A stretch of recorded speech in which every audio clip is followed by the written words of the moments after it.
Sewage flows freely, and bacterial colonies run rampant.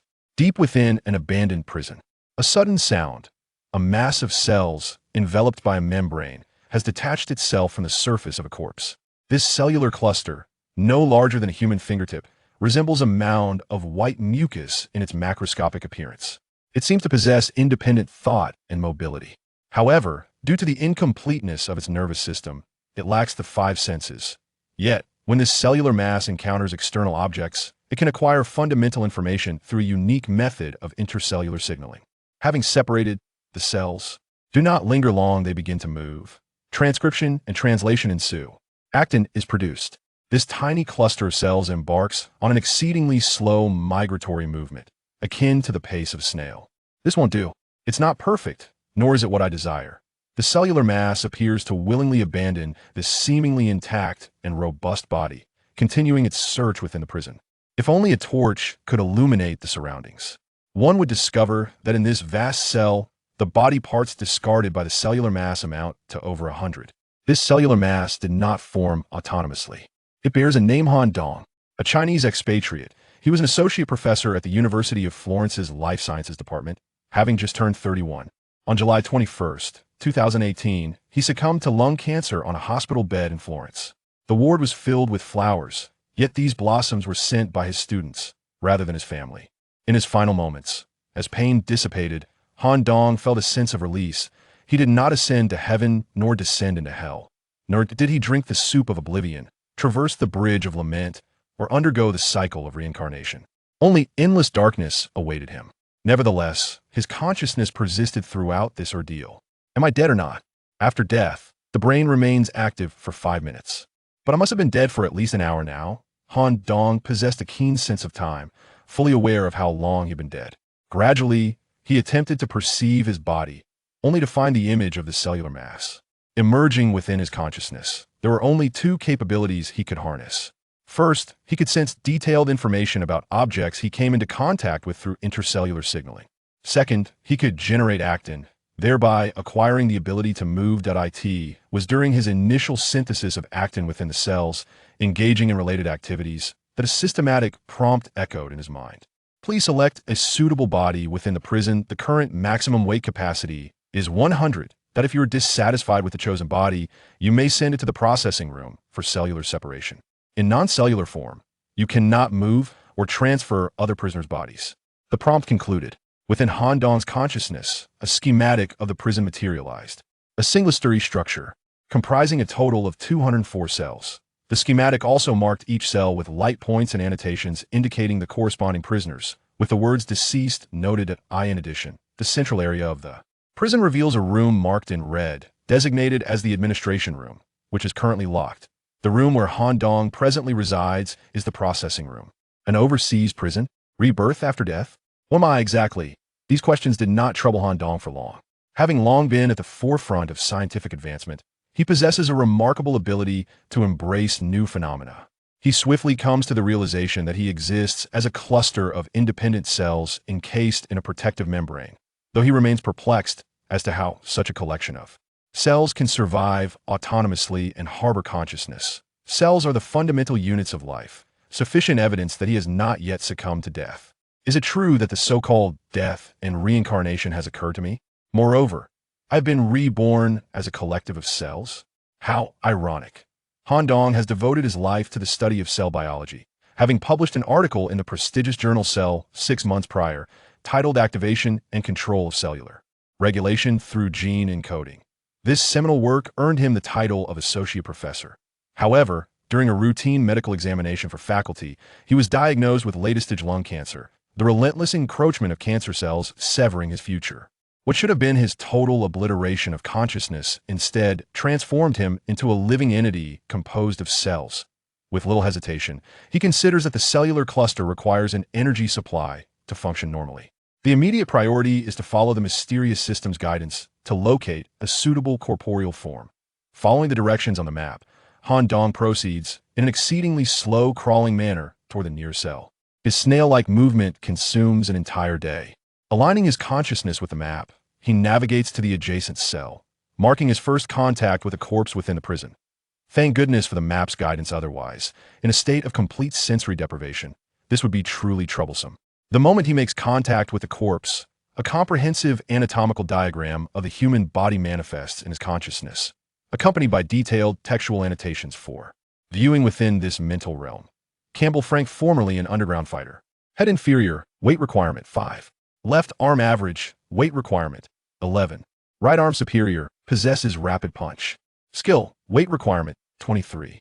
Torso average, weight requirement 13. Left foot average, weight requirement 11. Right foot average, weight requirement 14. A series of data points floods into Han Dong's consciousness. It appears the prisoner underwent special treatment before death, preserving the body from decay, making it available for me to occupy and control. The prior prompt indicated that if I am dissatisfied with the corporeal form, I may discard it in the processing room and select anew. There are numerous bodies available. It is imperative to utilize one to comprehend the current circumstances. Please confirm if you wish to acquire the entirety of Campbell Frank's body. Required weight value, 77. Yes. In the blink of an eye, the cellular cluster entered the body through the pores on the surface of the prisoner's flesh, swiftly activating the entire system and restoring vitality. The ringing in the ears echoed within the mind, soon accompanied by the chilling sensation of stone coursing through every part of the body, indicating that the nervous system was fully engaged. The rudimentary cell, constructed of black rock and steel bars, came into view as vision returned. Just as Han Dong intended to delve into an investigation of the enigmatic prison and ponder the reasons behind his rebirth, as well as the secrets it concealed, a sudden buzz rendered him momentarily frozen. With one hand braced against the wall, he gritted his teeth and let out a furious roar. Wow, this fellow is a fool. After fully seizing the consciousness of Campbell Frank, Han Dong found himself in a rather uncomfortable position.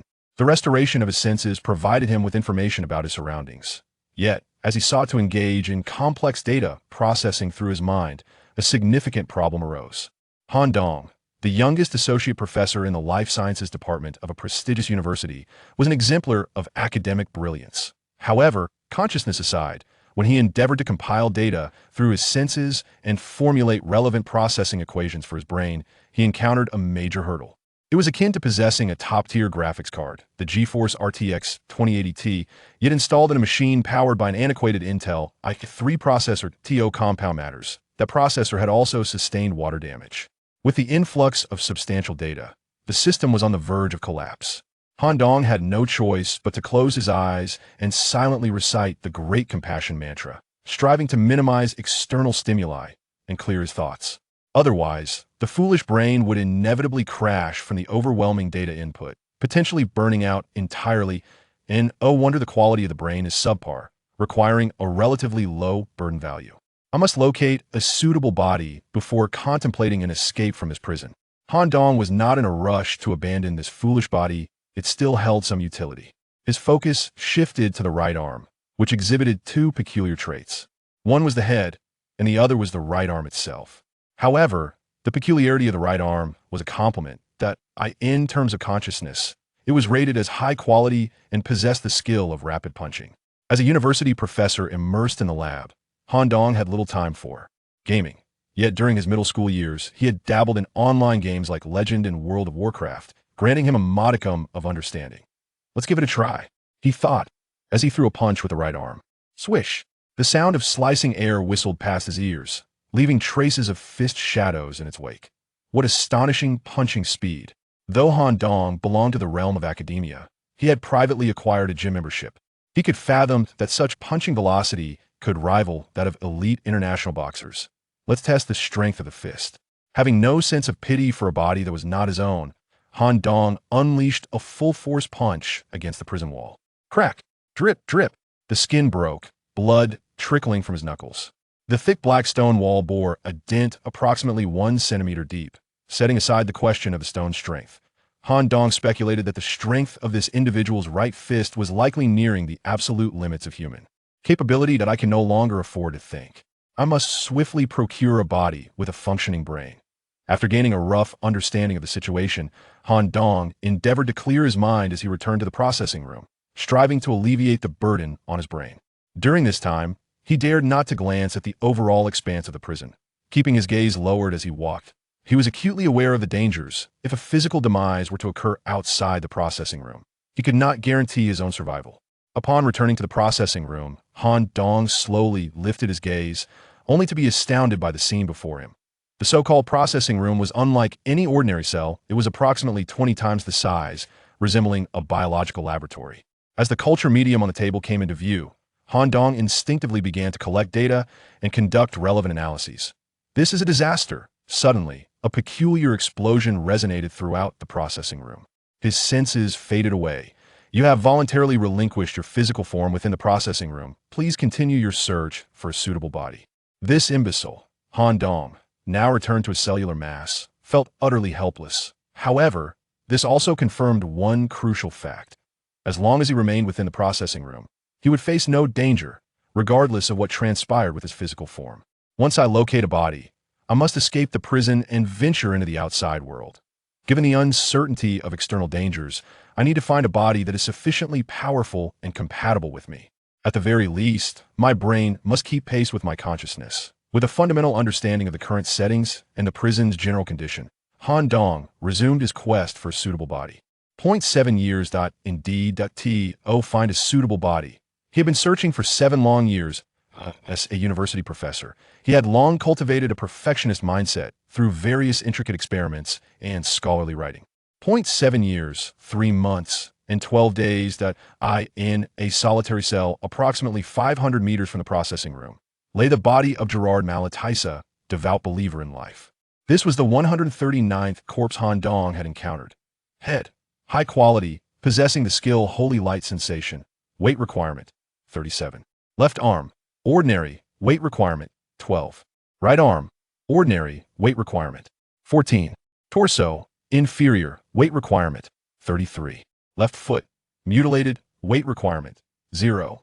Right foot, mutilated, weight requirement, 0. At long last, I have found a corpse with a high-quality head. Yet, it is curious why the torso, rated as inferior, requires a weight of 33 points. The intuition of a researcher is often remarkably accurate. The cellular mass gradually occupied the body. In the moment when his facial features rebooted, Han Dong felt a flicker of emotion. This woman, named Gerard Malitis, must have endured inhumane treatment during her life. Furthermore, the mystery regarding the torso's inferior quality and its weight requirement of 33 points was also elucidated. Due to the complete activation of the brain's neural system, Han Dong could distinctly perceive the woman's stomach emitting waves of cramping pain, suggesting she had ingested some indigestible foreign object during her lifetime. Furthermore, although her head was evaluated as excellent, Han Dong still sensed a certain obstruction in his cognitive processes. The brains of female devotees tend to gravitate towards art and literature, which seems somewhat incompatible with my scientific background. My capacity for information processing and calculation appears insufficient, and I find myself hindered in my thoughts. Perhaps I should first examine the abdominal issue in the processing room. Upon returning to the processing chamber, Han Dong promptly procured a clean surgical knife. The physical death posed little impact on him after a flurry of activity. A key, sticky with gastric fluid, lay firmly in his grasp. The key to the central chamber of the prison. The only locked management room within the prison naturally connected to the key he now held, though certainty still eluded him. At that moment, Han Dong activated the ability bestowed upon his head Holy Light Sensation. The expenditure of a certain amount of mental energy left him feeling slightly fatigued. Almost immediately, a radiant orb of holy light descended upon the incision in his abdomen under the warm embrace of the divine luminescence. The wound began to heal at a visibly rapid pace. After 7 years of exploration within the confines of the prison, Han Dong had encountered numerous instances of such extraordinary magic. However, constrained by the limitations of his brain's cognitive abilities, he was unable to conduct a detailed analysis or understanding from a scientific perspective. Once his body had mended, Han Dong promptly ascended towards the prison center. For reasons unknown, a surge of excitement coursed through him as he yearned to uncover the secrets hidden within the central chamber. Since every cell and every prisoner is meticulously designed and holds significance, the lock management room must be no exception. Click. As the key smoothly unlocked the door, the management room, previously marked in red within his consciousness, shifted to a gray state. Could there be a perfect body inside? After a brief observation at the entrance, confirming the absence of any dangers or prohibitive signs, Han Dong supported himself with his hands and stepped inside. The management room has been opened. You may now proceed with cellular separation within. Han Dong immediately began his examination of the chamber. The steel room was relatively spacious, furnished only with a sturdy black metal table. The surrounding walls were adorned with blueprints concerning the prison's design and information regarding certain special prisoners. Upon thorough inspection, he initially found no intact bodies, only a head preserved within a glass hydraulic container. The peculiarity of this head lay in the fact that it bore neither facial features nor hair, resembling a boiled ostrich egg more than a human skull. Additionally, numerous research-oriented documents were discovered within the chamber, most of which remained fragmented or had critical terms obscured. The information is severely lacking, making it impossible to infer the origins and nature of the prison. However, it can be inferred that the purpose of this prison's construction seems to be the confinement of special prisoners from the European region for cellular level. Research an unforeseen event seems to have transformed the prison into its current state. Alas, the mind of a liberal arts student is adept at swiftly grasping the written word, even conjuring metaphors hidden within the text. However, when it comes to calculations and analysis, the mind encounters a certain inertia. Once constrained, Han Dong finds himself in a state of considerable discomfort. For 7 long years, he has been unable to locate a suitable intellect. Temporarily setting aside his speculations about the essence of the prison, Han Dong endeavors to uncover the concealed information within the room, particularly regarding the enigmatic intellect. His keen and meticulous observation leads him to discover a hidden button on the leg of the iron table. A comprehensive document emerges upon the surface. What is this? Subspace Containment Measures Prison Edition? As the mysterious scientific article materializes, Han Dong immerses himself in its contents. During his academic years, he once achieved the remarkable feat of reading 20 short to mid-length SCI papers in a single day. Yet this time, he encounters difficulty not due to his intellect, but because he struggles to comprehend certain concepts articulated within the text. Quantum physics involving the utilization of the fourth dimension, manipulating the quantum realm through subjective consciousness, using the human brain as a vessel to influence and regulate quantum space. Goodness, this interdisciplinary reading is quite taxing. Each discipline has its own expertise. Han Dong's understanding of physics remains at the undergraduate level that if the hypotheses presented in this article are accurate and transported to my world, it would likely incite a revolutionary upheaval in the field of physics. However, this manuscript also encompasses the magical principles of this realm, and the peculiar text in the subsequent pages eludes my comprehension. In other words, this technology is exclusively realizable within this world. Enough of this, my head aches. In summary, the so-called subspace containment technology is encapsulated within this intellect. Han Dong turned to gaze at the head encased in the hydraulic vat. Following the operational methods documented in the literature, he opened the container and extended his hand to touch the smooth cranium.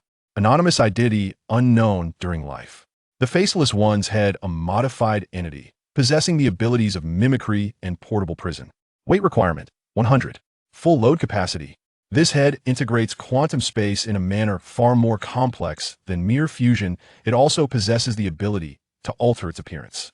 Moreover, its description diverges somewhat from the other corporeal forms within the prison. Should he select a complete prisoner's body or solely this head? Decision made. The upper half of the female devotee suddenly lost vitality, collapsing onto the table. With a squelching sound, a mass of cells emerged from her mouth, gradually inching toward the smooth, rounded, faceless head. The Faceless One's head modified, requiring a weight of 100 once occupied. No other body may be selected. Do you wish to occupy it? Yes, a most decisive choice. Yet this acceptance of the corporeal form is distinctly different from previous experiences. The process of assimilating the head is prolonged. 1 minute, 1 hour, 10 hours. Throughout this assimilation, Han Dong's consciousness exists in a state of stasis intertwined with the intellect, uncertain of how much time has elapsed. Upon regaining consciousness and opening his eyes, Han Dong was greeted by a scene utterly transformed. A cool breeze caressed his ears, heralding the night, the full moon, and the stars above. The scent of earth, coniferous trees, and dense foliage enveloped him.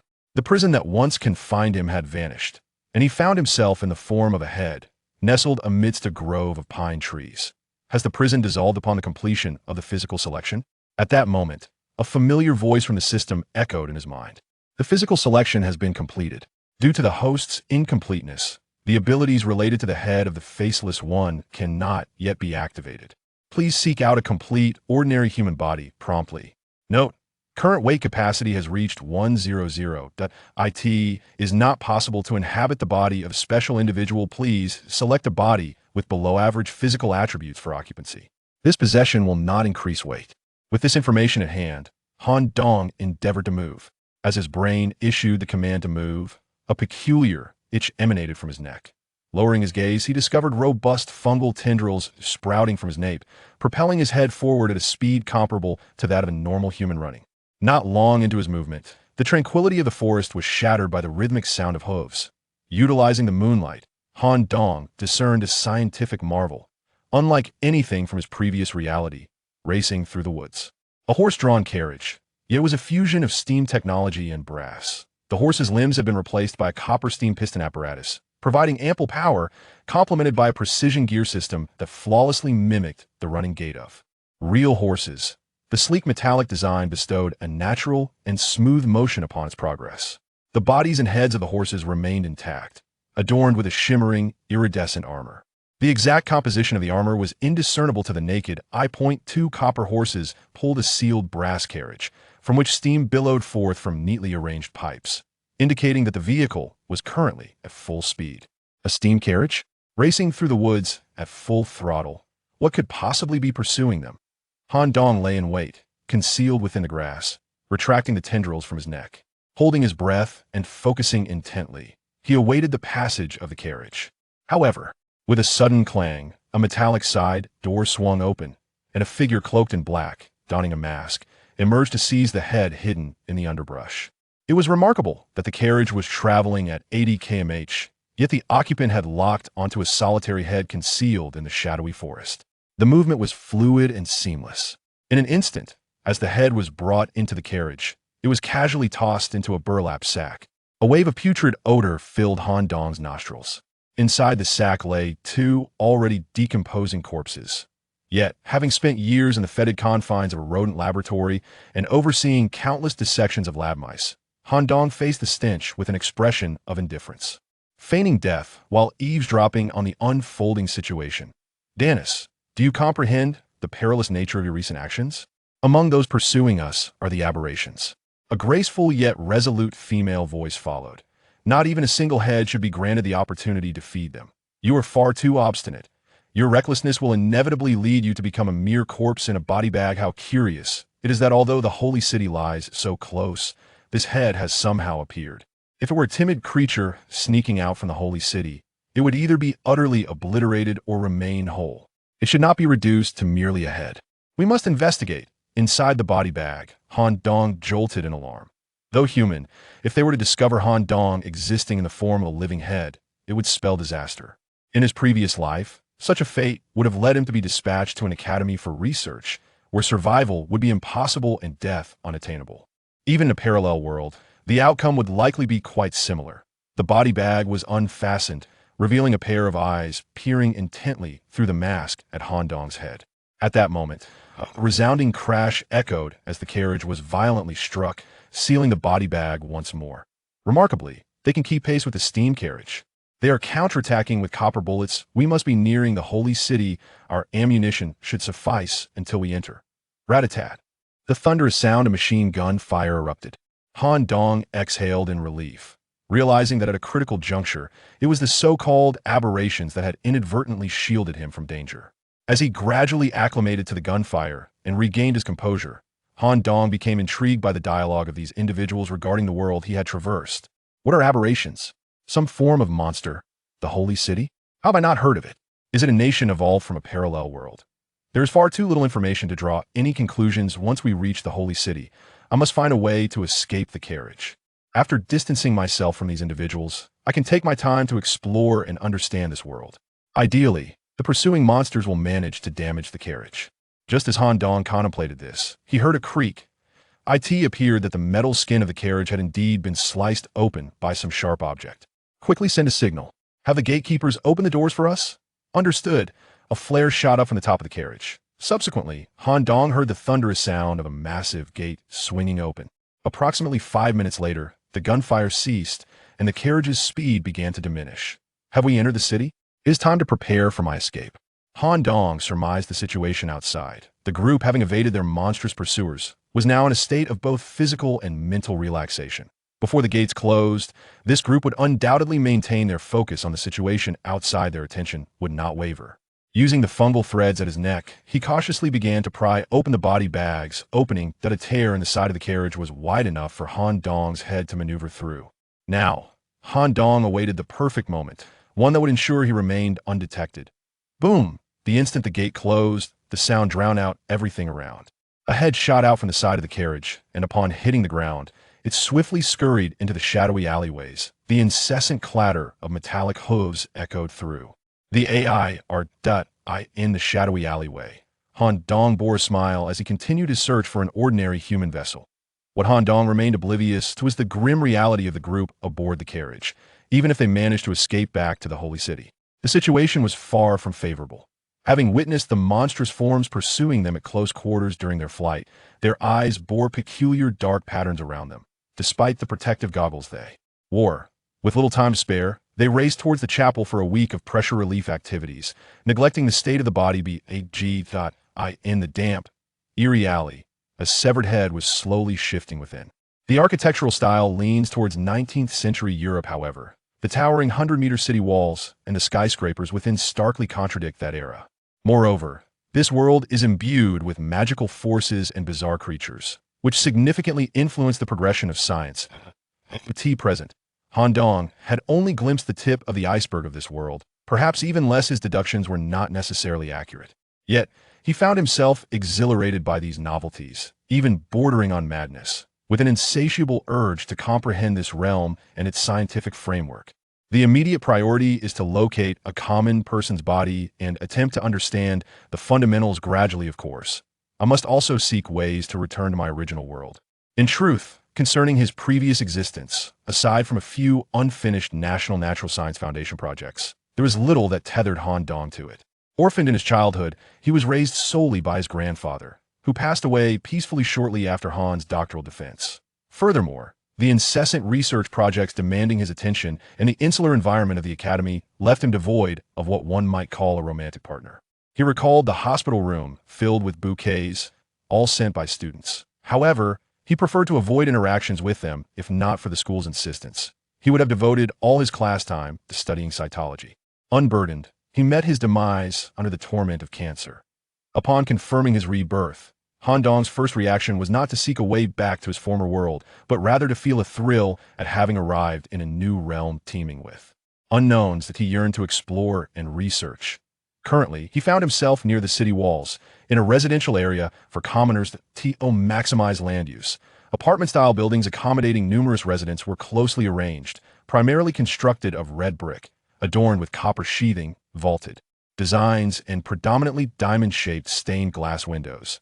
Due to the adhesive nature of mycelium tendrils, Han Dong's head could easily traverse the vertical walls, peering through the windows to observe the interior of the rooms.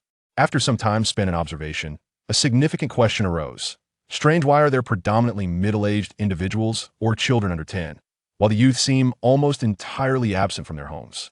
Could it be that the young have been forcibly conscripted? According to the information at hand, the inhabitants of the Holy City seem to be ensnared in a perilous situation, threatened by a monster, forced to remain within the confines of their walls. The likelihood of young commoners being conscripted is alarmingly high. What are the affluent families? Han Dong resolved to navigate through the shadows of night, venturing towards the opulent residences of the wealthy in search of a target. If he could successfully inhabit a noble's body, he would evade many troublesome complications. However, this endeavor was not devoid of risks. On his return to the city, he encountered soldiers capable of discerning him, even amidst the swift currents of movement, from his concealment in the underbrush. Should he encounter such individuals again within the city, the likelihood of being discovered was considerable. It was imperative to locate a suitable body swiftly. As Han Dong fled from the dark alley, attempting a discreet transition, he stumbled upon an unexpected discovery. Amidst the closely knit buildings, a peculiar excess patch of open space emerged due to architectural flaws. This ground lay hidden behind the structures, accessible only via the filthy alleyways teeming with refuse and vermin, thus rendering it nearly deserted. In the center of this overgrown expanse stood a grand oak tree, its expansive branches sprawling widely. Unfortunately, one thick limb bore the weight of a young man, lifelessly suspended. Han Dong, cloaked in shadow, cautiously moved his head closer to observe the body. The youth exhibited no signs of life. His tousled chestnut hair framed a visage marked by stunning azure eyes, now bloodshot and bulging from the agony of asphyxiation. He was clad in a coarse, rudimentary linen shirt and slightly oversized linen trousers. His shoes, caked in mud, bore the marks of frantic struggles. One had been lost in the throes of torment, leaving only one on his foot. Han Dong also noted a peculiar black bracelet adorning the young man's wrist. Between the ages of 16 and 20, his hands bear no calluses, indicating he's likely not engaged in manual labor. His sallow and emaciated frame is evidently a result of a deficiency in essential amino acids. Is he from a family so impoverished that they cannot even secure basic sustenance? Inhabiting such a body may lead to complications in the future, yet this remains the most prudent course of action. With a sudden resolve, Han Dong closed his eyes. He synthesized the information gathered, weighing the fundamental benefits against the necessity for safety.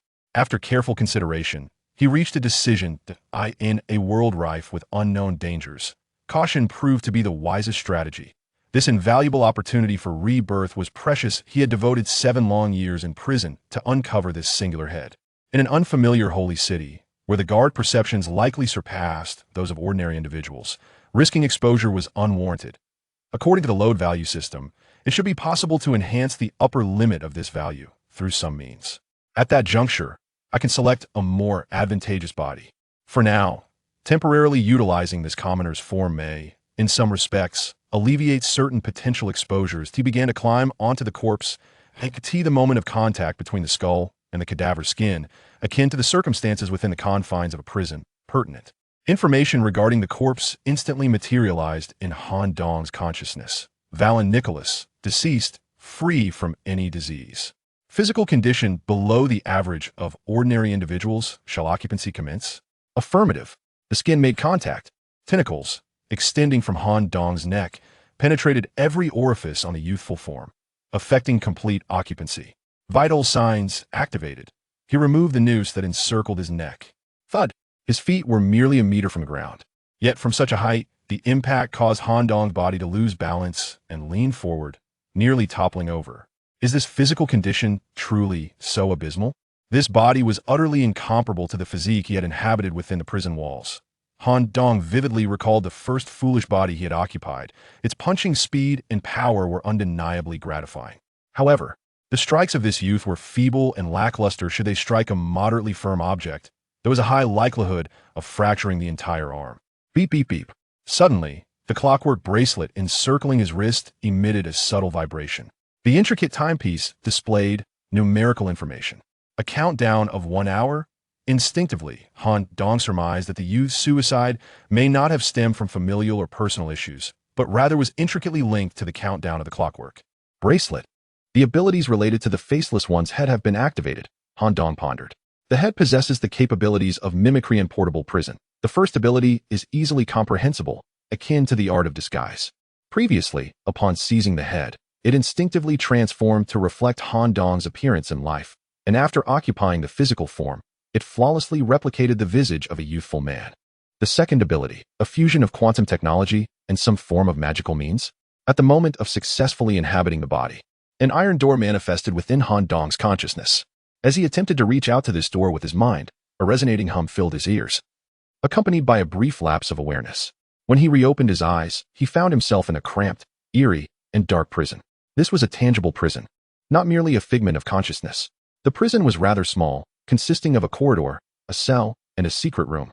Distinctly different from the prison he searched for a body. Excluding the secret room, the entire area was under 30 square meters. Is this what they call subspace containment technology? An internal space formed through the intervention of subjective consciousness. Truly remarkable. The corridor was unremarkable, devoid of anything noteworthy. Han Dong first stepped into a cell enclosed by iron bars, where he immediately encountered a strange entity. At first glance, the cell appeared to be constructed of ordinary black stone. However, upon closer inspection, One could discern subtle tendrils undulating within the crevices of the black stone blocks. Previously, while moving with the head, similar tendrils had emerged from his neck. Although they resembled mycelium in form, yet the tendrils within the cell were distinct. Wherever there was a gap, dark tendrils writhed back and forth. Prolonged gazing at them made Han Dong feel quite uneasy. Just then, a notification echoed in his mind. Faceless One's prison, individual compatibility. Perfect. The individual can master the prison without suffering backlash from overuse. Scale, extremely small. Capable of containing one organism, upgrading the Faceless One's head will increase the prison scale. Usage, when the target organism is in a weakened state. Make contact and activate the portable prison for containment. Note: 1. Upgrading the Faceless One's head will increase weight requirements. Please reserve at least 50 weight units in advance, or the upgrade will fail. 2. Do not attempt to contain organisms in good condition. Failure to do so will cause significant harm to the original body and result in damage to the prison. 3. In special environments or when the host is under attack from other organisms, it will be impossible to transport oneself to the portable prison. The Faceless One's prison? Capable of containing living beings? Han Dong's thoughts immediately turned to the mutated entities that pursued metal carriages in this world. As for containing ordinary humans, that was beyond consideration. Such an act would be a crime and would violate Han Dong's moral principles. If it were indeed possible to contain a mutated entity or some magical creature, it would open avenues for biological research.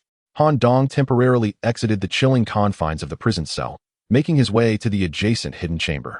This completely sealed room revealed glimpses of its inner white metallic walls through the cracks of the outer black stone. The entrance was secured by a heavy iron door, which required the turning of a hydraulic valve to gain access.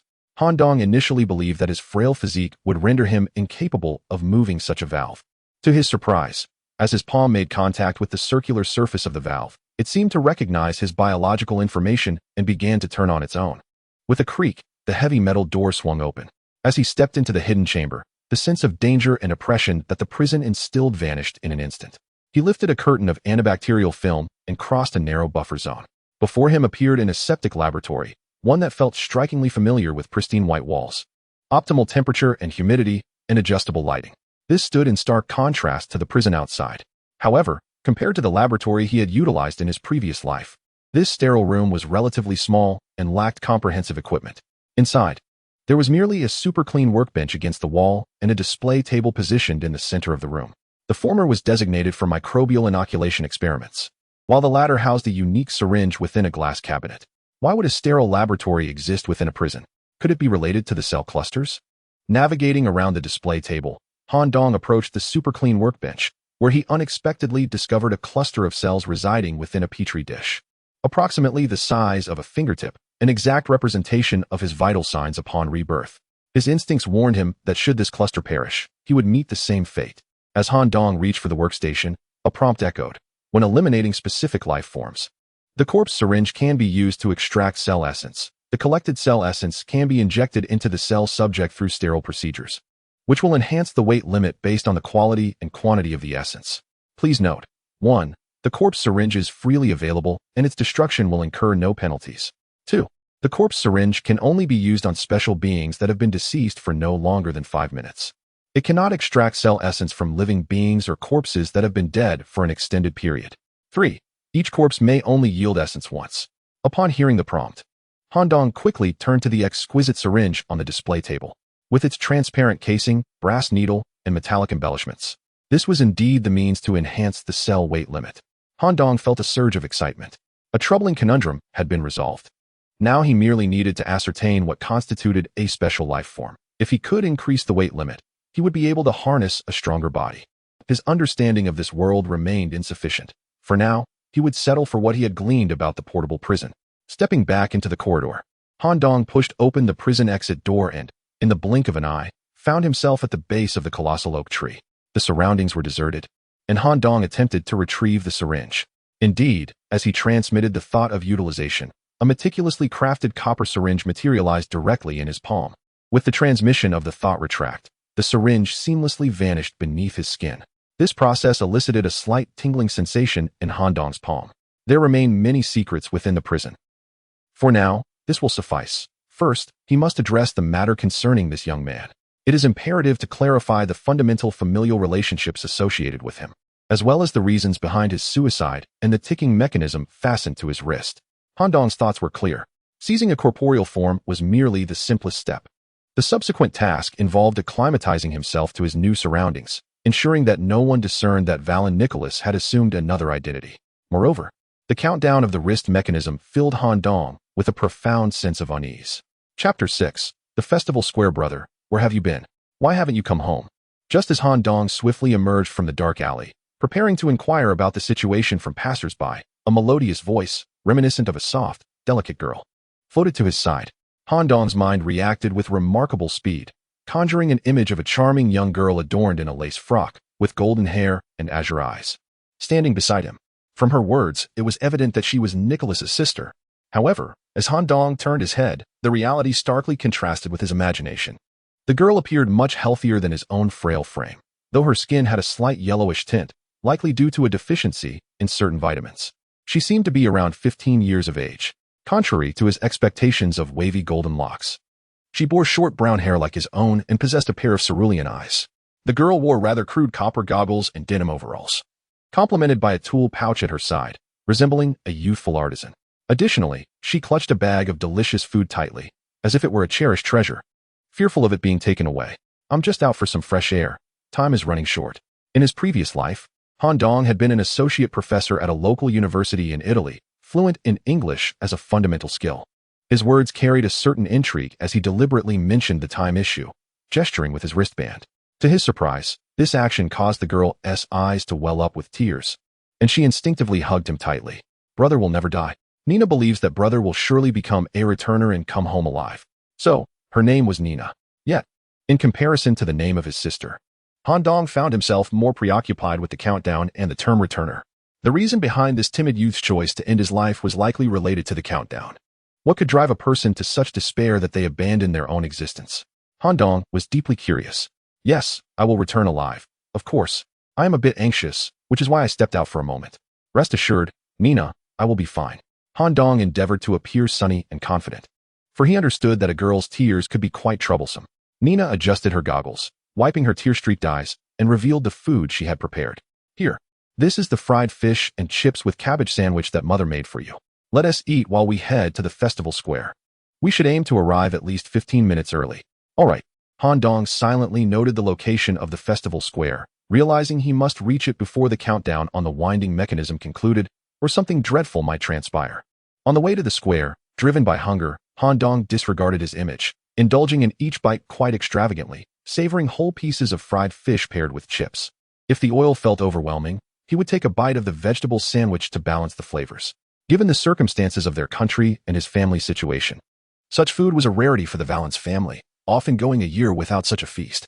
Thus, Nina clutched the food as though it were a precious gem, holding it tightly throughout their journey. However, Nina, standing beside him, was almost brought to tears by Han Dong's reckless demeanor and the enticing aroma of the fried fish and chips. Han Dong wore a look of helplessness. After all, it had been 7 years since he had tasted even a morsel of human food, and truth be told, he was reluctant to share. Considering their sibling bond might prove useful in the future, and that he needed to extract information about the holy city from Nina, he reluctantly divided a smaller piece of fried fish. I'm not hungry, Nina insisted, licking the drool from the corner of her mouth as she spoke unconvincingly. After all, this might be Han Dong's last meal. Nina was acutely aware of the perilous ordeal her brother was about to face. Take it, I'm full. All right, thank you, brother. As Nina accepted the piece of fish, she seemed inclined to emulate Han Dong by attempting to fit the entire morsel into her mouth at once. However, feeling it was too extravagant, she decided to savor it slowly, taking small bites while stealing shy glances at Han Dong. After nearly half an hour of brisk walking, they finally arrived at the festival square.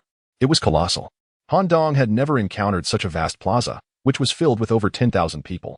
At a glance, he noticed that at least half of them wore wristbands similar to his own, and most appeared to be adolescents. This explained why he had not seen many teenagers among the civilian structures. 20 minutes left. Why do I have a sense of foreboding? The thought of a grand sacrificial event crossed Han Dong's mind. However, upon reflection, it seemed improbable to sacrifice thousands of youths, who represented the nation's future power, unless the country had no intention of continuing. Moreover, according to Nina, he might not necessarily die. The probability was merely high. Nina, you can leave me here, he reassured her. Don't worry, I will return alive. Yes, Regardless of whether you are brother or not, I will wait for you. This statement took Han Dong by surprise. Nina, already retreating, stuck her tongue out and waved goodbye from outside the square. At that moment, the familiar sound of metallic hooves echoed through the air. This time, it was not a carriage, but a group of 30 knights clad in black, riding mechanical war horses. Han Dong sensed that the aura emanating from these 30 individuals could easily overshadow the gathering of thousands within the square. The Black Rose Knights. The crowd erupted in reverent exclamations of this esteemed name. They were the backbone of the nation, the true hope for humanity's survival. The Black Rose emblem represented their identity. The black iron armor they wore appeared heavy, yet it was surprisingly lightweight and well-fitted. The knights did not wear helmets. Instead, they donned black steel masks that incorporated elements of goggles. This piqued Han Dong's curiosity, as the earlier occupants of the carriage had also worn similar goggles. It appears that the goggles hold a unique significance in this world, transcending mere industrial application. As they are also essential when confronting foreign entities, the steeds selected by the riders are the finest purebred black horses, unlike the carriages previously observed by Laurent. These black horses retain robust muscular legs to a certain extent, enhanced through sophisticated embedded modifications that amplify their agility. These knights are likely not of ordinary standing. Thus, it is prudent to exercise discretion. Han Dong endeavored to blend into areas of higher population density, minimizing his presence. 30 black knights encircled the square, standing at equal intervals, completely sealing off the area. The leader among them drew a resplendent sword from his waist, its blade ensnared by a chilling white aura. The sword pointed resolutely towards the night sky. A resonant voice emanated from beneath the mask, echoing throughout the square. The ritual is about to commence. All non-selected individuals must exit swiftly. Chapter 7. The Realm of Destiny under the supervision of the Black Rose Knights. Approximately one-third of the populace found their eyes glistening with unshed tears, torn from cherished loved ones. The sorrow reflected in their gazes seemed somewhat exaggerated, evoking an odd sensation akin to bidding farewell to a relative destined for the crematorium. Amidst this peculiar atmosphere, the emotions of a significant portion of the crowd began to spiral out of control. At that moment, a voice resonated throughout the square. Fear will only render you weaker. The feeble have no right to exist in this world. Understand that your survival, along with that of your families, hinges entirely upon the elite members of the 13 Knights, who valiantly procure the rare brass materials within the realm of destiny to forge this sanctuary, the holy city of Nointhena, capable of sheltering 1,000,000 souls. Now is the moment to prove your worth. Venture into the world of destiny, withstand fears hitherto unexperienced, and struggle on the precipice of life and death to emerge as returners. Remember, reason and courage are your only weapons. Survive, and you shall be rewarded. Your family will take pride in you and enjoy a better life. The knight's words reverberated in the minds of all present.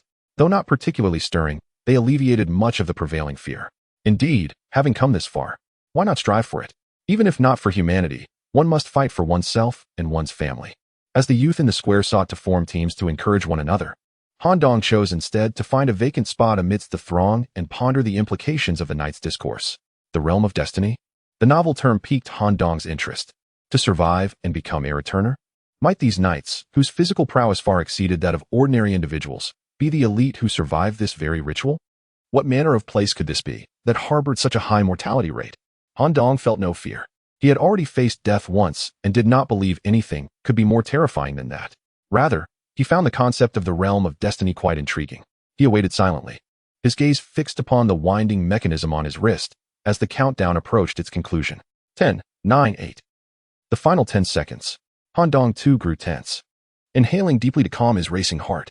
3, 2, 1. With a splash, the ground transformed into a viscous, dark liquid. Thousands gathered in the square plunged into its depths. Enveloped by the thick fluid, they struggled to breathe and found themselves unable to resist effectively. At that moment, a certain notification sound permeated through the viscous substance, resonating in each person's ears. Entry identity confirmed, newcomer. Random scene generation in progress. The initial 2 announcements applied to all. Just as many were on the brink of suffocation, individual notifications began to manifest within the minds of the various entrants. Han Dong received the information. The scene has been generated. The background is inspired by the film Zhong Xie, director's revised edition, from the Jojo Film Company. Type: Malevolent Spirit Event. Difficulty: Novice Main Quest Requirements. Survive 3 days without leaving the abandoned villa. Reward: Fate Point 1. A low probability of obtaining a Fate card, Novice level.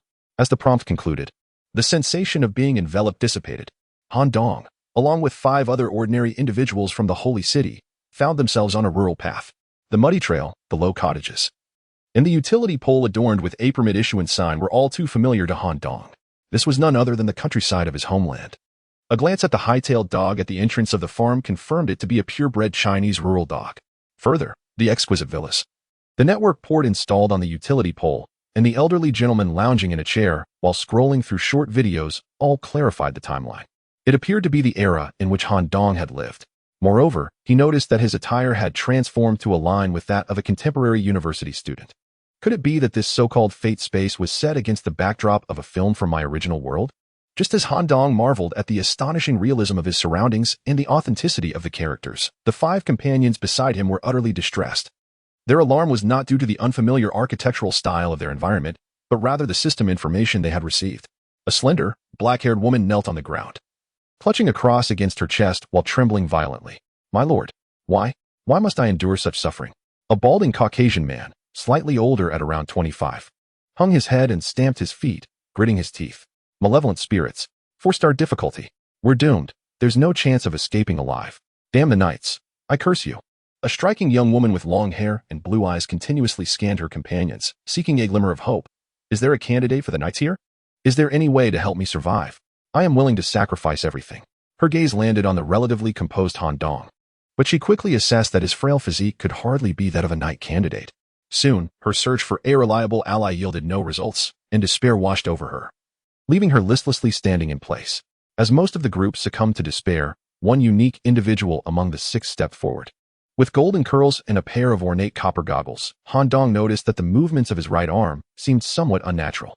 A glimmer of metal was visible between the white glove and cuff. Despite the attire change, with everyone dressed in contemporary student garb, this individual exuded an aura that clearly set him apart from the ordinary populace. He seemed to belong to the middle or even upper class of the holy city. "Friends, now is not the time for fear and trepidation.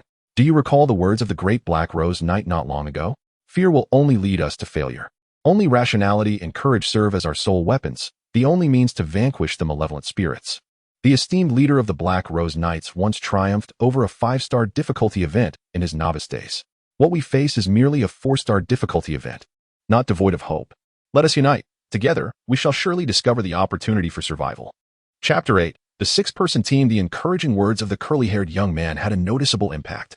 The first to respond was the dark-haired woman clutching a crucifix. Indeed, the esteemed Captain Karan had successfully navigated even the most challenging curse-laden events, emerging with most of his team intact. "Our resolve will surely be recognized by the Lord, who will guide us out of this perilous dark forest." At that moment, a voice echoed within everyone's minds. "The event has not yet commenced. Your identities are that of a university film crew. Please engage in direct contact with the primary figure of the event, Wang Pu, within 1 hour and proceed to the event location. The abandoned manor. Should you fail to make contact with Wang Pu within the allotted time, or interfere with or refuse to board the vehicle heading to the event site, individuals will face compulsory erasure. 1 hour for preparation." The curly-haired young man endeavored to organize everyone to enhance their chances of survival. "With ample time, let us introduce ourselves. I am Edward Murray. My father is a somewhat renowned writer, and our family is reasonably well off. An accident in my childhood left my right hand in this condition." He voluntarily removed his white gloves and rolled up his sleeves, revealing a metallic prosthetic arm that harmonized with mechanical aesthetics. The elbow, wrist, and finger joints were composed of numerous intricate gears and miniature bolts, allowing for normal articulation and movements beyond the capabilities of an ordinary hand. Within the sleek contours of the metallic arm lay a compact steam hydraulic system that bestowed immense power upon the prosthetic. "A steam prosthetic," exclaimed a striking blonde-haired, blue-eyed girl, seemingly grasping at a lifeline, as she leaned toward him, showcasing her beauty. Such prosthetics were not within the reach of the common populace. Even middle-class families in the holy city would need to expend considerable wealth to acquire such advanced devices. The blonde lady's gaze was entirely fixed on the curly-haired young man, Murray, and she proceeded with her self-introduction. "I am Hall Monica. My mother works in a restaurant." Murray smiled faintly, neither accepting her advances nor rejecting them, maintaining a respectful distance of about 2 fists apart. With someone having broken the ice, self-introductions continued smoothly. The most robust and eldest member of the group, a bald white man, scoffed disdainfully, stating, "Di Lian, a common worker at the parts factory. I am quite skilled at fighting. Damn, if it were an event involving mutations or monsters, I could confront them head-on. But these intangible evil spirits are truly repulsive. Why is my luck so wretched?" Di Lian, contemplating the event, slammed his fist against the adjacent wall. Of course, being of ordinary human constitution, he merely produced a sound without causing any damage to the wall. The dark-haired girl, still gripping the crucifix, slowly stood up. I am Green Ackerman. I volunteer at the church. The priest has promised that when I come of age later this year, I will be able to work at the church officially. The priest has been exceedingly kind to me during my volunteer period. Working late at the church for a while would earn me a reward of 10 pence. However, there is a glaring inconsistency in this statement. Churches do not open their doors at night, making the notion of evening shifts rather suspicious. Following this, a young man, feigning calmness yet internally anxious, stepped forward. He appeared to be in his early 20s, dressed in a linen shirt paired with a coarse fabric vest, and topped with a newsboy cap adorned with a frayed edge. Peters Herbert, you may call me Bert, he introduced himself.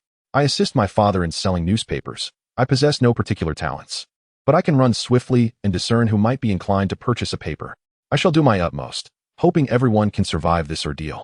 This newsboy was undoubtedly the most optimistic among the group. Eventually, it was Han Dong's turn. Among the group, his physical condition was likely on par with that of the frail female parishioner, ranking at the bottom, beneath the linen shirt. His emaciated frame seemed as if it could be toppled by a gust of wind. Valen Nicholas, I have always been in poor health, idling away at home. Nonetheless, when boredom strikes, I have acquired some knowledge of linguistics and should be able to serve as a translator. Han Dong deliberately presented this skill. If he appeared too ineffectual, he would inevitably incur the disdain of his teammates. With many uncertainties and a frail physique, Han Dong felt compelled to demonstrate some semblance of value to coexist equally with his peers. At the very least to avoid being deemed the least capable. Do you speak the language of Jojo? A youth named Edward Murray, equipped with steam-powered prosthetics, inquired with astonishment. Yes, basic communication should not pose a problem. Excellent. You will take on the role of translator when we engage with the important figure, Aunt Wong, ensuring our team reaches the scene of the incident smoothly. Understood. Han Dong accepted this assignment, affirming his worth within the group. Edward then addressed everyone. I hope you do not mind if I assume the role of captain. During the forthcoming operations, I ask for your obedience to my directives. I will exert my utmost efforts to enhance our survival rate. Should anyone have concerns, feel free to bring them to me or the entire team. All reasonable suggestions will be considered. I agree. The blonde-haired Monica Hall was the first to voice her support. Following suit, Han Dong raised his hand as well. In such collective endeavors, a leader is essential, and at present, Edward appeared qualified for the role. As the hands were raised in agreement, the bald man, Dorian, displayed an expression of disdain. I will accompany you all to the scene of the incident. I shall do as I please and heed no one's counsel.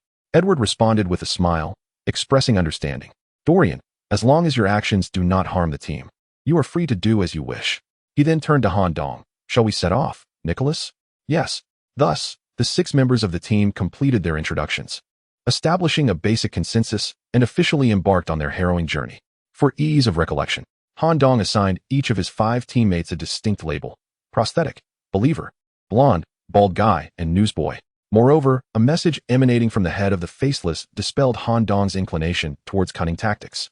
Detection indicates that the subject is currently situated within a specialized spatial zone. Activating the prison will deplete a significant amount of spatial energy. The portable prison will only briefly activate when containing external entities, and the subject cannot autonomously enter the portable prison. Indeed, it was not that simple. Chapter 9.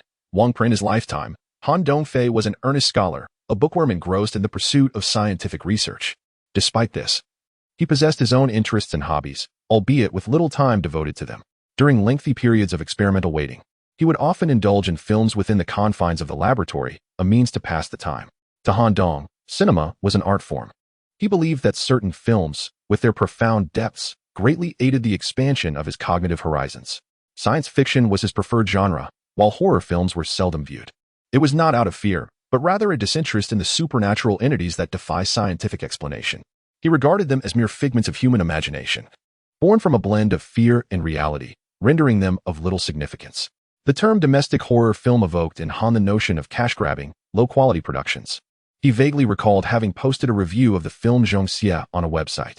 This low-budget horror film, crafted by a novice director at the cost of 70,000 yuan, even included 2,000 yuan for the male lead's medical expenses due to an onset injury. Yet, the final product managed to eclipse domestic thrillers that often boasted budgets in the millions, even standing toe-to-toe with horror films from other countries, garnering numerous accolades. However, issues arose just before its release, leading Han to wonder if the production team had indeed been haunted. Curious at the time, He attempted to search for resources related to Zhongxia, only to find an alarming scarcity of information, even less accessible than that of obscure indie films.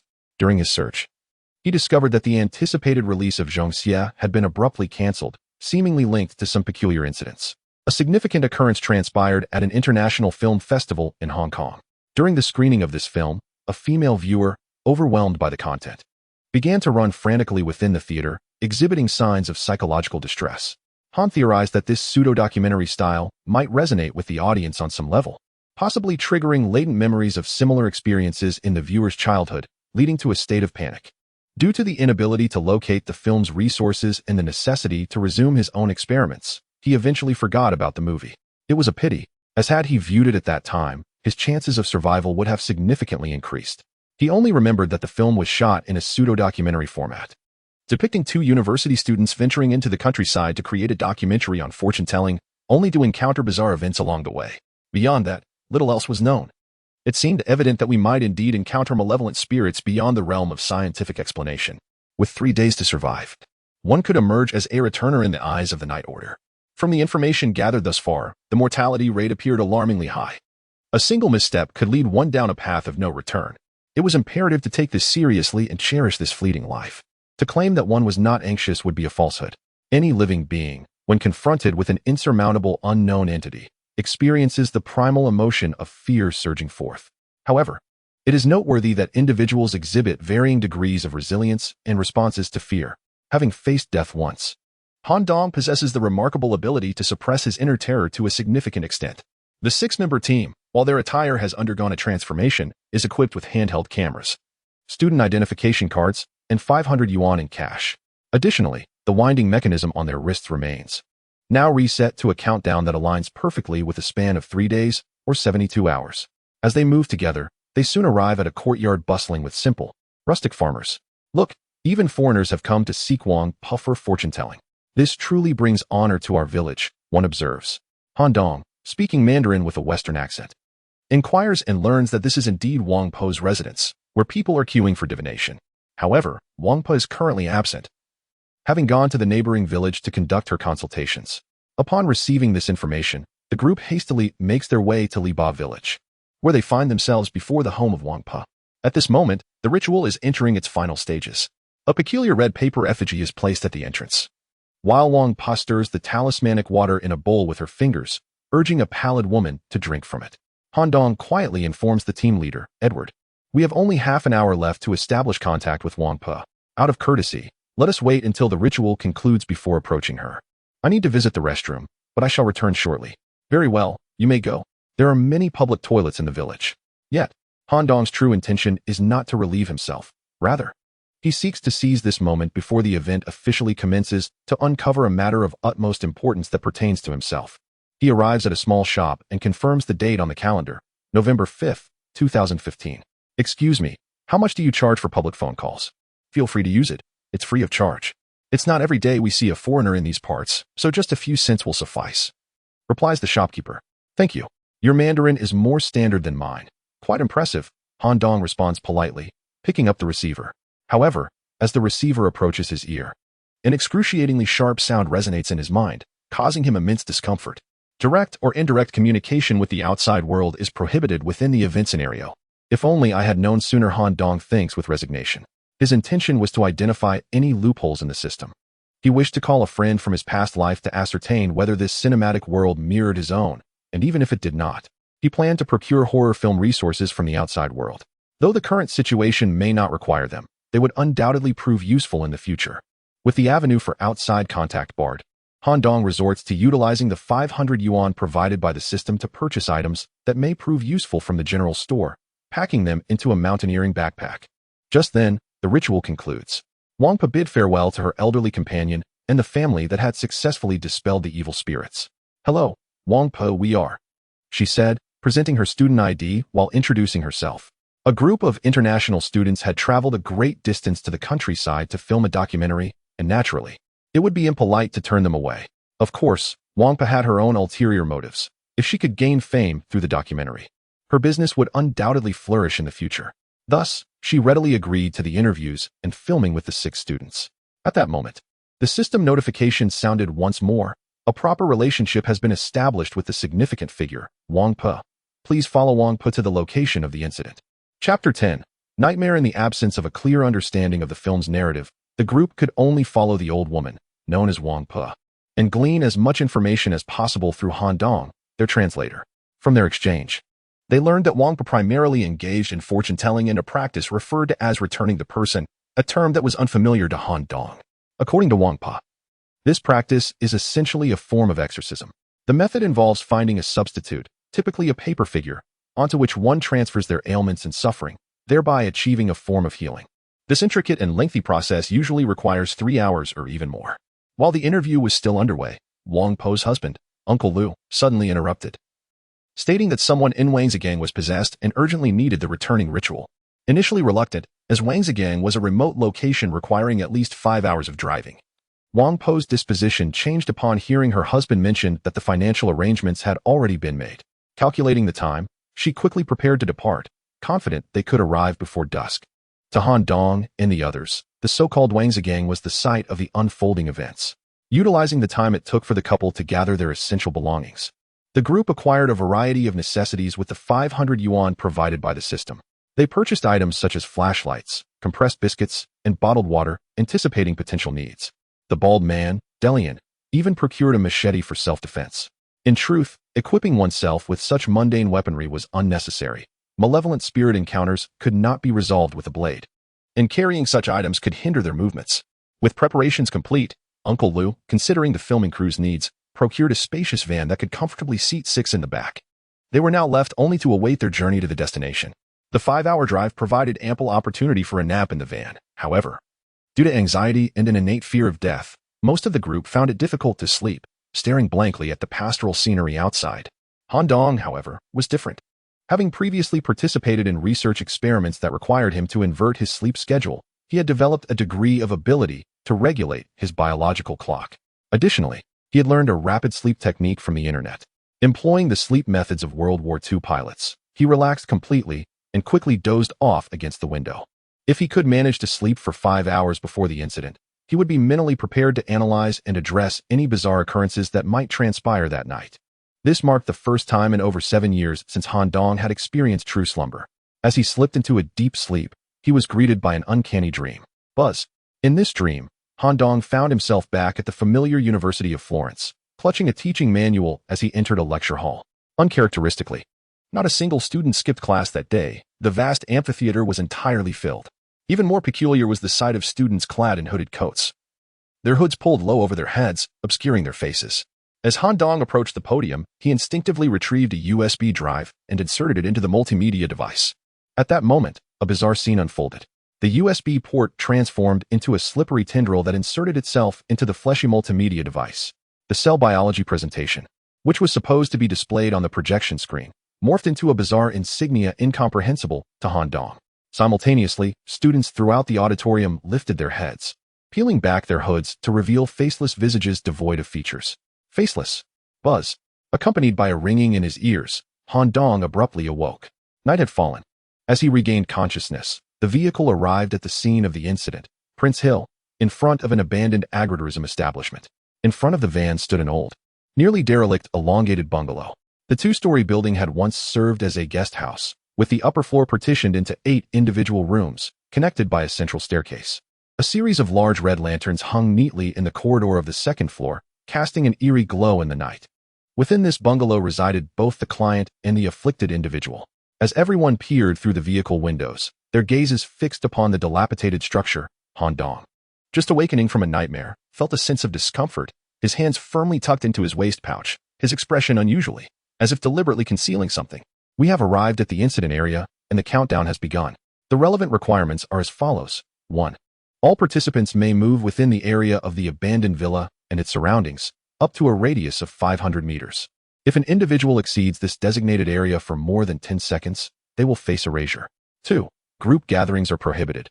Please select an individual room for rest. From 11 p.m. to 6 o'clock a.m., if 2 individuals occupy the same room simultaneously, the first will receive a warning, and the second will be erased. 3. During the event, you may freely communicate and interact with the characters in the narrative, with no restrictions. 4. After the 72-hour countdown concludes, Survivors will be transported away. As the group disembarked from the van, a man approximately 30 years of age, with an earnest countenance, approached the elder woman, inquiring, "Master, who are these?" "They are international students filming a documentary. They will document the entire restoration process. Is that acceptable? As long as it does not interfere with the Master's rituals." "I have no objections, though. Dinner may not be sufficiently prepared." Han Dong promptly stepped forward, politely stating, "It's no problem. We have brought our own food. Let the elder and Uncle Lu dine without concern for us." After some negotiation and reluctance, everyone successfully entered the lobby of the bungalow, where they encountered the individual possessed. Contrary to the imagined scenario of being bound to a bed or locked in a room, screaming, self-harming, or consuming insects, the afflicted was a seemingly demure woman from the countryside with long hair, appearing entirely normal, even undertaking the tasks of washing and cooking vegetables. Following dinner, they immediately delved into the matter at hand. The young man residing there introduced himself and explained the situation of the possession, revealing that he was related to the possessed woman. His name was Daqing, while the possessed woman was named Chun-Li. They had previously operated a successful agritourism business here, but in recent years, it had fallen into disuse due to the relocation of the tourist area. As for her sister Chun-Li, her situation is rather peculiar. She exhibits normal behavior during the day, only to succumb to her affliction at night. According to Daqing, they have sought medical advice in the city, where the diagnosis was schizophrenia. However, Chun-Li staunchly believes that she is not suffering from schizophrenia, but rather that something is residing within her body. This is the general outline of the matter. Daqing hopes that Wang Pa can, through a ritual of returning the person, transfer the entity inhabiting his sister's body into a paper effigy. At present, this cannot be accomplished as the night air is too laden with negative energy, making it difficult to draw out the entity residing within your sister. Furthermore, the impromptu journey has been rather exhausting.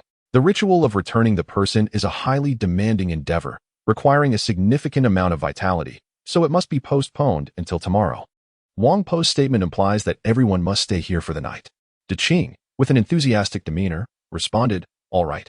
I will show you to the rooms on the second floor for some rest. Our accommodations are rather modest, so I hope everyone can bear with it." The group, consisting of 6 members of the filming crew, Wang Po and his wife, and the possessed Chun-Li, coincidentally filled the second floor of the bungalow adorned with bright red lanterns. Chapter 11. Hidden abilities due to the ground floor being designated as a reception area, kitchen, activity room, storage room, and a private room for the younger brother, Daqing. All individuals were compelled to reside on the second floor. The rooms on the second floor were simply numbered 18, arranged from left to right.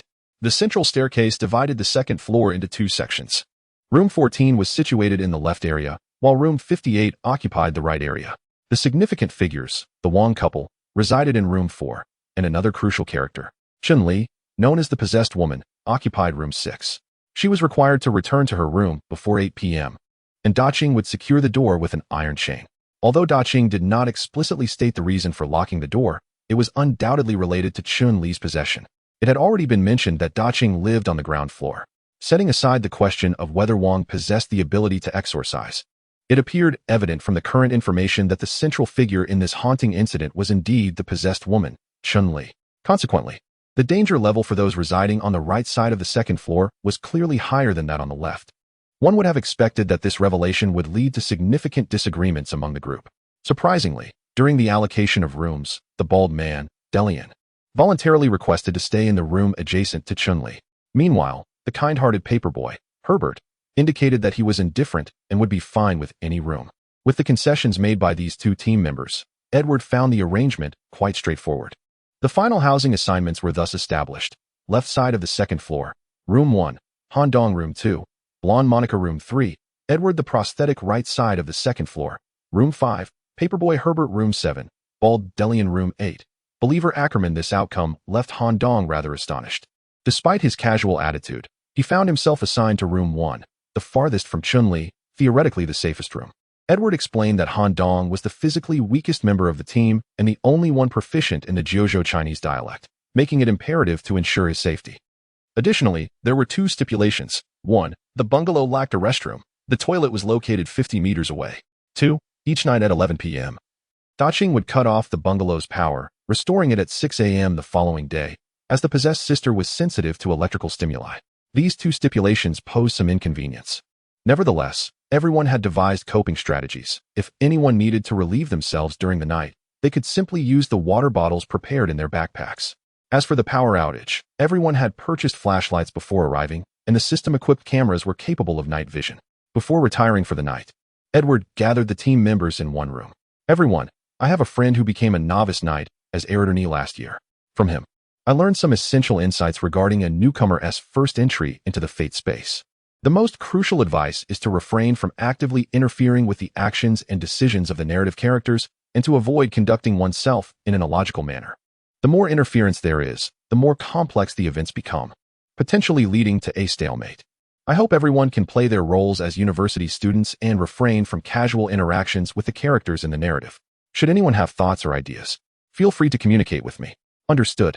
Edward's intention is to allow the plot to unfold naturally. Except for the bald-headed individual who remained silent, all others expressed their agreement. Edward continued, "Additionally, I suggest that if you hear any unusual noises during the night, you must not leave your rooms.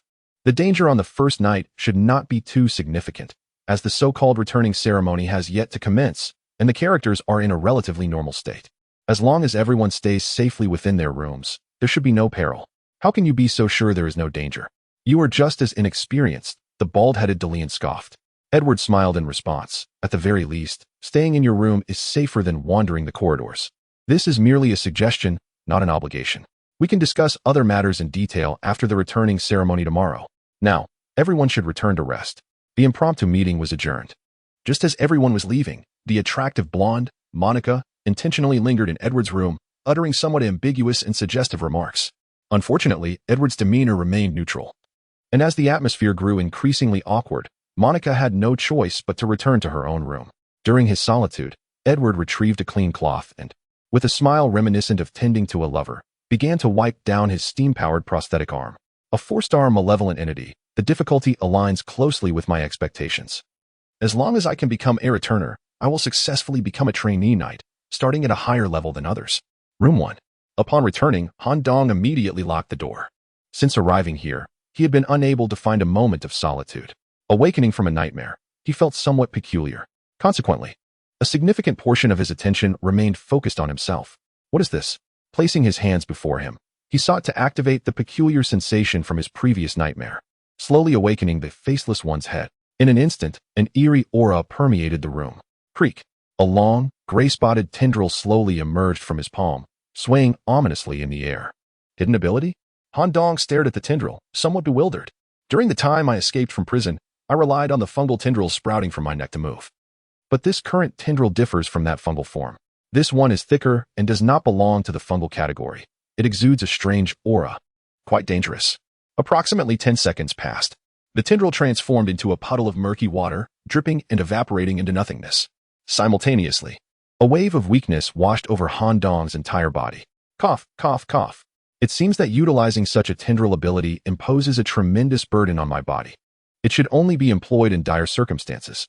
He used a piece of paper to wipe away the foul saliva that had dripped from the corner of his mouth. After a brief recovery, Han Dong retrieved from his backpack the useful items he had purchased, a flashlight and a small knife, which he placed beneath his pillow.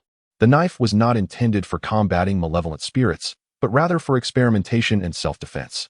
In addition to the flashlight and knife, Han Dong's backpack contained 2 sets of rural-styled clothing, the purpose of which remained unclear. Edward's assertions appeared to hold merit, as long as he refrained from actively disrupting the narrative's characters. The dangers of the first night before performing the returning ritual would not be excessively great. It was time to sleep.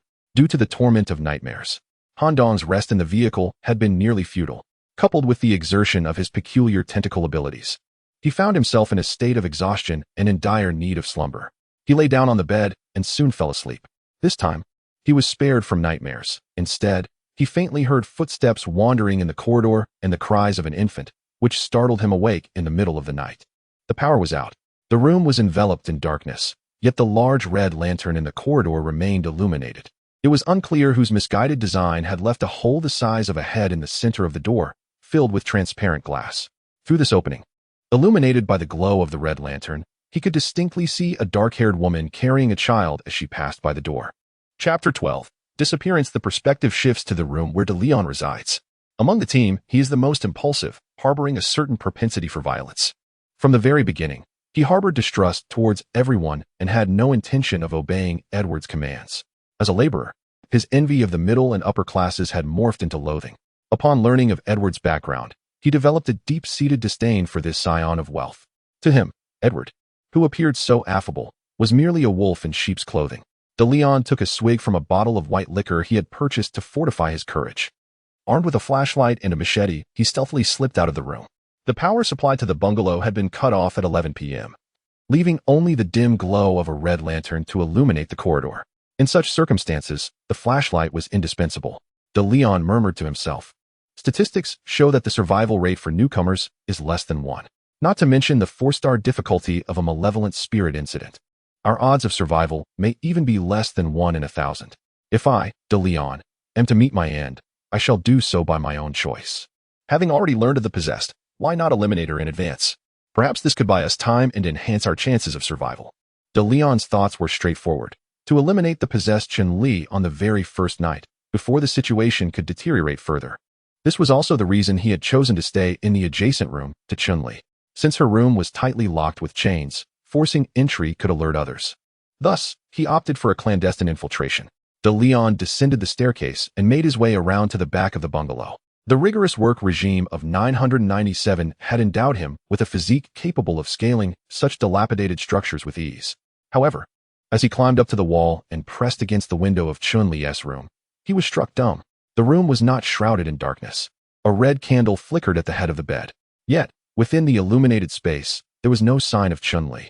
Even more bizarrely, the door, which should have been locked, stood ajar. I had specifically checked before leaving the room. Chun-Li's door was secured with chains and could not be opened. How did it come to be unlocked? A sense of dread welled up within De Leon, a fear that even the effects of the liquor could not dispel. Yet, having come this far, he would not retreat. The window was unlatched, and De Leon stealthily entered room 6. It was freezing. The temperature inside the room was at least 10 degrees lower than outside, and this chill seemed to penetrate to the marrow. Just as De Leon raised the machete for courage, the silence of the night was shattered by the sound of footsteps. At that moment, a woman cradling an infant passed by the doorway. The sight startled De Leon, causing him to tremble, but he managed to suppress the terror surging from within and steadied himself. In the next second, emboldened by the liquor, he surged forward, attempting to seize Chun-Li from outside and drag her back into the room to carry out his grim intent.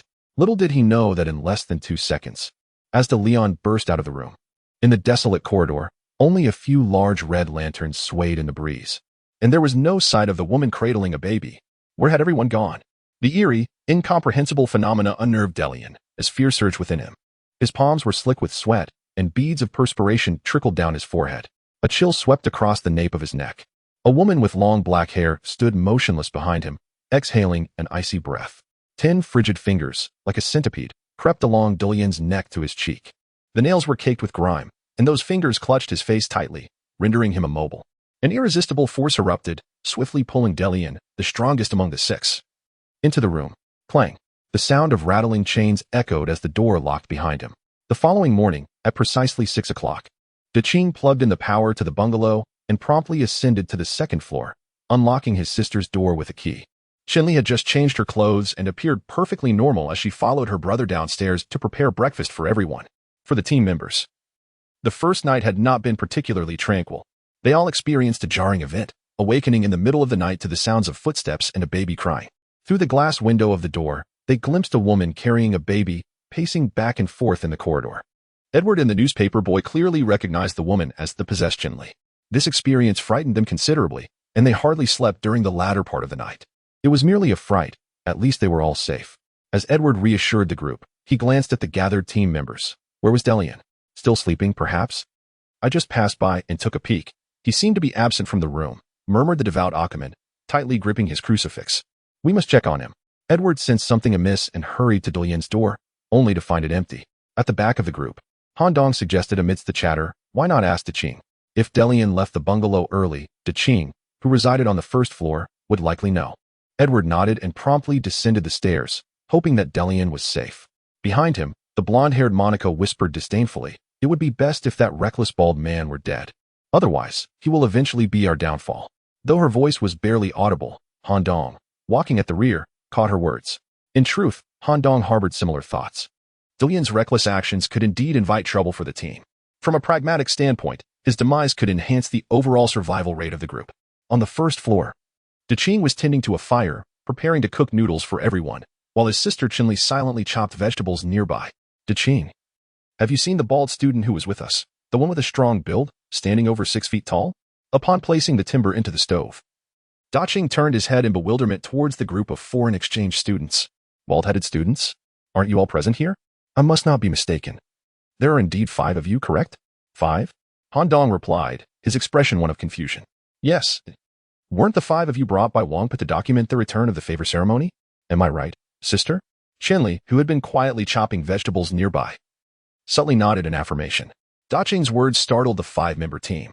The timid believer, Ackerman, was so frightened that he took 2 steps back, his form trembling slightly. Clearly, all memories regarding Delian had been completely erased from the minds of those involved in the incident. This indirectly indicated that Delian had met with misfortune the previous night, though the precise reasons remained unknown.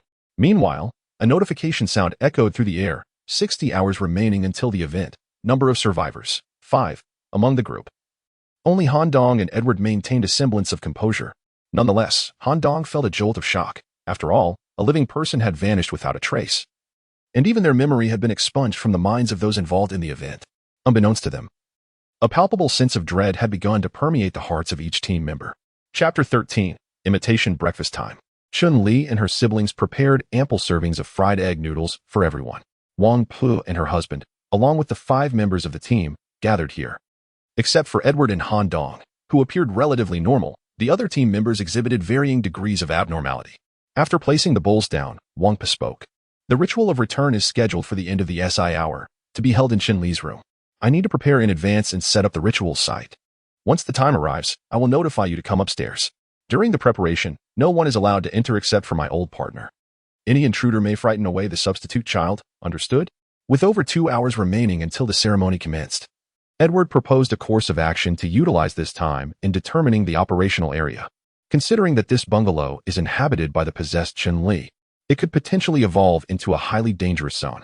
Furthermore, the system has indicated a radius of 500 meters for the operational area.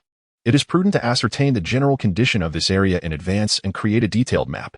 Herbert, the newspaper boy, stated that aside from selling papers, he has learned cartography from his father. As long as the area is not too vast, he can produce a fairly accurate map after traversing it once. Captain, I am not feeling well, Han Dong remarked. Edward gazed at Han Dong's frail, pallid form with a smile. Then you shall remain in the room to rest. We will handle the mapping. Thank you. Han Dong, serving as the team's translator, was irreplaceable. No one voiced objections to his desire to rest.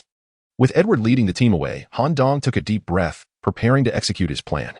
Edward's non-intervention stance seemed, on the surface, to pose no issues. It appeared to be the safest and most prudent method of self-preservation. Yet, it harbored a fundamental question. Could Edward truly be trusted? In a scenario with a terrifyingly high mortality rate, lacking personal insights, contingency plans, and merely awaiting danger's arrival would be exceedingly foolish. Han Dong bore a slight resemblance to the Bald de Leon in one aspect. From the outset, he had no intention of trusting anyone. In such life or death circumstances, he doubted that a group of strangers would assist one another. Uncle Lu, where are you headed? Han Dong coincidentally encountered Wang Po's husband descending the stairs. I'm going to the town to buy some items for your aunt. The rituals require certain trinkets, it's rather complex, and I cannot explain it to you. Upon returning to his room, Han Dong retrieved the props he had prepared in advance from his backpack. The other team members had utilized the 500 yuan allocated by the system to purchase various survival essentials. In contrast, Han Dong set aside some money to acquire several sets of rural clothing, one of which was identical to Uncle Lu's. Among the abilities associated with the head of the Faceless was imitation. The visage that Han Dong mimicked from the head was so authentic that even he could scarcely distinguish the real from the imitation in the mirror. A testament to the veracity of imitation. After a period of preparation, Han Dong disguised himself as Uncle Lu and entered the room designated for the ritual preparations. Old Wang, what are you wondering about for? If you have nothing to do, come and assist with the arrangements. Wang Pa, alone with her partner, had completely shed the image one would expect of a shaman. She was currently seated on the edge of the bed, absorbed in her mobile phone. In truth, there was little to prepare. It sufficed to place some offerings on the wooden table, while the so-called substitute paper figures could be casually arranged in a corner. Is this arrangement acceptable? Han Dong inquired as he attempted to position the offerings on the table. As long as it's tidy, there is no need for so many rules. Just like before, you will administer the medicine to Qin-Li first. She isn't in good health, so use only 2/3 of the dosage. The antidote is ready here. Once we complete this, we will split the earnings 64-40. At this moment, Han Dong comprehended how the renowned Wang Pe exorcised evil spirits and healed ailments. Understood. Han Dong immediately turned back to his room, changed into another outfit, and disguised himself as Deqing. He was already aware that Deqing had ridden his motorcycle to a town 2 hours away to procure vegetables, as at least 7 meals needed to be prepared for lunch. Having completed his disguise, Han Dong endeavored to immerse himself into the character of Deqing. However, this act of impersonation was fraught with far greater peril than the previous one. Chun-Li, the afflicted, was likely the malevolent spirit involved in this incident. With a creak, he pushed open the partially ajar wooden door to the hall. Chun-Li, appearing dazed, was resting against the sofa. In daylight, she bore little difference from a normal person, save for the sharp kitchen knife that lay on the table before her, recently employed for cutting vegetables. The blade gleamed ominously. "Sister, are you all right?" "Close the door," Chun-Li whispered. Han Dong maintained his composure and turned to shut the door. Taking a deep breath, he steeled himself for the impending confrontation. "Weren't you supposed to be buying vegetables?" A chilling voice came from behind. Upon turning, he found Chun-Li gripping the knife in her hand, her body leaning forward as if to rise. Han Dong steadied his nerves and endeavored to mimic Deqing's manner of speaking. "There's no rush in buying vegetables. I'm just a bit concerned about whether this matter can proceed smoothly." His words were perfectly timed. The phrase "this matter" seemed to refer to the returning ceremony, yet it could also serve to probe any private affairs between siblings. To his surprise, Chun-Li remained silent, gradually rising with the knife in hand. Her hair fell forward as she leaned, leaving only her crimson lips visible. As she approached Han Dong, buzz, the blade flashed downwards. The gleaming knife plunged into the wall beside Han Dong's head. At this moment, he was barely a fist's distance from Chun-Li, and he could clearly see the bloodshot veins in her eyes. The group of international students trailing behind posed a significant nuisance. Yet this was the singular opportunity for revenge we had long prepared for. "We must adhere to the plan. You should find a way to sabotage Wang Po's van, while I will devise a method to frighten these university students away." With a sigh of relief upon hearing such a response, Han Dong momentarily relaxed. In the fleeting moment when Chun-Li swung her blade, Han Dong's body instinctively stiffened. It was only due to his past experience of having faced death that he managed to suppress the overwhelming tension that accompanies such a close brush with mortality. Han Dong mused, indeed, possessing a certain understanding of the national context proves to be invaluable. In the kingdom of Jiuzhou, scrutiny over superstitions is particularly stringent. The underlying causes of domestic horror films are often fabricated by human hands. When the system notification indicated that Possessed was a film from the kingdom of Jiuzhou, Han Dong contemplated the possibility that the film might not actually feature any ghosts. It was precisely this reasoning that emboldened him to approach Chun-Li alone. However, that brief moment had genuinely frightened him, his palms slick with sweat. Thus, the positioning of the characters involved in the event became utterly clear. Wang Po was merely a fraudulent fortune-teller, driven by a grudge stemming from a past incident with the siblings. Chun-Li and Deqing were simply intent on luring Wang Po and her husband to the desolate wilderness to execute their plan of vengeance. Then the question arose, what of the malevolent spirit? At that moment, a solitary voice from the system reverberated in Han Dong's mind. Side quest activated. Choice. Quest options, optional 1. Assist Wang Po and her husband in escaping the abandoned villa. 2. Aid the siblings in preemptively eliminating Wang Po and her husband. Quest rewards. Increase the likelihood of obtaining a fate card, novice level, during the final reward assessment. Alter your relationship with the event characters, either enhancing or diminishing it. Chapter 14. The choice. Initially, Han Dong's intention was merely to leverage his mimicry ability to delve deeper into the characters and events depicted in the film Possessed. Little did he know that this engagement would unexpectedly trigger a side event. Han Dong paid little heed to the fate cards mentioned among the side rewards. After all, he was uncertain whether he would even survive this incident. His primary concern lay in the relationships among the characters.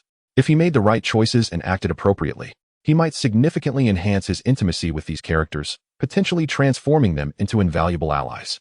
Upon concluding his conversation with Chun-Li, Han Dong returned to his dormitory, shedding his disguise and succumbing to contemplation. This interaction with the event characters not only deepened his understanding of the film's essence and the relationships among the characters, but also raised a crucial question. Given that both the Wang couple and the Chun siblings were ordinary humans, who then was the evil spirit? Two possibilities emerged. First, the event characters could transform into malevolent entities upon their demise. Second, the evil spirit might wander these desolate mountains, unrelated to the characters. However, the first possibility seemed exceedingly remote. After all, Bald de Leon had met his end the previous night.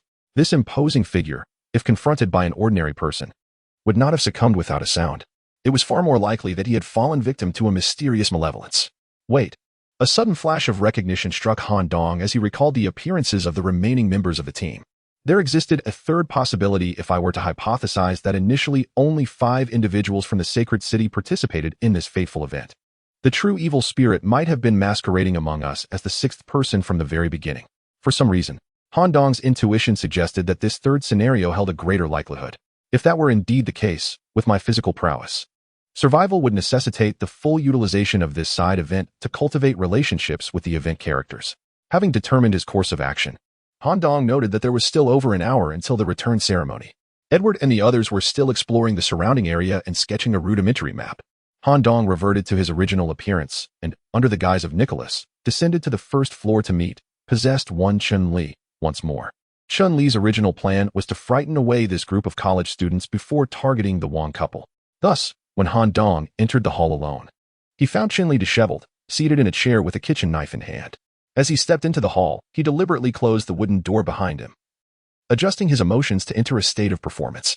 Miss Chen, I am Warren Nicholas.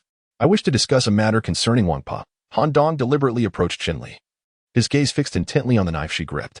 I am different from them. I am of mixed heritage, with my mother hailing from the 9 provinces.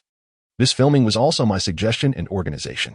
The purpose was to expose Wang Po's true nature and ensure she faces legal retribution. However, I am unwilling to concede. There exists no irrefutable evidence to justify her imprisonment for an extended period. It cannot possibly atone for the crimes she has committed. My mother was once a victim of the malevolent Wang Po. During his discourse, Han Dong exhibited a range of emotions with remarkable precision. This facade of emotional pretense is frequently employed by Han Dong at gatherings with other faculty members. To speak candidly, Han Dong harbors a distaste for social interactions. However, due to professional obligations, he must engage in various social events and networking. As an expatriate, he feels compelled to feign warmth, politeness, and friendliness to avoid ostracism from his colleagues. Chun-Li maintained a stoic expression, suggesting that she wished for her disappearance. Did she not?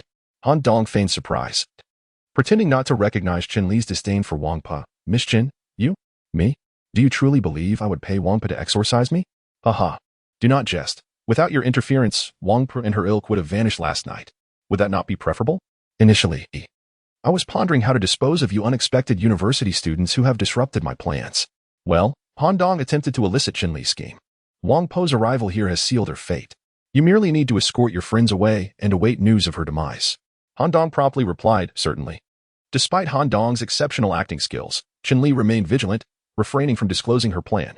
In her mind, her brother De Qing was the only individual worthy of trust. Why assist us? Han Dong shrugged, adopting an expression of feigned helplessness. Assist you? Not at all. I merely wish for Wang Pa and her husband to receive their due retribution, and the sooner, the better. A palpable silence enveloped the hall. After approximately 2 minutes, Chun-Li did not discern any signs of deceit in Han Dong's gaze and, lowering her voice, said, Very well, if all goes according to plan. My brother will sabotage Wang Po's vehicle. They will still reside in the bungalow tonight. We shall introduce a laxative into their drinking water. My brother and I will act in the outhouse. You simply need to ensure your classmates remain in their rooms, preventing them from approaching the outhouse at night. The following day, you must inform your companions that Wang Pa and her husband had to return to the village early due to car repairs. My brother will arrange transportation to take you back to the city. Understood. Just as Han Dong affirmed this, Chun-Li lunged forward with astonishing speed. Her face drew perilously close to Han Dong's, their lips nearly brushing as she whispered in his ear, If anyone approaches the outhouse tonight and discovers what transpires, they will be silenced along with you. Do you comprehend? Not a problem. The negotiations concluded successfully. Han Dong chose to assist the siblings in this side quest for a straightforward reason, their unwavering desire for vengeance, tempered by a semblance of compassion, spared the university students from the consequences of their actions. This was undoubtedly more commendable than the unscrupulous and deceitful Wang Pa and her husband. The couple, who were driven solely by self-interest, will undoubtedly flee at the first sign of danger, regardless of any assistance provided to them, even if it means saving their lives. Establishing a rapport with them holds no value.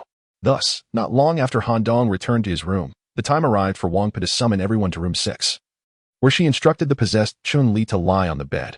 The return ritual commenced. Han Dong's involvement altered the trajectory of the narrative. Instead of succumbing to madness during the ceremony as initially intended, Chun-Li chose to remain peacefully on the bed, patiently awaiting the conclusion of the 3-hour return. She bravely consumed the talisman water prepared by Wang Pu, subsequently smiling as she feigned the expulsion of the malevolent spirit from within her. The ritual was deemed successful, and Qing's performance astonished Han Dong. He knelt and clasped Wang Po's leg, weeping profusely as he called her his benefactor, while also presenting her with the prearranged fee for the ceremony. After a brief respite and a meal, the couple did not linger. Due to their inability to leave the villa, Han Dong and the others were informed that they must wait until Qinli had fully recovered before inquiring about her experiences during the return ritual, as only then could the filming be deemed complete. Consequently, the couple began their journey back. However, Qing privately tampered with their van. Within an hour, the vehicle encountered a breakdown, making it impossible for them to walk the 5-hour distance back. Thus, the couple had no choice but to return to the villa and call for the local repair team. The first step of the revenge plan had succeeded. As night fell on the second day at the abandoned farmhouse. Note, the characters and events within the realm of fate are entirely fictional and do not exist in reality. Chapter 15. Restrictions on the second night. The drugged couple had succumbed to slumber, inevitably destined to seek the restroom in the dead of night due to physical discomfort. As per the directives, Han Dong was merely tasked with supervising the team members, ensuring they remained in their quarters throughout the night. In reality, there was no need for him to awaken them. None would dare venture out for a midnight trip to the lavatory, especially after the previous night's unsettling disappearance of the bald man, Delian. Any physiological needs would be resolved within the confines of their own rooms.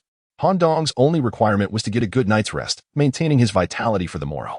However, the night was far from tranquil. The sound of footsteps echoed intermittently in the corridor, drawing closer and then retreating, rousing Han Dong from his slumber. Bathed in the glow of the crimson lantern, he glimpsed through the circular window of the door a woman clad in red, her disheveled black hair cascading around her. The newspaper that had previously covered the door lay abandoned on the floor. Unlike the previous night, the woman no longer paced but stood resolutely at the threshold, gazing intently at Han Dong within the room. Beneath her tousled locks, a pair of sinister red lips became discernible. This was not Qinli, with prior knowledge of the revenge scheme. She would undoubtedly be lying in wait in the restroom and could not appear on the second floor of the bungalow. The figure before the door was evidently the malevolent spirit involved in this incident. A sharp screech shattered the night silence as the woman ran her pointed fingers along the surface of the door. Had it been anyone else, they would have surely screamed in terror. Even Han Dong, who had faced death once, could not entirely suppress his fear. Beads of sweat formed on his brow, and cold perspiration trickled down his back. Nevertheless, his expression remained unchanged as he lay in bed, fixated on the woman at the door. Should she attempt to break in, he would swiftly employ the tendril ability bestowed by the head of the Faceless One to counterattack. Time elapsed slowly as they locked eyes, gradually tuning out the sound of her nails scraping against the door until she eventually departed. In that moment, the overwhelming sense of pressure and danger that had enveloped him dissipated, and an instinctual realization dawned on Han Dong. This malevolent spirit would likely not return that night. After 5 full hours of sleep, coupled with the adrenaline of fear, Han Dong found himself wide awake, staring at the ceiling. His mind began to wander as it habitually did. A robust figure like Delian had not even a chance to make a sound before vanishing in the presence of the spectral woman. Logically, the spirit possessed the capability to eliminate them all during the night. Why did she refrain from doing so? Was it merely a desire to frighten and toy with them, waiting until the final moment to strike? Or was there a notion of restrictions at play? As the phrase restrictions crossed his mind, Han Dong sprang from his bed, retrieving a ballpoint pen and notebook he had purchased, hastily jotting down his thoughts. At this moment, he could not comprehend the purpose of the fate space. However, it seemed to serve as a mechanism to screen ordinary individuals, bestowing enhancements upon those deemed exceptional, possibly even granting supernatural abilities. Fate does not conspire to present us with a deadlock leading to our demise. Rather, it offers us a chance for escape. This aligns with the reason why the malevolent spirit cannot directly extinguish our lives, given our restrictions, such as the mandate to remain within a 500-meter radius of the villa and the prohibition against occupying the same room during the night. Could it be that this evil spirit is also bound by similar constraints? For instance, might it be unable to forcibly enter our chambers? Or perhaps it can only target individuals whose fear levels reach a certain threshold. Or, within a specified time frame, is it limited to claiming but one life? The likelihood of such restrictions is indeed substantial. In life, Han Dong often found solace in pondering problems while reclining on his bed. The tranquil night and the comfort of his mattress frequently inspired experimental methods and angles of inquiry that eluded him in the confines of the laboratory. If he could survive this night, half of the event's time constraints would have passed. In the remaining 36 hours, it was imperative to identify and validate the restrictions surrounding the malevolent spirit. Once established, the chances of survival would significantly increase. Thus, Han Dong remained in repose until dawn. However, the circumstances Han Dong faced were mirrored by his fellow team members, with the exception of Edward, who remained relatively composed. The others were far less tranquil during their tense exchanges with the spirit through the glass window. Among the two women, one screamed in terror from a corner, while the other cowered, trembling in a different nook. As for the young newsboy, Herbert, his reaction was markedly different. Typically adept at suppressing his fears, he found himself unable to maintain composure and resorted to an utterly irrational act. No, a flimsy wooden door would surely not withstand the spirit's onslaught. I must escape. Overcome by uncontrollable tremors in his legs, Herbert donned his backpack, opened the window, and leaped from the second floor. With commendable physical prowess, he landed gracefully and retrieved his flashlight to survey the surroundings of the bungalow. Just as Herbert descended, the woman at the door ceased her scratching at the wood, a slight smile curling at the corners of her mouth. I must seek out the captain. He will surely have a solution. The young boy dared not venture recklessly into the desolate wilderness at such an hour. The only lifeline he could envision was Edward. Keeping close to the walls of the bungalow, Herbert cautiously navigated to the front yard, illuminating the area with his flashlight to confirm that the woman before his room had vanished and that the upstairs corridor was deserted. Simultaneously, he faintly discerned a sound reminiscent of meat being chopped emanating from the direction of the outhouse several dozen meters away. In such a critical moment, the mind is prone to connect disparate information chaotically. Herbert's mind concluded that someone had met a grim fate in the outhouse, and seizing this opportunity, he resolved to dash to the bungalow to reunite with the captain. However, as he rushed to the corner of the staircase, his body froze, compelled to halt abruptly. At the turn, a woman stood facing the wall. This scene left Herbert trembling uncontrollably, his thoughts in disarray. Just as the sound faded, 10 murky fingers enveloped Herbert's face, and an irresistible force dragged him back into a room on the second floor. The following day, as Chin-Li and the DeQing siblings prepared breakfast, the group convened in the hall on the first floor. When DeQing brought in a plate of fried egg noodles, he cheerfully inquired, "Did you four sleep well last night?" The Wang couple's vehicle had been repaired and had departed an hour ago. "If there is anything else you wish to film, we will fully cooperate." Upon hearing the term "four" from DeQing's lips, the team members shuddered. Half of the time for the event had elapsed. The original 6-member team had dwindled to 4, and the latter half promised to be even more perilous. Chapter 16, Breakfast Interlude. Han Dong feigned discomfort as he returned to his room, balancing a plate of fried eggs and noodles. In truth, he had pressing matters to attend to. He began analyzing the demise of Herbert, extracting paper and pen to jot down his observations while savoring his meal. All 4 of us who survived the harrowing encounter with the malevolent spirit last night remained confined to our rooms, with one individual daring to leave their bedding. Yet, no one ventured beyond the threshold of their chambers, except for Herbert, whose window stood ajar. It was evident that in his panic, he had chosen to leap out, becoming a target of the vengeful spirit. A restriction. My hypothesis appears sound, at least last night. The spirit may have been bound by limitations of not being able to enter the rooms, or perhaps constrained to claim only one victim, leading it to select Herbert, who had jumped from the window. However, I cannot guarantee that such restrictions will endure. As time elapses, the spirit's constraints may diminish. Given its current speed of malevolence, we might only have 2 survivors by the time this ordeal concludes. Han Dong meticulously recorded every conceivable detail and plausible inference in his notebook, preparing to validate these theories through subsequent events. Furthermore, the primary objective of returning to his room was, after the siblings had succeeded in their treachery last night, Han Dong received a system notification, side quest choice completed. The probability of obtaining a fate card, novice level, at the conclusion of this event will be increased by 10. Additionally, your intimacy with the key figure, possessed woman Chin-Li, has significantly risen, while your relationship with the important character, DeQing, has received a slight enhancement. A significant increase. This was the fruitful outcome of Han Dong's proactive engagement with Chun-Li, offering his assistance. During breakfast, Han Dong discreetly slipped a note to Chun-Li, instructing her to feign illness and ascend to his room for a private discussion. In the face of life and death, the hastily assembled team of strangers was not to be trusted. The only individual I can fully rely on is the character entwined in this event. After approximately 5 minutes, Chen-Li ascended with her bowl of noodles. "Come in," Han Dong said, deliberately sealing the glass window with a newspaper as he closed the door. "Thank you." In that moment, the seemingly terrifying figure of Chen-Li, mistaken by the team as a possessed victim, succumbed to her emotions, weeping uncontrollably as years of pent-up resentment poured forth. "It's all right now." Han Dong stepped forward to console Chen-Li, striving to elevate their intimacy to its maximum potential. As for the slain Wang couple, Han Dong remained unperturbed. In his eyes, within this fate-laden realm reminiscent of a game, All characters resembled mere NPCs rather than flesh and blood beings. The varying degrees of intimacy and narrative design further corroborated this notion. Just as Han Dong finished his comforting words, another system notification echoed. Intimacy increased. Your relationship with the event character, possessed woman Qinli, has escalated to close friends. Note, intimacy can be further enhanced. As Qinli gradually ceased her sobs, she turned to Han Dong, expressing her gratitude. Thank you. If you wish to continue filming, I shall act accordingly. You need not worry, Miss Qin. The filming is a trifling matter. The reason I summoned you to my room is due to an exceedingly important matter that requires both you and your brother's assistance. What is it? Han Dong inquired earnestly. It pertains to my very life and safety, and only you can aid me. Had their relationship not reached the level of closest friends, Han Dong would not have dared to disclose his predicament so openly. After a brief explanation, Qinli, originally carrying a bowl upstairs, unexpectedly produced a kitchen knife from seemingly nowhere, exuding an unsettling readiness to wield it at any moment. Instantly, a palpable aura of menace enveloped the room, causing the temperature to drop by a couple of degrees. In that moment, Han Dong found himself questioning, is this Qinli truly human or something other? I will certainly assist you, Qinli declared.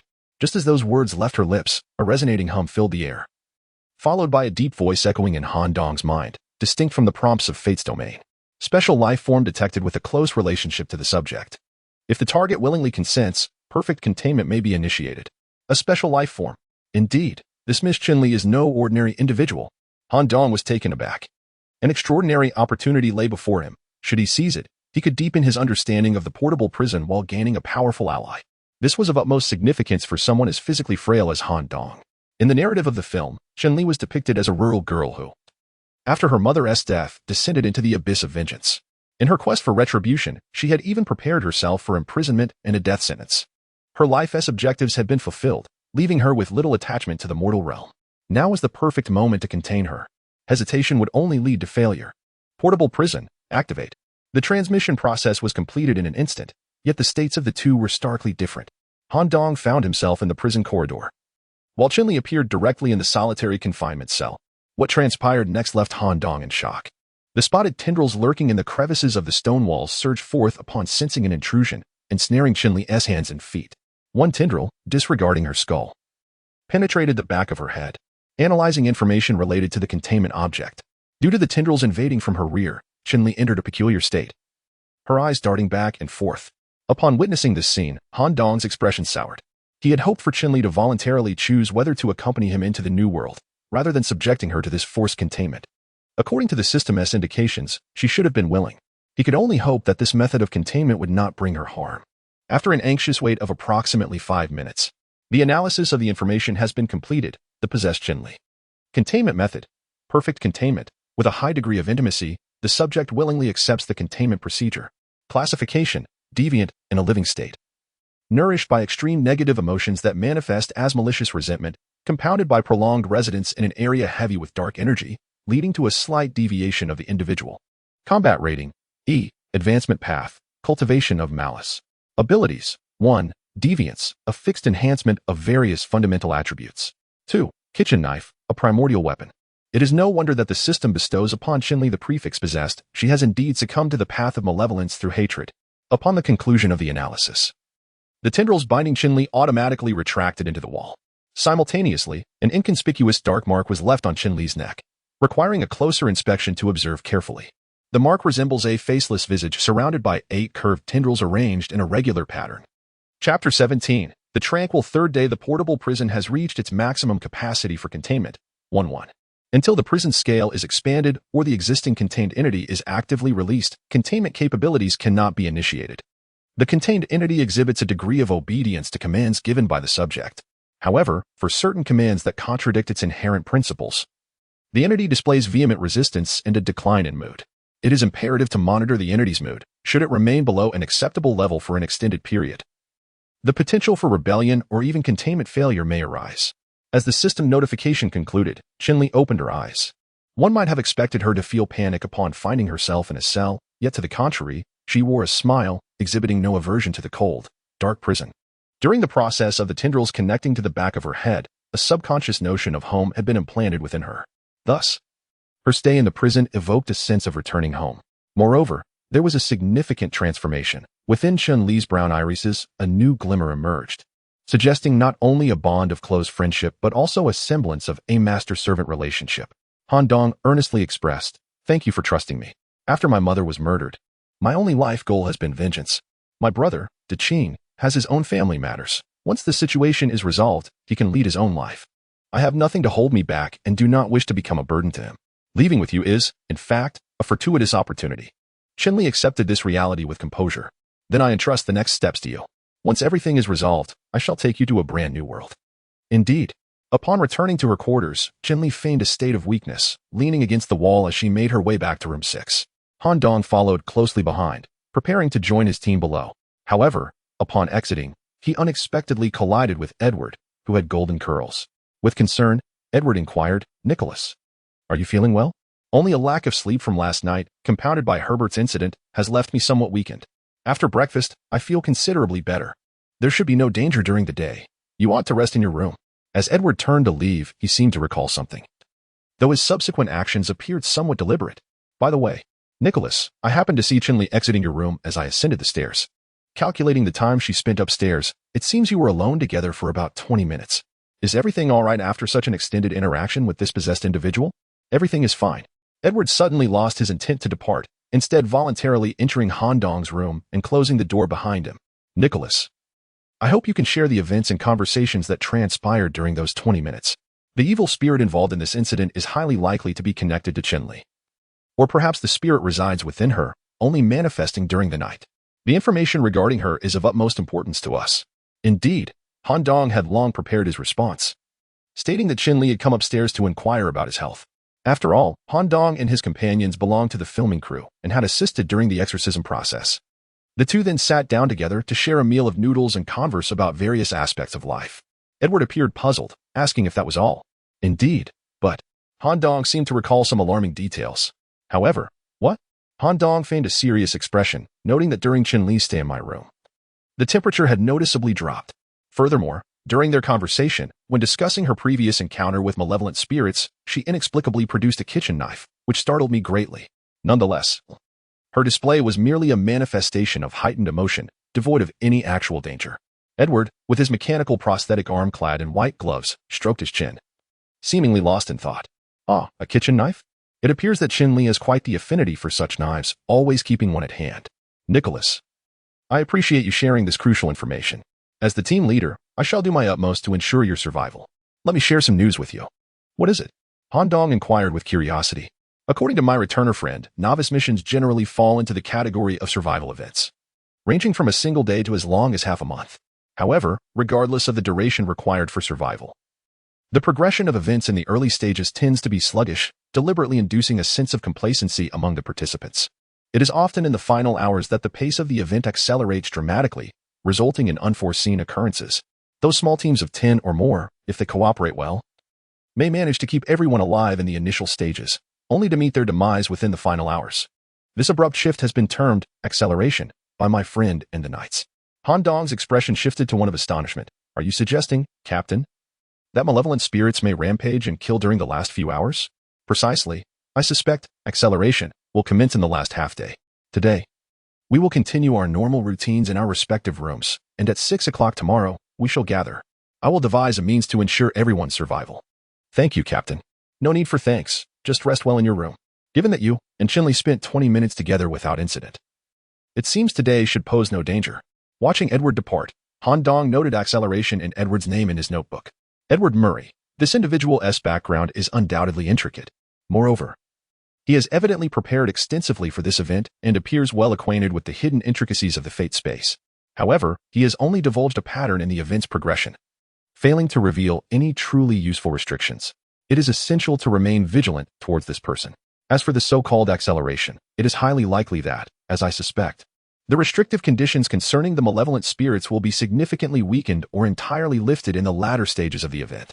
The third day, Han Dong spent nearly the entire day confined to his room, citing ill health, a reason that Captain Edward deemed acceptable. Even during lunch and dinner, meals were personally delivered by Qinli. Throughout this day, Han Dong was ensnared in contemplation. Everything appeared normal, reminiscent of Edward's assertion that a shift would occur the moment everyone let down their guard, even in a small team of over 10. Leading to their demise within the final hours. As evening approached, following dinner, Han Dong seized the opportunity to descend to the first floor under the pretext of returning his bowl, marking his first departure from his room. Just before the last rays of the setting sun disappeared, he ventured to the latrine to attend to his physiological needs. Yet, the primary purpose was to meet Chun-Li clandestinely. Upon reaching the rear of the latrine, despite being mentally prepared, he was momentarily startled by the sight before him. Chun-Li, with her disheveled hair and clad in red, held a kitchen knife, her figure partially concealed behind a tree. As I instructed, tonight we shall initiate action with your brother. My survival hinges on your performance. Very well, Han Dong remarked before leaving, offering a compliment. Your attire surpasses my initial plans. You nearly frightened me. Chapter 18. The Acceleration, Third Night.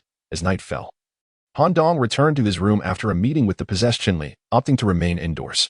The other members of the team followed suit, retreating to their rooms before 11 o'clock.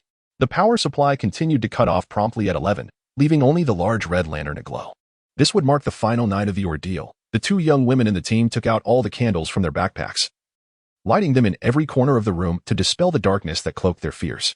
Edward, well versed in the hidden rules, inspected his steam prosthetic before peacefully drifting into slumber. Han Dong, too, sought rest, despite having spent the entire day napping. The third night, however, unfolded differently. No longer disturbed by the echoing footsteps in the corridor, Han Dong slept soundly until waking naturally. Upon opening his eyes, he swiftly turned to glance at the winding mechanism on his wrist. 9 hours remain until the conclusion of the event, he noted. Curious. Was there an issue with time or the environment? Outside the window, the full moon hung high in the sky, shrouded in darkness, unmistakably night. Yet, the team had arrived at the lodge at 6 in the afternoon. Thus, the deadline should be 6 in the afternoon 3 days hence. Adjusting back 9 hours. The current time ought to be 9 in the morning. However, there were no signs of dawn outside. Could it be that Edward's so-called acceleration had already commenced? At that moment, a series of urgent knocks resounded on Han Dong's door. Standing outside was the visibly anxious Edward Murray, accompanied by 2 women with deep circles under their eyes. This indicated that none had met with misfortune the previous night. Nicholas, I'm relieved to see you unharmed. The acceleration I mentioned yesterday has likely arrived, Han Dong stated, his expression one of bewilderment as he urgently inquired, Captain, what should we do? Edward proposed. Let us first rendezvous with the event's participants. Perhaps they can offer us assistance. It was rumored that the former leader of the Black Rose Knights had managed to lead a significant portion of the newcomers out of the fate space with the aid of these figures. Agreed. The 4 set off together, with Edward leading the way. Unfortunately, events unfolded beyond Edward's expectations.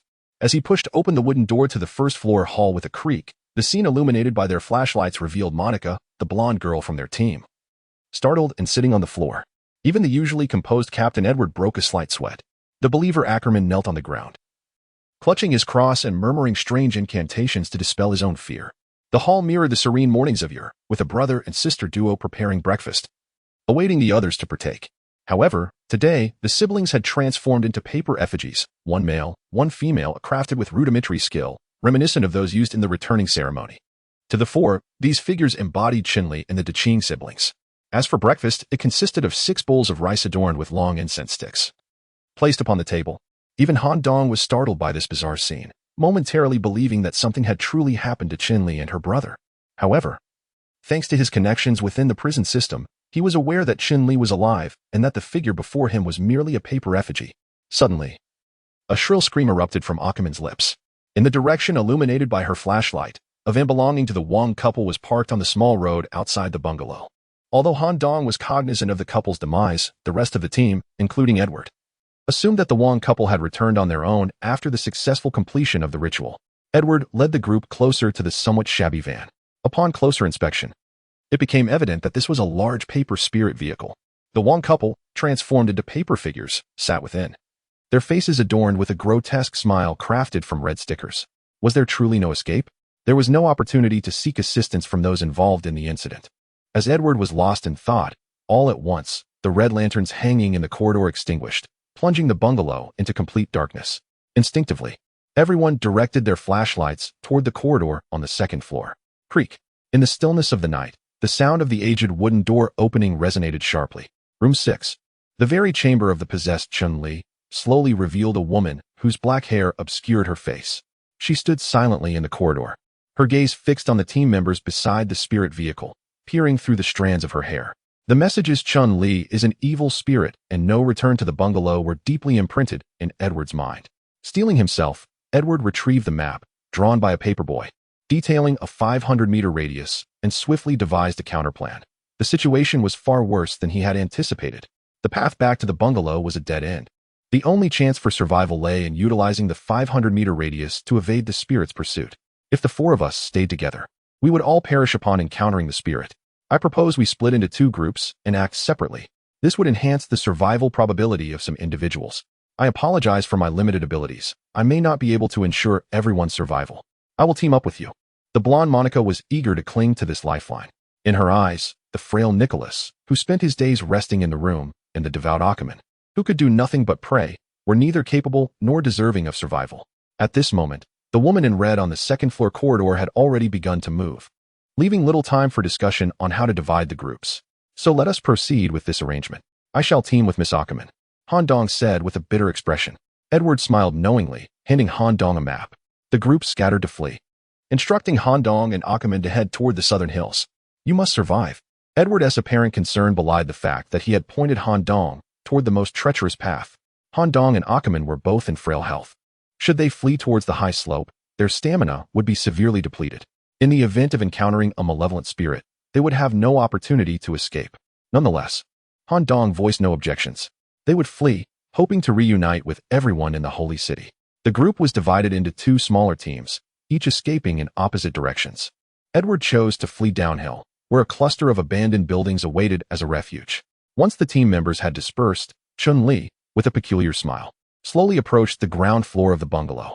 At that moment, her brother Daching, holding an oil lamp, emerged from the direction of the outhouse. Sister, do we truly intend to assist that foreigner who speaks the dialect of the 9 provinces? There seems to be no necessity for us to take such risks. We must. Chun-Li, her hair disheveled, had succumbed to a state of possession.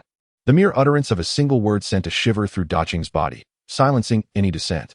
Indeed, while the concept of the paper figure bore no relation to Han Dong, Chun-Li's manifestation was orchestrated by him alone. Chapter 19. Death? This body feels truly unbearable. After resting for such an extended period, and without neglecting my sleep, how long has it been since we set out? I can distinctly feel my body reaching its limits. Countdown, 8 hours. As I tread along the mountain path, I find myself needing to pause for several seconds after every 5 steps. The oxygen my lungs crave is woefully insufficient, and my legs tremble slightly from a lack of exercise and essential vitamins. As for my companion, the devotee Achaman, astonishingly, her physical condition seems to surpass mine. Clutching her crucifix tightly, her dark circles are prominent, and her gaze reveals almost no glimmer of hope as she persistently trails beside me. Though my body appears to offer little in the way of support, I notice a building marked on the map ahead, likely a farmhouse. Shall we seek refuge within? Before long, the beam of my flashlight illuminates a stone brick structure nestled halfway up the mountain. It is a single-story design, with numerous cracks in the walls, clearly abandoned for quite some time. I can barely continue. If I persist in this manner, my body might completely give out. Even the most dilapidated of buildings will have to suffice for a brief respite. As soon as we step into the forsaken structure, a thunderclap resounds. A flash of lightning streaks across the sky, followed closely by a rumbling roar. Rain begins to pour down in torrents. Fortunately, the roofing is tightly laid, preventing any leaks. Otherwise, in my fragile state, exposure to the rain could lead to illness in the final hours, and that would spell the end. We sit against the wall in the main area, and I hurriedly retrieve some high-calorie food from my backpack, along with a pre-prepared packet of Isatis root powder, to replenish my energy and stave off illness. In contrast to me, Achaman remains somewhat composed. She neither eats nor expresses any sentiments, merely clutching her crucifix while staring vacantly ahead. We sit in silence, listening to the relentless rain battering the bricks, passing about 5 minutes in this manner. Suddenly, Achaman speaks. Do you know? The basement of the church resembles this place, dark and damp. Every day after volunteering, the priest would require me to spend some time down there. I sense an odd aura. Though I am reluctant, it is unavoidable. If I do not bring home money, my father will beat me, and it will hurt more than the priest's punishment. I must obey. As long as I comply, I will be able to take money back. Achaman's voice grows increasingly fervent, and she begins to scrape the muddy ground with her fingernails. Do you know? If I could just hold on for a few more months, I could become a formal employee at the church, with a steady salary each month. I would be able to interact with more and more people, and my life would return to normal. Yet, at this moment, my father refuses to let me continue working at the church. He has accrued too much debt and intends to sell me off to settle it. No, I cannot accept this. I dealt with my father, and now, homeless, I have no choice but to seek the priest's help at the church. The priest, who had always been kind to me, suddenly changed his demeanor, unwilling to allow me to work in the church, even going so far as to summon someone to take me away. I truly do not wish for this. All I desire is a simple life. Can you comprehend my feelings? In that moment, a series of unsettling cracking sounds emanated from Ackerman's body as it shifted from a seated position to a crawling stance. Han Dong, utilizing the prison as a means of communication, established contact with Chun Li to convey an exceedingly important message. Its success would determine whether Han Dong would survive. With a swift motion, Ackerman, now in a crawling posture, had her dark hair floating in the air. Han Dong's hypothesis proved entirely accurate. The true malevolent spirit was indeed among the six. Her speed was nearly imperceptible to Han Dong, as 10 fingers pressed against his cheeks. A familiar sense of impending death washed over him, reminiscent of that moment lying in a hospital bed, breath faltering. Yet this time, death might come swifter. Wait, can I end this myself? My body was never meant to last long. As Han Dong uttered these words, he drew a carefully prepared dagger, positioning it against his own neck. Such words and actions caused the malevolent spirit, Ackerman, to halt her current movement. Han Dong's demeanor was entirely different from the previous two. There was no trace of the fear typically seen in others facing death. Throughout their journey, Ackerman had observed Han Dong's frail condition. A being so weak could not possibly escape, let alone survive. In her eyes, this youth named Nicholas suddenly became intriguing. I will grant you 1 minute. Han Dong offered a resigned smile. Thank you. Before I die, I have a question. Why did you not simply kill most of us on the first night? The memories of the deceased would be erased from the minds of those involved. Would they not pose any disadvantage to you? As he inquired, the blade had already pierced flesh. Ackerman, caught off guard and intrigued by Han Dong, who she deemed unlikely to survive, decided to respond to his dying question. In the initial days, I could only kill 1 person per day, and only at night. It is only in the final 12 hours of this game that such restrictions will gradually diminish. Do you understand? In those last hours, I will kill you all. Rest assured, someone will be here to accompany you shortly. Han Dong's suspicions were once again confirmed. The limitations indeed existed. Thank you. Han Dong hesitated not at all. The blade glided across his neck, penetrating deeply enough to be fatal. Such a feeble body could not withstand such a grievous injury. His pupils gradually dulled, and he slumped against the wall, lifeless. Before long, Ackerman received her unique system notification. Due to the death of a survivor, the cooldown period has been reset to 4 hours. Current number of survivors, 2. Thus, Ackerman no longer lingered, swiftly crawling out of the derelict tile-roofed house like a spider, racing towards the mountainside where Edward and his companion had fled. At the foot of the mountain, within the abandoned farmhouse courtyard, the golden-haired Monica stared wide-eyed, filled with resentment, at the indifferent captain, Edward. A steam-powered arm had pierced through her abdomen. What? Monica had never anticipated that she was not a victim of malevolent spirits, but rather had been slain by the very lifeline she had hoped to rely upon. It was because of her. Edward cast a sidelong glance at the woman in red, quietly standing amidst the trees just outside the farmhouse. You wretched commoners, from the moment you entered the realm of fate, you were destined to become prey. Your existence merely serves to buy me time. Edward S.F.A.A.D.E. as the benevolent hero shattered in an instant. As Monica collapsed, the woman in red, who had been wandering in the woods, departed as well. Witnessing this scene, Edward exhaled a sigh of relief. He hadn't anticipated such misfortune. The malevolent spirit had pursued him first. I must immediately regroup with the weakest duo and continue to exploit their time. After a brief respite, Edward promptly ascended the mountain in reverse. Chapter 20. The Hidden Realm. The torrential downpour showed no signs of abating, promising to persist until the event's conclusion. On the muddy mountain path, a disheveled woman clad in red, unfazed by the relentless rain, made her way towards an abandoned tile-roofed house. Upon reaching the threshold of the dilapidated structure, she swiftly drew a kitchen knife, her senses heightened as she cautiously entered the dim interior. Her eyes appeared to possess a degree of night vision, allowing her to discern every detail in the pitch-black room. She meticulously searched every corner, poised to cleave through any adversaries that might obstruct her path. After conducting a thorough inspection and confirming the absence of danger, she returned to the hall and crouched beside Han Dong, whose neck had been slashed. With her crimson lips brushing against his ear, she whispered, "They have already departed." As her words faded, a multitude of mycelium sprouted from Han Dong's neck, reconnecting with his body. On the first night of the incident, Han Dong had clandestinely conducted an experiment in his room. Using a sharp knife he had procured to create a small incision in his neck.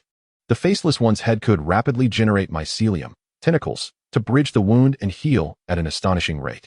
However, this method of reattachment was limited solely to the head and body. Other areas were not viable for such regeneration. This was due to the fact that Han Dong's true essence resided solely in the Faceless One's head, which occupied a burden value of 100 points. The frail physical form of Warren Nicholas was merely a temporary vessel.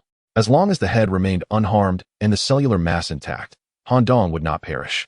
Leveraging this unique trait, coupled with the gathered intelligence and the unexpectedly activated side event, Han Dong devoted considerable effort during the third day, remaining indoors to establish an exceedingly intricate scheme. This scheme necessitated an abundance of gears to function properly. Any missing, loose, or malfunctioning gear at a critical moment would jeopardize the entire plan. Among these, the most crucial gear was none other than the possessed Chun-Li. What Han Dong had not anticipated was that Chun-Li was even more exceptional than he had envisioned, her uniqueness fortifying the overall scheme. The pivotal segment of the plan had just been successfully executed. Upon confirming that Takuman was indeed a malevolent spirit, Han Dong instructed Chun-Li to commence her actions. Disguised as the malevolent entity, Chun-Li actively pursued Edward and Monica, leading Edward to mistakenly believe that the spirit was targeting him. Well versed in the rules of hiding, Edward would inevitably resort to killing the blonde woman to buy himself time. Even if he hesitated, Chun-Li would take matters into her own hands. The rationale behind this was to synchronize the moment of Monica's demise with Han Dong's suicide. Han Dong had received intel from Ackerman regarding the murder restrictions. Should any member of the squad perish, Ackerman would undoubtedly receive the corresponding information. Thus, the malevolent spirit would harbor no suspicion regarding Han Dong's suicide. The head reattached to the body. Han Dong exhaled deeply, revealing a rare smile. At last, we have reached this juncture. My conjecture was not erroneous. The malevolent spirit is indeed constrained, and fundamentally, it is bound by the rigidity of time. However, this limitation will gradually weaken in the final hours, possibly rendering it entirely unbound. Thus, let us hasten back to the bungalow. Leaning against the wall, Han Dong slowly rose, preparing to return to the bungalow while the malevolent spirit was incapacitated to unite with the individuals involved in the incident and initiate the final plan. To his surprise, Chun-Li stood at the entrance of the bedroom in the current dilapidated house, her arm extended, pointing towards a particular spot. It seemed that while she had just entered to search for confirmation of the malevolent spirit, she had stumbled upon something unexpected. A hidden passage? Moving aside the old wooden bed that Chun-Li indicated, he lifted the edge of the carpet, revealing a dark and profound secret tunnel. With 7.5 hours remaining until the conclusion of the event, only Edward and I remained as survivors. The harm threshold of the malevolent spirit should not be brief, likely exceeding 3 hours. Chun-Li, let us descend and investigate. My intuition suggests there may be unforeseen discoveries below. If nothing of significance is found, we can promptly return to the bungalow, time permitting. Han Dong carefully descended the damp steps, illuminated by the beam of his flashlight, towards the unexpectedly discovered cryptic cellar. Allow me to lead. During their descent, Chun-Li wielded a kitchen knife, taking the initiative to walk in front of Han Dong. As a precaution against any potential dangers lurking within the cellar, there was a sense of guardianship about her. Moss, vermin, and a putrid odor accompanied them. As Han Dong stepped down the final stair, a familiar system notification echoed. Hidden area detected. Corrupted cellar. Please search for clues within this area to unlock the corresponding event. Time limit, 15 minutes. Another unexpected find. Han Dong's lips curled into a smile of excitement. This marked the first activation of a sub-event through dialogue with the characters involved, and now a hidden area had been uncovered. The specifics of what he might uncover would depend on the clues he could find. After approximately 10 minutes of meticulous exploration of the cellar, he unearthed a notebook from a corner of the floor that showed signs of having been recently disturbed. Scrawled in hasty characters were accounts of the plague ravaging the area, leading to the forced relocation of local tourist attractions, transforming Wangzigang into a desolate wilderness, the relocation of attractions, the abandonment of all farm stays. And even the villages and cottages lay in desolation. So, a plague event had indeed transpired here? Beside him, Chun-Li remarked, "My brother and I are not residents of Wangzigang. We only knew that this area had experienced a plague, rendering it uninhabited. We specifically sought out an abandoned farmhouse to feign residence and lure the Wang couple here." Indeed, Han Dong continued to peruse the diary.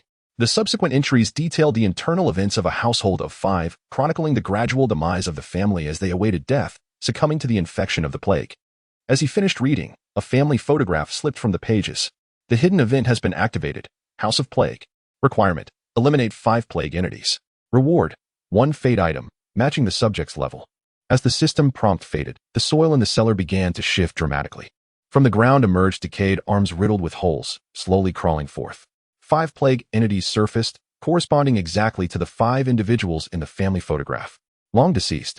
They re-emerged through the power bestowed by the plague in the fate space, transcending the realm of humanity, mere mindless beings driven by fungal entities. Han Dong, leave these creatures to me.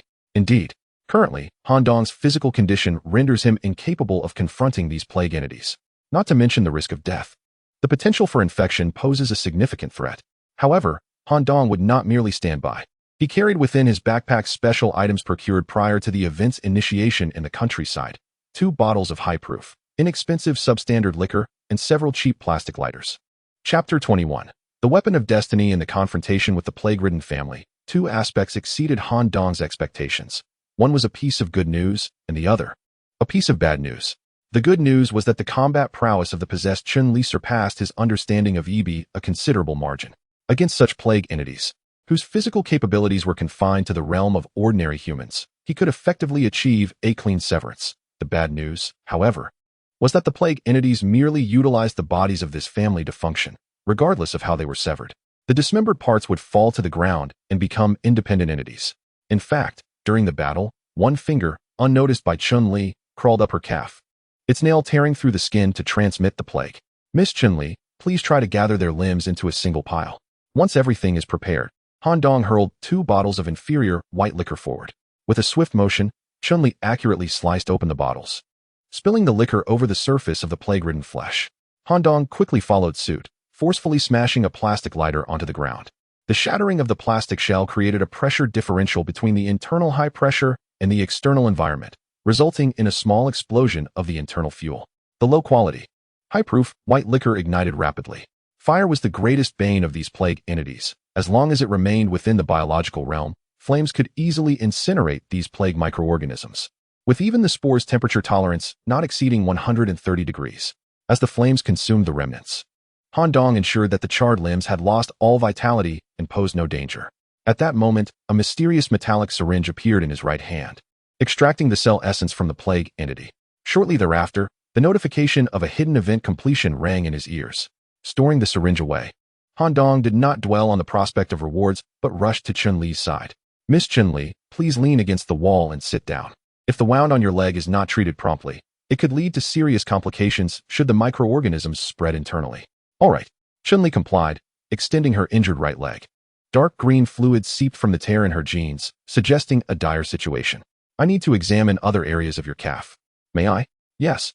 After receiving her consent, Han Dong cautiously cut away the fabric surrounding the wound to assess the spread of the microorganisms. To his surprise, all that was revealed was the pale skin of Chun-Li's calf, with no sign of infection spreading. How peculiar. The injury had persisted for some time, and coupled with her vigorous movements, the blood should have transported the microorganisms to other regions of her body. Why had there been no spread? As Han Dong scrutinized the area with his flashlight, he finally discerned a swirling mass of malevolence encircling the wound. It was this malevolence that had confined the plague microorganisms to this spot. Such a phenomenon was unexpected. While astonished, Han Dong retrieved another bottle of inferior white liquor and evenly applied it to the wound on her calf. He looked at Chun-Li. Brace yourself. This will hurt. All right. In his determination to eradicate the plague, he ignited the liquor on the wound with his lighter, with a sizzling sound reminiscent of organic matter igniting. Chun-Li's body jolted. The alcohol's burn eradicated all pathogens in the wounded area. While most would likely succumb to the pain, Chun-Li remained unfazed. Thank you, she said. Han Dong smiled in response. I should be the one expressing gratitude. Are you all right? I'm fine. Chun-Li, possessing remarkable endurance, stood up with the support of the wall after her thigh had been cauterized. After a brief rest, she moved without hindrance. Meanwhile, Han Dong, filled with a slight thrill, approached to claim his well-deserved reward. The moment the plague entity was incinerated, a copper chest materialized in the cellar. Han Dong gazed at the chest, intrigued by its sudden appearance within the fate space. Click. The chest opened. On the crimson velvet lining lay a short sword approximately 40 centimeters long. The hilt was intricately engraved with the image of a venomous snake, and the sharp blade emitted a faint green glow under the flashlight's beam. What is this? Upon grasping the short blade, Han Dong immediately received information regarding a fate item. Fate item, Plague Doctor Short Blade Type, Artifact Quality, Superior Special Effects. 1. Adds poison attribute damage upon attack. 2. If the wielder specializes in mysticism, can unleash the active skill, Plague, a non-targeted single-target skill that infects the target with plague, level 1 mysticism specialization. Origin, a short sword used by plague doctors for self-defense during the ravages of the plague in the dark medieval period. Is this akin to the fate items in-game data? Han Dong recalled that the leader of the Black Rose Knights also wielded a long sword that emanated a potent white aura, likely another fate item. Such artifacts could significantly enhance survival odds. What is this mysticism specialization? Quite intriguing. I shall delve into it further after ensuring my survival. Han Dong replaced his ordinary dagger with the short sword, securing it at his waist. The hidden event consumed a total of 1 hour. The remaining time for the main quest stood at 6 hours and 30 minutes. There was still time to return to the cabin, and this unexpected boon further elevated Han Dong's chances of survival. Miss Chin-Li, let us take a detour before heading back. Why? The scapegoat beside Captain Edward has met his demise. To ensure his own safety, he will undoubtedly ascend the mountain to seek me out. It is best to avoid him for now. Understood. However, with the torrential rain making the mountain path treacherous, it took the pair 20 minutes to return to the cabin under Chun-Li's assistance. They reunited with the ever-patient Daqing inside the dismantled house. Daqing, is everything ready?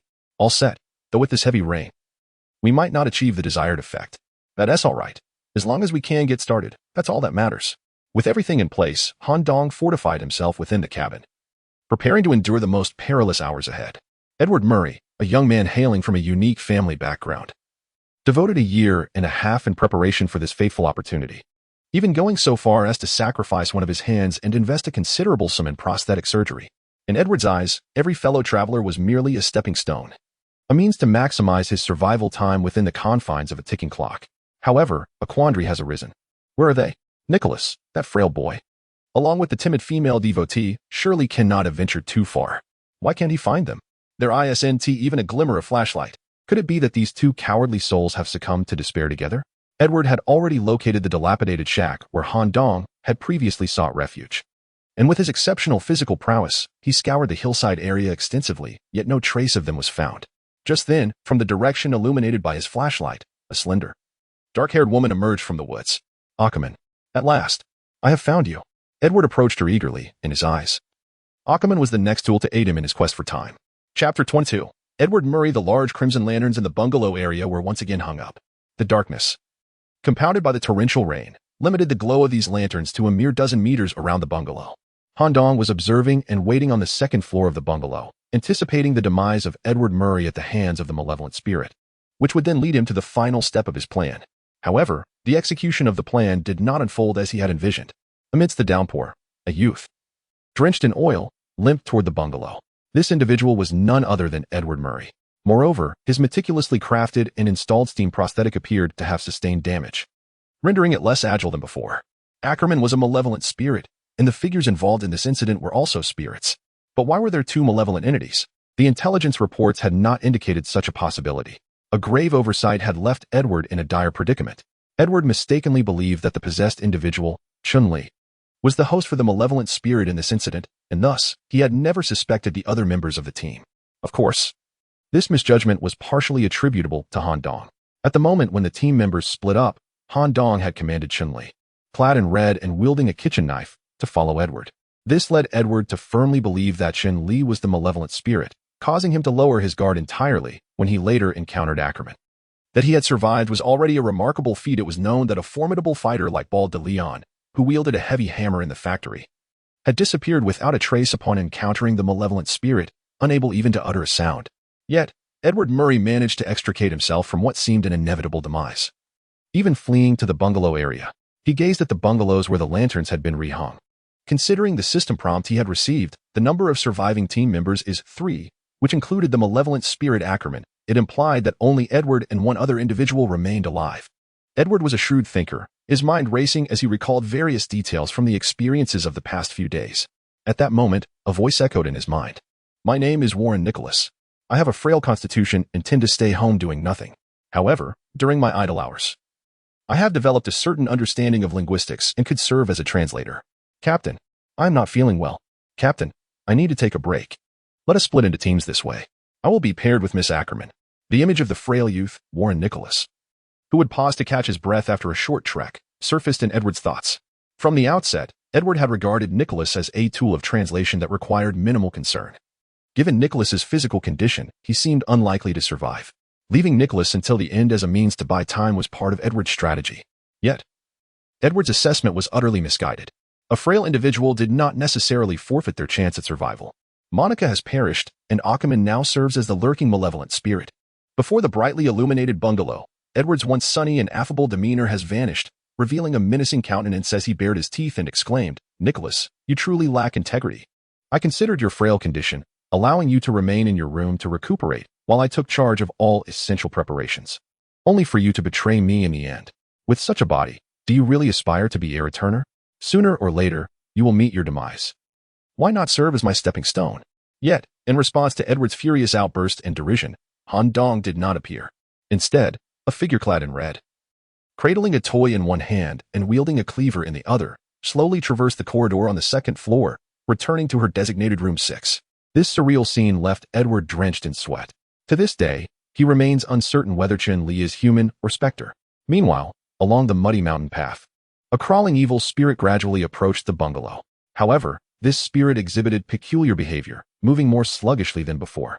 Its face bore wounds, seemingly inflicted by some sharp instrument and seared by intense heat, leaving its mouth grotesquely cracked and charred, an utterly chilling sight. A slender tongue emerged from its scorched lips, faintly articulating a somewhat distorted British accent. This individual, indeed, possesses some skill. It hurts immensely, much like how my father once treated me with a branding iron. Yet, this sensation is oddly nostalgic, not necessarily doomed. Edward Murray learned from an elder who traversed the realm of fate that within this perilous domain, even the most treacherous events harbor a potential escape. One such avenue is restriction. Another path lies in discerning the inherent weaknesses of dangerous creatures, should one unveil or comprehend its vulnerabilities. They may be able to repel their adversary to seize an opportunity for escape. Most malevolent spirits harbor a fear of fire, which Edward had gleaned from his intelligence. Yet, a rare few not only remain unscathed by flames, but can actually absorb them. Should he encounter the latter, Edward would undoubtedly meet his end. However, under normal circumstances, fortune would not be too unkind. Edward's steam prosthetic, aside from its conventional steam propulsion that significantly amplifies strength and punching speed, is also equipped with an internal combustion mechanism and miniature nozzles. It can indeed spew fire. Yes, this is Edward's trump card. Should he fail to manage the timing issue and find himself pursued by the evil spirit, this is the card he must play. Unfortunately, due to the exorbitant cost of embedding a flamethrower, Edward could only afford to install a smaller, standard version, which had been entirely depleted during his earlier confrontation with the spirit. The internal combustion pipes had even sustained damage, rendering him incapable of reigniting even if there were time to replenish the fuel. Standing before the bungalow, Edward strives to maintain his composure, to ponder, to devise a solution. The only means by which I can survive is to locate Nicholas and eliminate him directly. It is now unequivocally established that Ackerman is indeed a malevolent spirit. However, the true nature of Chun Li, the possessed individual, remains uncertain. In novice events, the occurrence of two malevolent spirits, even at a 4-star level, is utterly implausible. This exceptional character, Chun Li, is likely acting under the directives of Nicholas, masquerading as a malevolent spirit to mislead me. It must be so. This entire affair is a scheme orchestrated by Nicholas. Where could this filthy, cunning rat be hiding? Edward possesses genuine talent and is deserving of survival. His ability to remain composed and analyze the situation at such a critical juncture is commendable, and his preparations are notably thorough. Regrettably, he has already committed a grave error.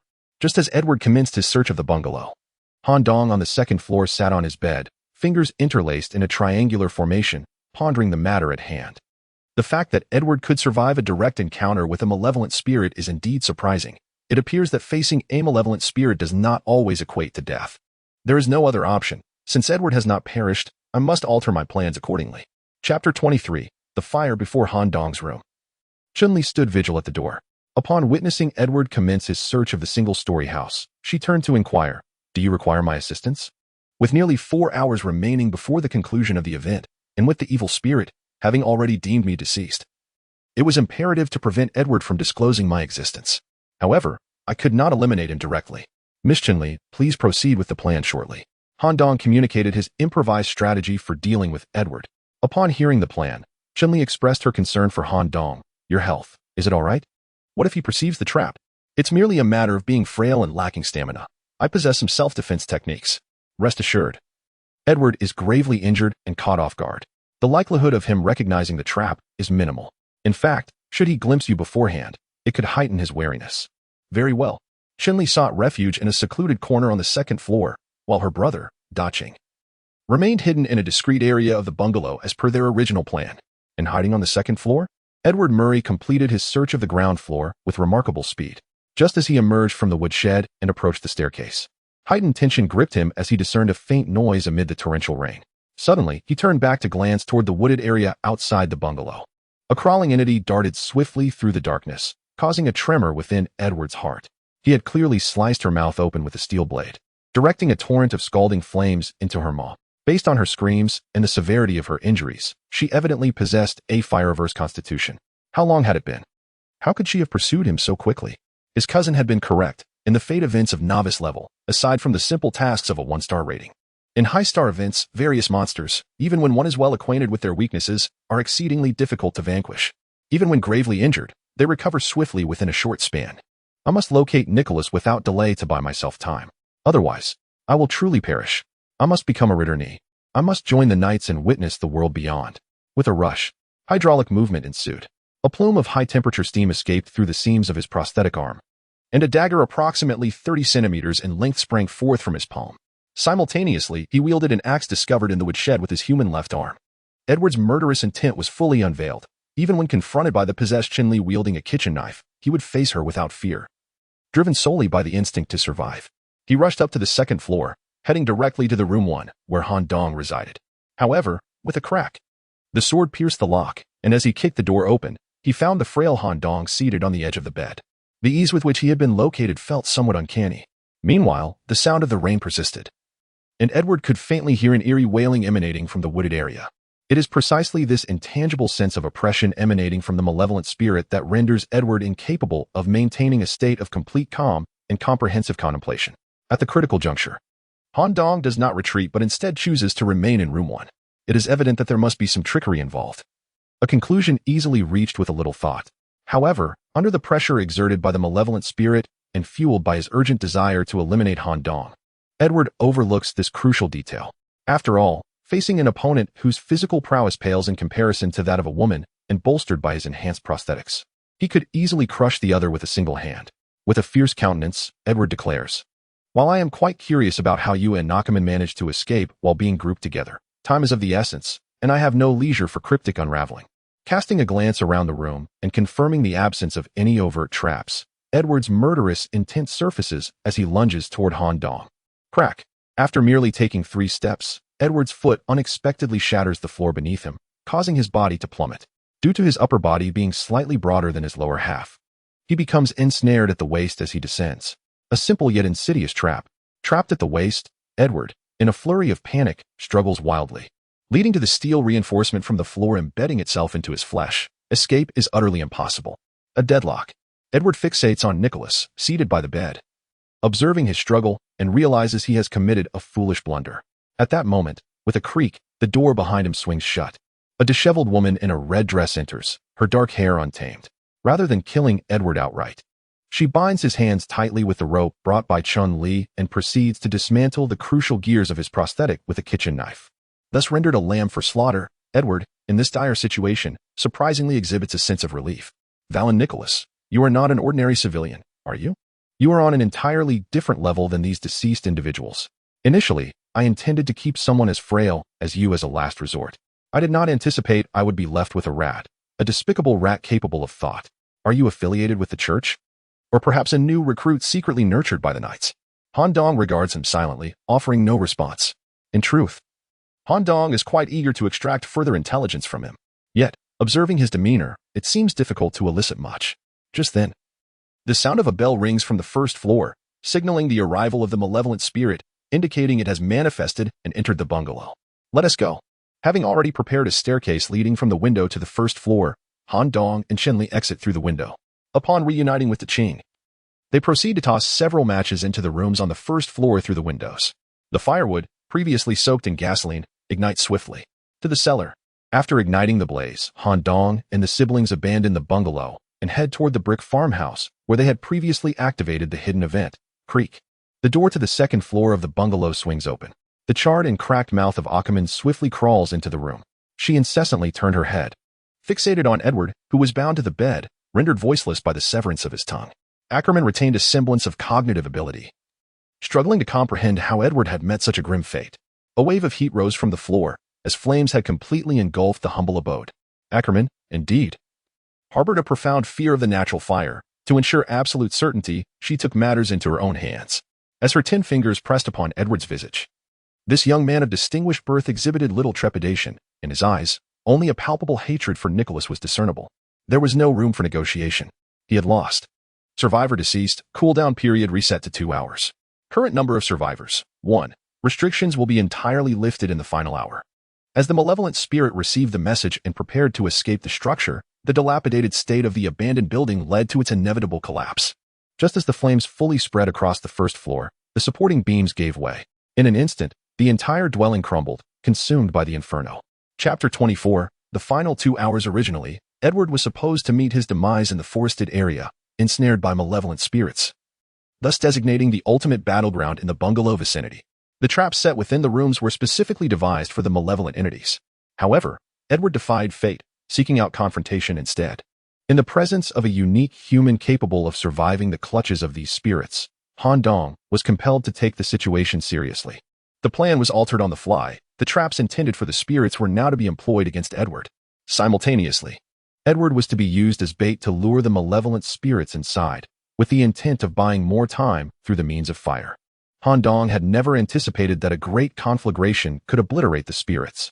Yet, due to the torrential rain, the blaze that could have ignited the surrounding woods failed to spread, extinguishing itself after merely half an hour. Inside the completely devastated bungalow, faintly visible were clusters of charred ichor slowly coalescing. A series of ominous cracking sounds echoed, as if joints were shifting. Through the gaps in the bricks, one could discern a scorched mouth, subtly writhing and uttering, "It hurts. It hurts." The initial tone of discomfort gradually transformed into one of excitement. Remaining time, 2 hours 30 minutes. Upon reaching the bungalow, Han Dong made a resolute decision.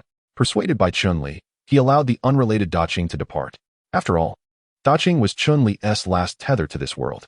As long as he could leave safely and return to his family to lead a normal life, Chun-Li would be unburdened. Consequently, their number of allies diminished by 1. The final hour would pose the greatest risk of death, as the spirit's restrictions would be entirely lifted. This fire would not buy much time. A special strategy was imperative. "Miss Chun-Li, please remain above while I take some time alone." "All right." Han Dong pulled out a chair and sat alone in the pitch-dark, shadowy plague cellar. In times of academic stagnation, he would often withdraw from all activities, isolating himself from external distractions to engage in this form of solitary contemplation. What else do I possess? Much like the necessity to thoroughly review all contemporary papers before embarking on innovative research, Han Dong began to enumerate his existing cards and advantages. Advantages: 1. The malevolent spirits believe Han Dong to be deceased. 2. If the spirits cannot traverse walls, the plague cellar has only one entry and exit. 3. It is known that the spirits harbor a degree of fear towards flames. Cards: 1. The fateful weapon, the short blade of the plague doctor. 2. The ally, the possessed Chun-Li. 3. As he contemplated the third card, a series of bizarre images suddenly flickered through Han Dong's mind. The strange tendrils between the prison walls, the mycelium shifting around his neck, grotesque dreams, and the perilous tendrils sprouting from his palm. Sufficient cards, ample advantages. It merely remains to ascertain the true difficulty level of this 4-star challenge. In truth, one might say I am indeed a cheater. Without the myriad traits bestowed upon me by this mind, it would be exceedingly difficult to outmaneuver Edward, let alone survive the clutches of the malevolent spirit. If I can endure, I shall gradually unravel the mysteries of this world. I must survive. A series of knocks echoed from the cellar floor. Soon after, Chun-Li's somber voice resonated. "It seems there is some commotion outside. What should I do?" "So soon? Truly, this is a challenge of 4-star difficulty," Han Dong exclaimed in surprise. He had thought that with Edward's demise and the fire plan, they could stretch the timeline to the final hour.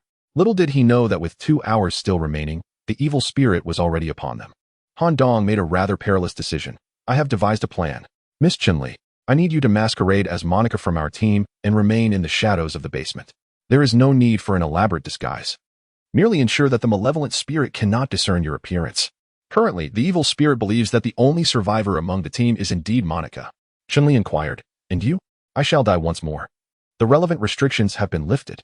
Please hunt down the last survivor within the remaining 2 hours." As the crawling spirit received the message, it followed the footprints towards the dilapidated house. Despite being burned beyond recognition, it was undeterred in its pursuit. The sound of claws scraping against the cement wall reverberated through the crumbling structure. The spirit crawled along the ceiling and swiftly entered the house. In the main hall, it discovered Han Dong with his throat slashed, a small knife clutched in his hand. There was not a shred of doubt regarding Han Dong's demise. During its search, the spirit found a wooden bed in the bedroom bearing signs of having been moved. This deliberate displacement was, of course, orchestrated by Han Dong himself. Ackerman reached out and tugged at the bed, uncovering a secret passage leading to the cellar. An eerie laughter escaped her lips, as if she could hardly wait to conclude this affair. Her charred black arm slowly descended along the moss-covered steps. With night vision capabilities, the evil spirit immediately spotted the last survivor, curled in a corner of the cellar, trembling slightly, due to severe burns to her vocal cords. Ackerman's voice emerged hoarsely. I never expected you to survive until the end. I thought that golden-haired lad would use you to buy time. Haha. But it matters not who remains, the outcome will be the same, haha. The bizarre laughter echoed within the cellar. The malevolent spirit concluded that there were no other exits in the cellar, and that mannequin in the corner had no possibility of escape. With ample time at its disposal, it crawled slowly towards her. Severely burned, Ackerman was entirely bald, her long, slender tongue flicking across her face in a manner reminiscent of a licker from Resident Evil. However, as an evil spirit, she possessed many more characteristics. She was not a mere mutated life form to be compared lightly. The method employed by Ackerman for committing murder is through the 10 fingers. Once all 10 fingers make contact with the target's face, the target will lose all capacity for movement. As the slender, serpentine fingers slowly extend towards Monica's face, an aura of malevolence permeates the air. Suddenly, with a surge of wicked energy, a kitchen knife materializes in Monica's grasp. With a swift twist of her wrist, she delivers a precise and ruthless strike. The malevolent spirit's 2 arms are severed cleanly. Falling 5 meters away, a chilling scream reverberates through the air. No longer trembling in the corner, Monica reveals a fierce countenance. You are the protagonist of this incident? Seeking death. Dark tendrils of energy seep from the severed limbs of the spirit, swiftly coalescing into 2 grotesque arms, both ethereal and corporeal. This time, their speed surpasses that of the kitchen knife, as one arm tightly grips Chun-Li's neck, lifting her off the ground. With the 10 fingers making contact with her skin, tendrils of dark energy continually invade Chun-Li's body, rendering her increasingly weakened and unable to wield the knife with any efficacy, ultimately leading to a gradual loss of mobility. The disparity in power between a true malevolent spirit and a lightly corrupted individual like Chun-Li is substantial. Nevertheless, within Han Dong's devised plan, there has never been an intention for Chun-Li to eliminate the malevolent spirit. All of this is merely a ruse to attract Ackerman's attention. Distracted by the pain of her severed arms, Ackerman's focus is entirely consumed by the sensation and by Chun-Li, completely unaware of the frail young man who is slowly descending into the cellar. Chapter 25. The Choice of Destiny. The cellar entrance. Han Dong witnessed firsthand the formidable strength of a 4-star difficulty malevolent spirit. The instantaneous regeneration of its arm, coupled with the scene of it completely overpowering Chun-Li with the infusion of sinister energy. An ordinary person encountering such a malevolent entity stands no chance of survival. The situation was far more dire than Han Dong had anticipated. Is this truly the essence of a 4-star challenge? Edward Murray is indeed remarkable, managing to survive in the clutches of such terrifying, inhuman specters, even managing to inflict some degree of harm upon them. My opportunity is but a singular moment. If I fail, both Chun-Li and I shall perish here. Steady. I must remain composed. Even as life and death hang by a thread, even as the agonizing cries of Chun-Li echo within the cellar. And despite the absence of absolute certainty in my victory, Han Dong could not afford to display any semblance of panic. Any sound made during my approach would spell certain doom. The encroaching malevolence, combined with Chun-Li's neck being tightly constricted, had already plunged her into a state of asphyxiation, leaving her with little time. Yet, the look in her eyes held no plea for rescue. Rather, it conveyed a desire for Han Dong to disregard her plight and successfully close the distance of 5 meters. 4 meters, 3 meters, 2 meters, 1 meter. Stealth accomplished. Han Dong refrained from drawing the plague doctor's dagger obtained from the hidden event, as he was not yet a practitioner of occultism capable of unleashing its true potential. Reflecting upon that peculiar sensation, Han Dong held his breath and focused, attempting to recall the bizarre feelings from the nightmare. It was decidedly uncomfortable. For reasons unknown, the mere thought of the faceless students seated neatly in the classroom, along with various tentacled objects, filled him with unease. Maintaining that strange sensation, Han Dong slowly extended his hand, placing his palm against the back of the malevolent spirit's head. In the midst of this action, a mark of faceless tentacles emerged at his brow. By the time the malevolent spirit Ackerman registered the faint touch at its nape, it was already too late. A slick, writhing sound echoed as a peculiar Spotty tentacle rapidly sprouted from his palm, disregarding the protection of the skull and directly penetrating Akuman's brain. There were no screams, no blood, no gruesome imagery, no signs of injury one would expect from a grievously wounded being. The malevolent spirit Akuman merely turned its head in a daze, wide-eyed, staring at Han Dong, who should have been dead. It could not comprehend how he had died and returned to life, nor could it fathom why Han Dong possessed such capabilities. The very spirit that should instill terror in others now reflected a glimmer of fear in its gaze, as if the tentacle-s intrusion into its brain had unveiled a scene of terror previously unseen.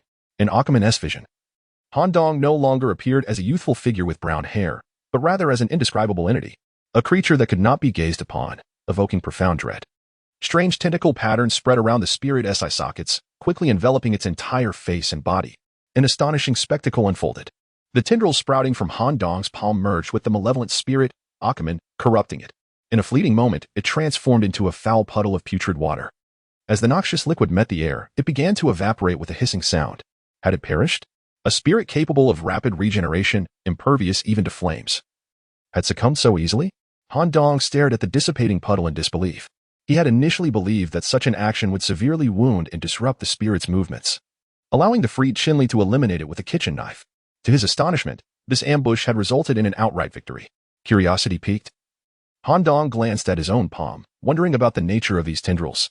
Nevertheless, he instinctively crouched down, and a brass-trimmed syringe materialized in his hand, its needle piercing the foul water to extract a sample of cellular essence.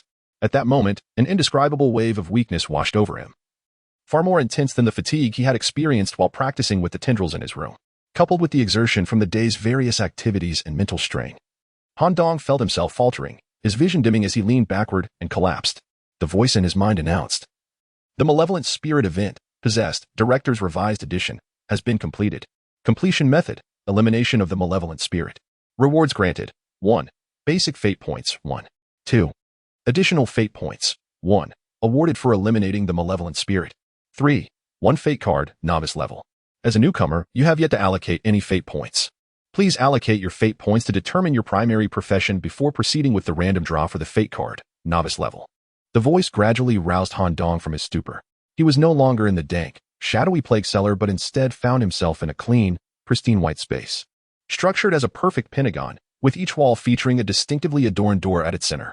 The first door was crafted from metal, emblazoned with a sword and shield motif. The shield bore a prominent cross insignia. The plaque read, "Crusader." The second door was made of earth, decorated with images of 3 books corresponding to magic, the sacred, and an unfamiliar script. The plaque read, "Library." The third door was fashioned from animal hide, displaying a handprint with a circular mark at its center. The plaque read, "Control." The fourth door, made of brass, showcased a pair of interlocking precision gears. The plaque read, "Machinery." The fifth door was constructed from dark wood, marked with a pentagram and a crystal orb. The plaque read, "Mysticism." Han Dong did not allow the triumph over the malevolent spirit to elate him. Instead, he immediately immersed himself in the reward phase, adapting to and observing his surroundings. Simultaneously, he established a mental connection with possessed Qinli. Qinli is currently resting in prison, and everything is proceeding smoothly. Allocating fate points and determining a primary profession? The knights in the holy city of Nointhena are indeed extraordinary, having acquired supernatural abilities from the realm of destiny. Based on my current understanding of this world, choosing to major in mechanics should bode well for the future, as we are in the era of steam machinery, with most city facilities being related to copper machinery. However, I must seek a profession that suits me. In my previous life, I was a researcher.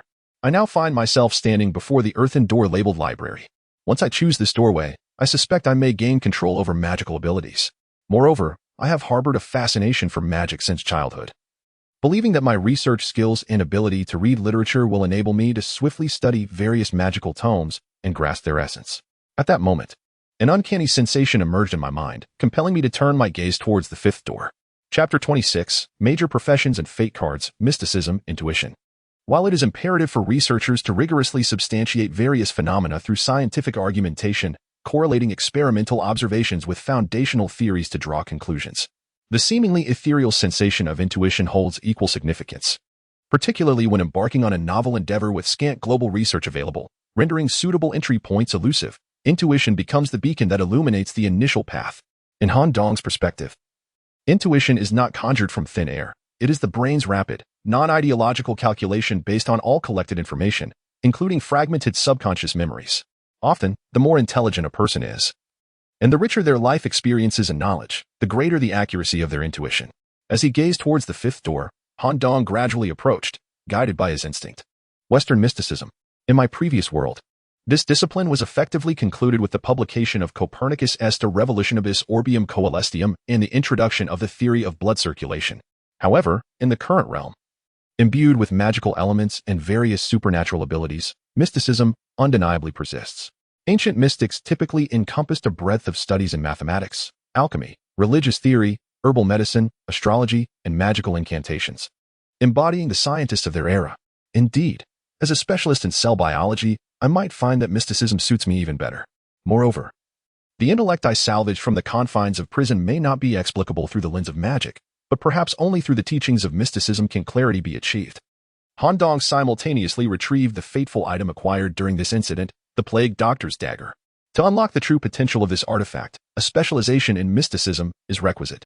Is it mere coincidence, or is it a preordained fate? There is no time constraint on the allocation of fate points. Han Dong granted himself half an hour for comprehensive deliberation, ultimately deciding to push open the ebony door that symbolized mysticism. Inside, rather than the bizarre chamber filled with an array of mystical artifacts he had envisioned, lay a small, dimly lit enclosed space. At the center stood a copper chair integrated with various sophisticated instruments, syringes, conduits, metallic headpieces. It appeared that the only option was to sit down. Fate points remaining. 2. Do you wish to use them all? Note: a minimum of 5 fate points must be allocated to enhance your primary profession, which will unlock subsequent branches of the talent tree. It is advisable to invest all available fate points until the threshold of 5 is reached. Given such guidance, Han Dong had little choice. From the information presently at hand, it seemed that the journey of fate was merely in its infancy. Although he had navigated the initial event with near perfection, a multitude of paths lay ahead. Until his profession was firmly established, Han Dong would likely remain at a novice level, albeit with a status elevated above those who had yet to enter the realm of fate. Taking a deep breath, he prepared to allocate his points. Click, click, click.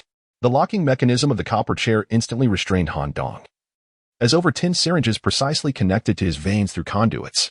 Simultaneously, a special syringe was inserted into the cervical spine at the back of his neck. Pain was inevitable. For Han Dong, who had endured the torment of cancer, this was bearable.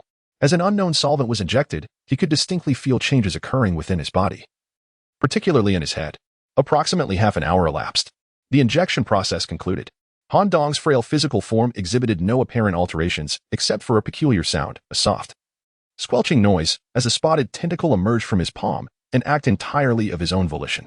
This time, using the tentacle did not evoke weakness, rather, it imparted a sense of control and fluidity.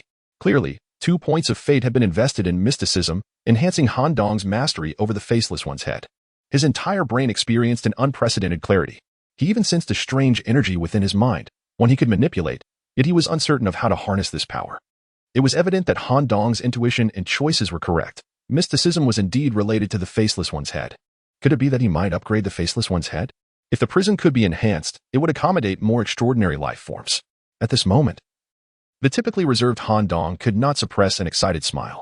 His exhilaration stemmed not only from acquiring inhuman power, but also from discovering a method to elevate his intellect. Once the prison expanded, it could harbor other unique beings, thus augmenting Han Dong's personal power. At that moment, a notification echoed through the realm of fate. The allocation of fate points is complete. You have become a mysticism apprentice. If you allocate 3 more points to your major profession, you will solidify your foundation and unlock the mysticism talent tree. It is advised to team up with others of the same level, those who have not yet unlocked the talent tree, upon your next entry into the realm of fate. A mysticism apprentice. Upon returning to the Holy City, he hoped to find an organization that would accept him and teach him the means of employing mysticism. Until he fully understood the origins of the Faceless One's head, he must refrain from utilizing it in the presence of others. As Han Dong reveled in his joy, the iron chair in the room unexpectedly transformed into a crystal round table. When did this happen? Han Dong had completely overlooked the process of transformation. Please select a fate card, novice level. Revealing the card will grant corresponding rewards.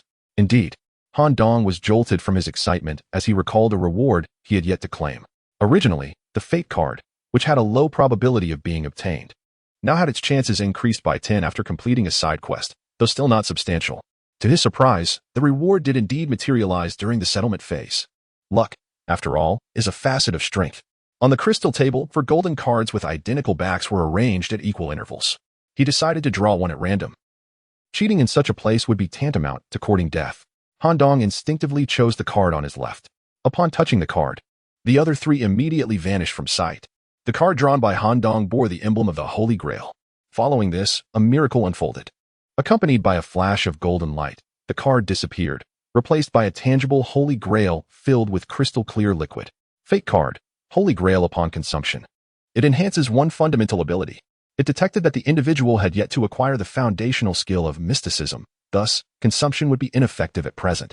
This Holy Grail is a novice-level enhancement item, ineffective for the tentacle-type, advanced abilities possessed by the subject. Note, the Holy Grail has a shelf life of 1 day. Please utilize it promptly. This is rather disappointing. Han Dong did not believe he could be recommended to join a certain mysticism organization within the sacred city and acquire a foundational skill within a single day. Immediately shifting his mindset, Han Dong returned to the prison area with the Holy Grail and entrusted it to the sole inmate, the possessed Chun-Li. Chapter 27. The returner having accepted confinement in the prison, Chun-Li, a permanent aide to Han Dong, was presented with an opportunity to enhance her fate. This chance not only fortified Chun-Li, but also indirectly strengthened the prison and bolstered Han Dong's overall power. After all, Chun-Li resided within the cerebral confines of the prison, always accessible, shadowing him closely. Cradling the exquisite chalice with both hands, Chun-Li felt a twinge of confusion. However, due to the unique bond between them, she harbored no doubts about Han Dong. To a certain extent, he was her master. Gulp. The fluid from the chalice was consumed and immediately took effect. A potent aura of malevolence seeped from Chun-Li's skin, even causing her dark hair to sway in the air, animated by the sinister energy. Sinister veins snaked across her arms, and her bones creaked ominously. Moments later, when Chun-Li reopened her eyes, a fierce intent radiated from her, significantly more potent than before. Corruption successful. Containment subject, corrupted Chun-Li, combat rating elevated to D-. Chun-Li, you have grown stronger. Thank you, she replied, feeling the changes within her body.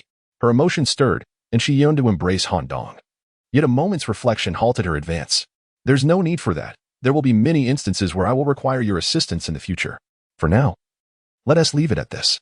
Once I return to that world, I will find a way to procure some food for you, and occasionally, I will allow you to stretch your legs. Okay. Their relationship was still not particularly intimate, and Han Dong was, by nature, somewhat lacking in social understanding. As their collaboration drew to a close, both found themselves momentarily at a loss for words.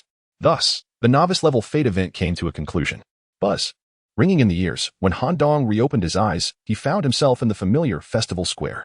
However, unlike the throng of thousands gathered just days prior, he was now the sole figure present. Given the differing time constraints of each event, various returners would emerge at distinct moments. A returner. A new returner. Entry to the square was prohibited. Ordinary residents could only catch a glimpse of Han Dong in the center of the square, before they could discern his features. A soft leather mask was abruptly placed over his face, obscuring his identity. Mount up.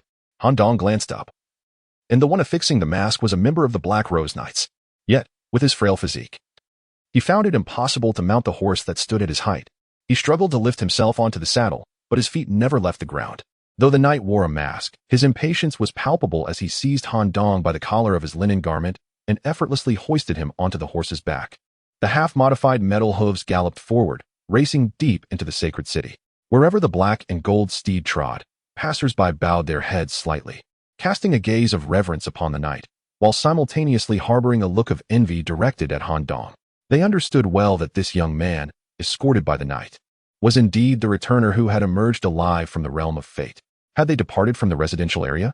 As the horse traversed a river within the city and approached a desolate, expansive street, it starkly contrasted with the narrow and filthy roads of the civilian quarters. The broad thoroughfare was constructed of quality marble embedded in concrete. Every 50 meters along the sides of the road stood a kerosene street lamp, its brass pole intricately carved with various patterns. To the right, a nearly 100-meter-wide inner-city canal was visible, where several steam-powered vessels navigated the waters, primarily transporting goods, each adorned with a colossal emblem signifying their respective units. To the left, a dark stone wall rose about 8 meters high. Han Dong could faintly discern translucent, colorful patterns occasionally manifesting on the surface of the wall, seemingly resistant to proximity. The wall extended the entire length of the road, disappearing into the horizon. Han Dong refrained from inquiring about his intended destination. After all, the outcome would remain unchanged regardless of his questions. He simply needed to follow the knight to the end. Suddenly, the black horse halted. The knight grasped Han Dong and dismounted, standing before the stone wall. As the knight reached out to touch the wall, an astonishing spectacle unfolded. The area of contact transformed into an iron door, leading to an unknown realm. The knight, peering through his goggles, gestured for Han Dong to enter swiftly. With no retreat and no choice, they proceeded down a pitch-black corridor for approximately 3,000 meters, a trivial distance for Han Dong, who had searched for a corpse in cellular form for 7 years. Pushing through another iron door at the end, they entered a spacious, warm room. The fireplace dispelled the chill within Han Dong, while various metallic decorations adorned the surrounding walls, facing a long wooden table bordered in brass. 3 individuals, each distinct in appearance and attire, sat at the table, scrutinizing the frail youth. One among them belonged to the knightly order, yet unlike the Black Rose Knights. He donned lightweight, bright white armor, without any mask. His strikingly handsome face and cascading golden locks gave Han Dong the impression of a quintessential Western Templar. This dashing knight was the youngest of the trio, though he appeared to be no older than 40. Seated between them was a red-robed mage wielding a metallic staff, whose physique surpassed that of the nearby knight, with bulging muscles concealed beneath his robe and a thick beard enhancing his formidable presence. He resembled a character from a game who had chosen a strength advantage but mistakenly possessed the talents of a mage. Han Dong surmised that this individual's physical magic might surpass even elemental magic in potency. The third was a middle-aged woman clad in saintly attire. Her garment adorned with red stripes interwoven through white, signaling her exalted status. Her eyes, clear and gentle, exuded a comforting warmth, making her appear the most approachable of the 3. It is quite rare to encounter a returner with such poor physical aptitude. Nonetheless, I must extend my congratulations to you, Valen Nicholas. Achieving advancement from the civilian district is indeed commendable. Following his evaluation, the bearded mage took the initiative to inquire. Please elaborate on the fate events that facilitated your progression, including their types, levels of difficulty, requirements, and the rewards you ultimately received. Do not concern yourself with the timing. The more detailed your account, the more efficient our process will be. You will also receive the most accurate apprentice evaluation. I may first inquire, what is the purpose of this? Han Dong needed to comprehend the current situation and the intentions of the other party before formulating an appropriate response. All returners will undergo a fundamental question and answer session. After recording your relevant experiences, we shall bestow upon you the title of Apprentice Knight. Proceed to the National Royal Knight Academy for specialized studies. Prepare for your next journey to the Fate Space. For the survival of humanity, we shall dedicate everything. Chapter 28. The Apprentice Knight. The name of the organization, the National Royal Knight Academy, filled Han Dong's heart with joy, as it was precisely what he desired. With such a systematic organization dedicated to the realm of fate, he could gain a direct understanding and learn about the arcane arts, thereby avoiding unnecessary detours. With this in mind, Han Dong began to respond to questions with a degree of selectivity. When he mentioned the malevolent spirit category, the 4-star difficulty, and the requirement of surviving for 3 days, the 3 interviewers before him displayed varying degrees of astonishment. They struggled to comprehend how someone of Han Dong's physical constitution could endure such a high-difficulty novice challenge. Initially, they had assumed he had navigated a 1-star or 2-star event. As he elaborated on his journey through the event, he strategically downplayed the significance of Edward, shifting the focus to his interactions with the event characters. He emphasized that it was through proper communication with these characters that he triggered side events, thereby forging closer relationships and successfully navigating through the challenges with their assistance. Indeed, the strategy of winning over event characters is a clever tactic for novices in their first encounter with the realm of fate, albeit limited to events of 2-star difficulty or less. In 4-star challenges, the monsters could easily slay the event characters. Han Dong then articulated his reasoning and plan, omitting any mention of Edward's interference in the matter of the Faceless One's head, instead redirecting attention to the fire trap strategy. He highlighted how he flawlessly coordinated with the event characters, ultimately ensnaring the fire-fearing malevolent spirit in a meticulously designed flame trap until the time limit expired. As for the act of vanquishing the malevolent spirit, he deemed it prudent to remain silent. After all, a frail individual like Han Dong, lacking any substantial background, would inevitably raise suspicions if such details were revealed. A careless slip regarding the Faceless One's head could lead to significant complications. Upon concluding his account of the event, the handsome knight offered his assessment. The event character possesses a certain degree of corruption ability. It is precisely this trait that enabled them to confront the malevolent spirit multiple times. Considering the time constraints and the spirit's fire-fearing characteristic, enhancing intimacy with the event character and employing a meticulous plan allowed for your escape. Well done. You exhibit considerable talent. He marked an 80 on his evaluation sheet. The radiant female interviewer smiled and nodded, awarding a score of 73. Meanwhile, the bearded wizard in charge scrutinized Han Dong's eyes. A masterful liar, you are. If I am not mistaken, you likely capitalized on the death of your teammates to secure ample time for your own safety, correct? Your narrative appears flawless, yet it harbors a minor flaw: the difficulty level. According to your account, it should have been barely feasible to survive a 3-star fate event. Yet under 4-star conditions, there remains only a path to demise. Nevertheless, every individual harbors their own secrets, and I shall refrain from probing further into them. On the whole, it is quite commendable. The bearded mage has bestowed a rating of 71. Although Han Dong is uncertain whether this score is favorable or not. Being above the passing mark suggests it cannot be too dismal. Upon the conclusion of the rewards, was a fate card obtained? Alas, no. The matter of the fate card cannot be divulged, as Han Dong has utilized the rewards from the card to enhance Han Li, rather than for himself. Should this information be disclosed, the affairs of the prison would inevitably come to light. The bearded mage sighed, lamenting, "What a pity, a 4-star malevolent spirit event. Yet only a meager amount of fate points. Please declare your major, as it will determine your academic arrangement within the academy." Occult studies. Instantly, the expressions of the three turned to one of disappointment. Naturally, this was connected to their respective majors. In their eyes, Han Dong was among the more gifted individuals among the current returnees, yet regrettably, his chosen field bore no relation to theirs. What a missed opportunity had you chosen library. I could have provided you with some special assistance. With a wave of his hand, the bearded mage summoned a wave of warmth. The sparks dissipated, revealing a metallic card still radiating heat, which fell into Han Dong's hands. The front of the card bore the knightly emblem of crossed twin swords above a horse's head, while the reverse depicted the intertwined images of the sun and moon. This is the identity card of a trainee knight. In 3 days, present this card at the academy for registration. Very well. Han Dong retraced his steps, and the Black Rose Knight who had previously borne him awaited him once more. This time, however, the knight spoke. A magnetic male voice resonated from beneath the mask. "Welcome to the National Royal Knight Academy. Where do you reside?" It appeared that failing the interview would preclude him from returning the same way. Upon learning that Han Dong had passed the interview, the knight intended to escort him home. Yet, this query proved somewhat challenging, arguably the most formidable question Han Dong had encountered. After all, since inhabiting the body of this youth named Nicholas, he had not yet returned home. He had scarcely stepped onto the street before being found by his sister and had gone directly to the festival square due to time constraints. I would appreciate it if you could take me near the festival square. My younger sister should still be waiting for me in that vicinity." Han Dong exerted all his strength to mount the horse.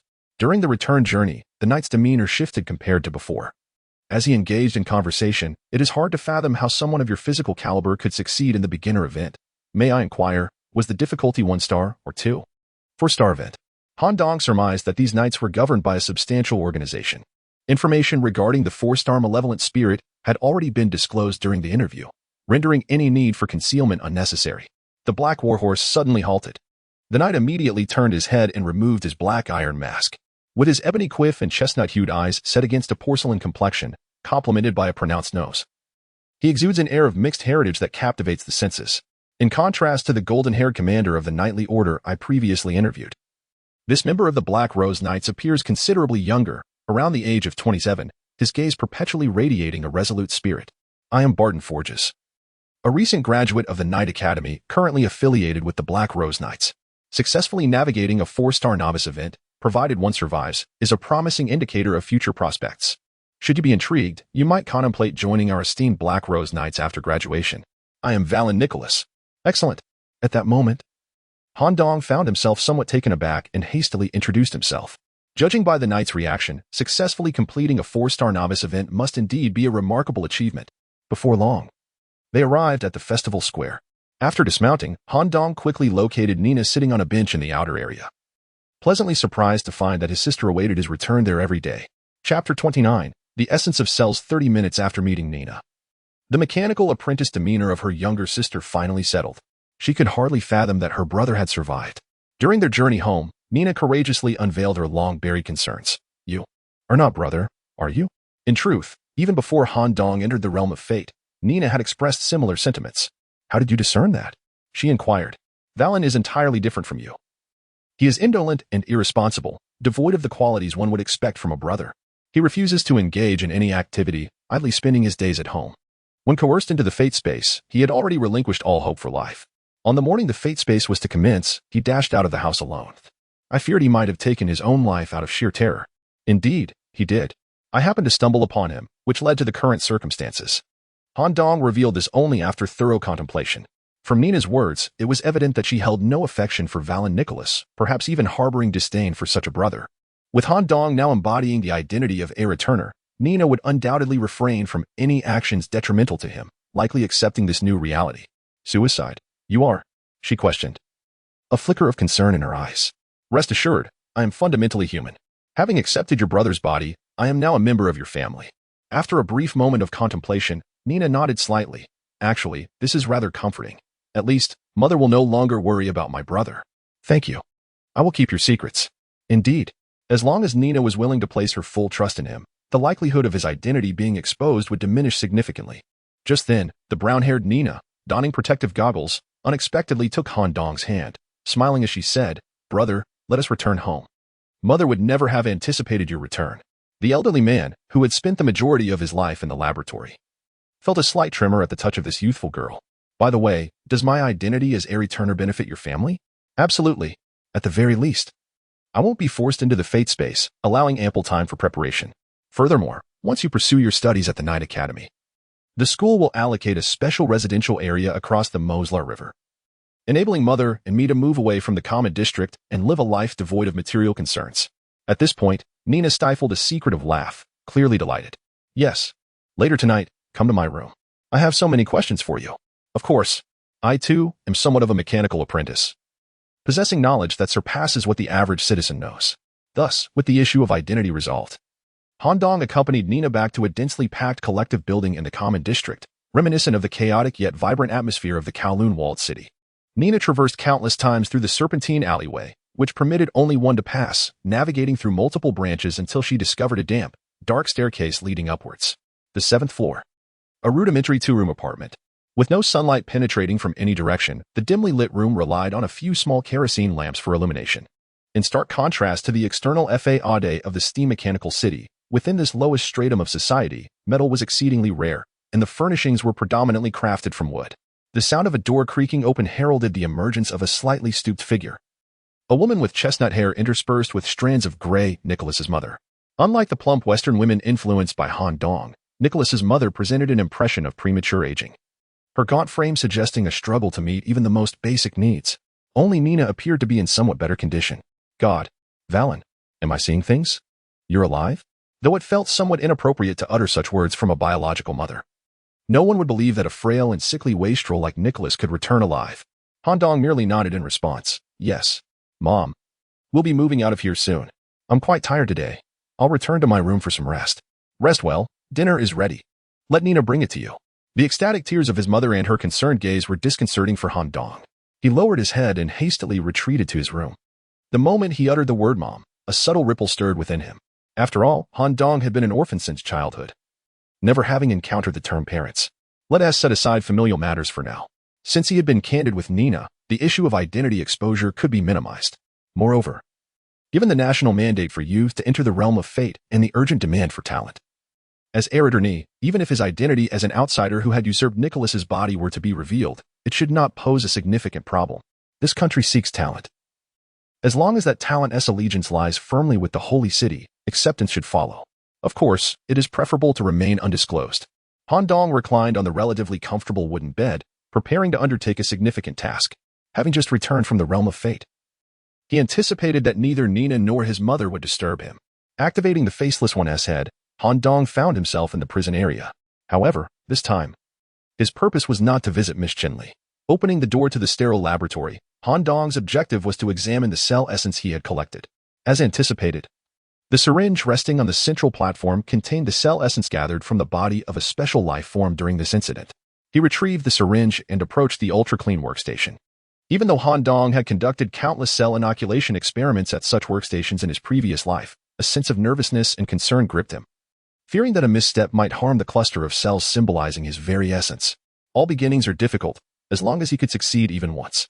Han Dong summoned all his focus, fixating on the cellular cluster upon the workstation. If any discomfort were to arise in the cell cluster during the injection, he would halt the process. However, matters proved to be far simpler than Han Dong had anticipated. As the syringe approached the cell cluster, the plasma membrane contracted, creating an aperture just large enough for the needle to penetrate. Injection. Gradually, he pressed the syringe pump, allowing the essence to be infused into the cell cluster drop by drop. Upon completion of the injection, A series of alert tones resonated. The cellular essence has been fully injected. Weight limit increased by 25 points, 5 points derived from the plague sample, 20 points from the vengeful spirit sample. The 5 plague creatures contributed merely 5 points. Yet a single malevolent spirit accounted for 20 points. Han Dong was taken aback. The weight limit had indeed been elevated. With this enhancement, he could seek out new bodies or body parts, gradually mending or replacing this frail form. Let us commence with the hand. Volume 2, The Night. Chapter 30, The World, Part 1. During this period of entering the realm of destiny, Han Dong found himself exceedingly fatigued. After completing the injection of the cellular essence, he lay upon the wooden bed originally belonging to Nicholas, feeling as though his eyelids could succumb to slumber at any moment. However, before surrendering to sleep, Han Dong summoned his sister, Nina, instructing her on a particular task. Nina, thumping her chest, vowed with unwavering confidence, "Rest assured. Leave it to me." During my apprenticeship, I often scoured the recycling station for books. It pertains to the realm of mysticism, correct? The older, the better. Han Dong requested Nina's assistance in locating books, not only for his own perusal but also for another purpose. Once he had given her the instructions, he collapsed into a deep sleep. Upon awakening, he found the sky shrouded in darkness.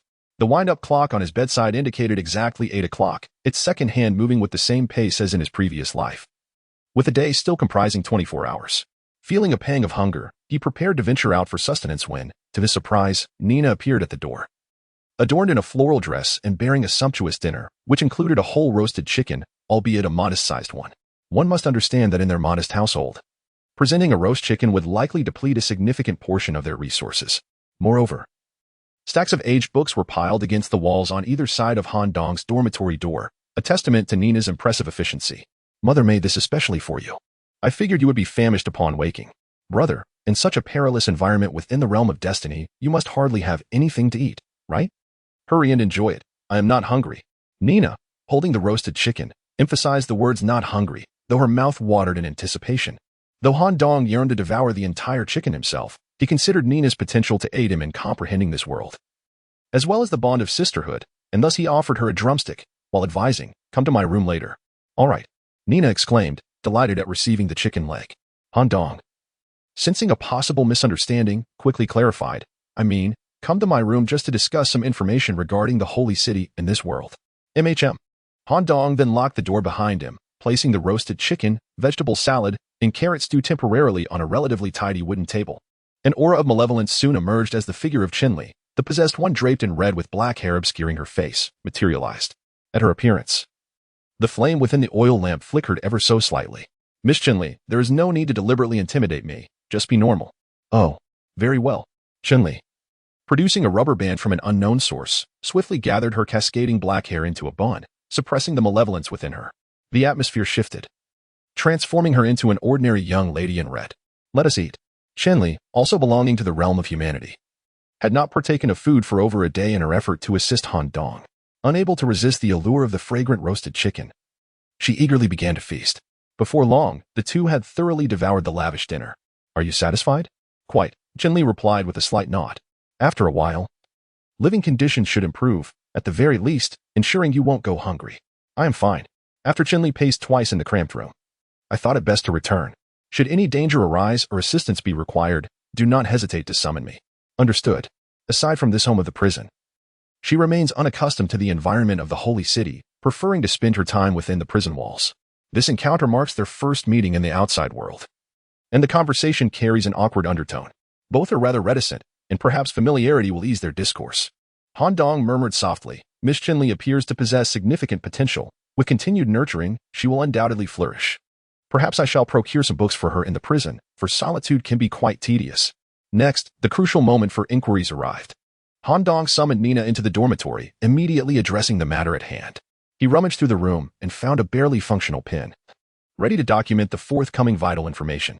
As Nina, adorned in a floral dress, entered the room, she faced Han Dong without any semblance of unfamiliarity, her cerulean eyes wide with curiosity as she willingly took a seat beside him.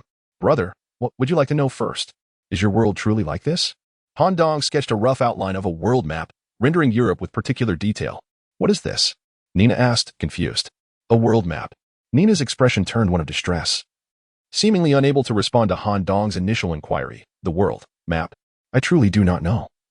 I was born and raised in the holy city and have never ventured beyond its confines. I have only heard from my master of the vastness of the outside world.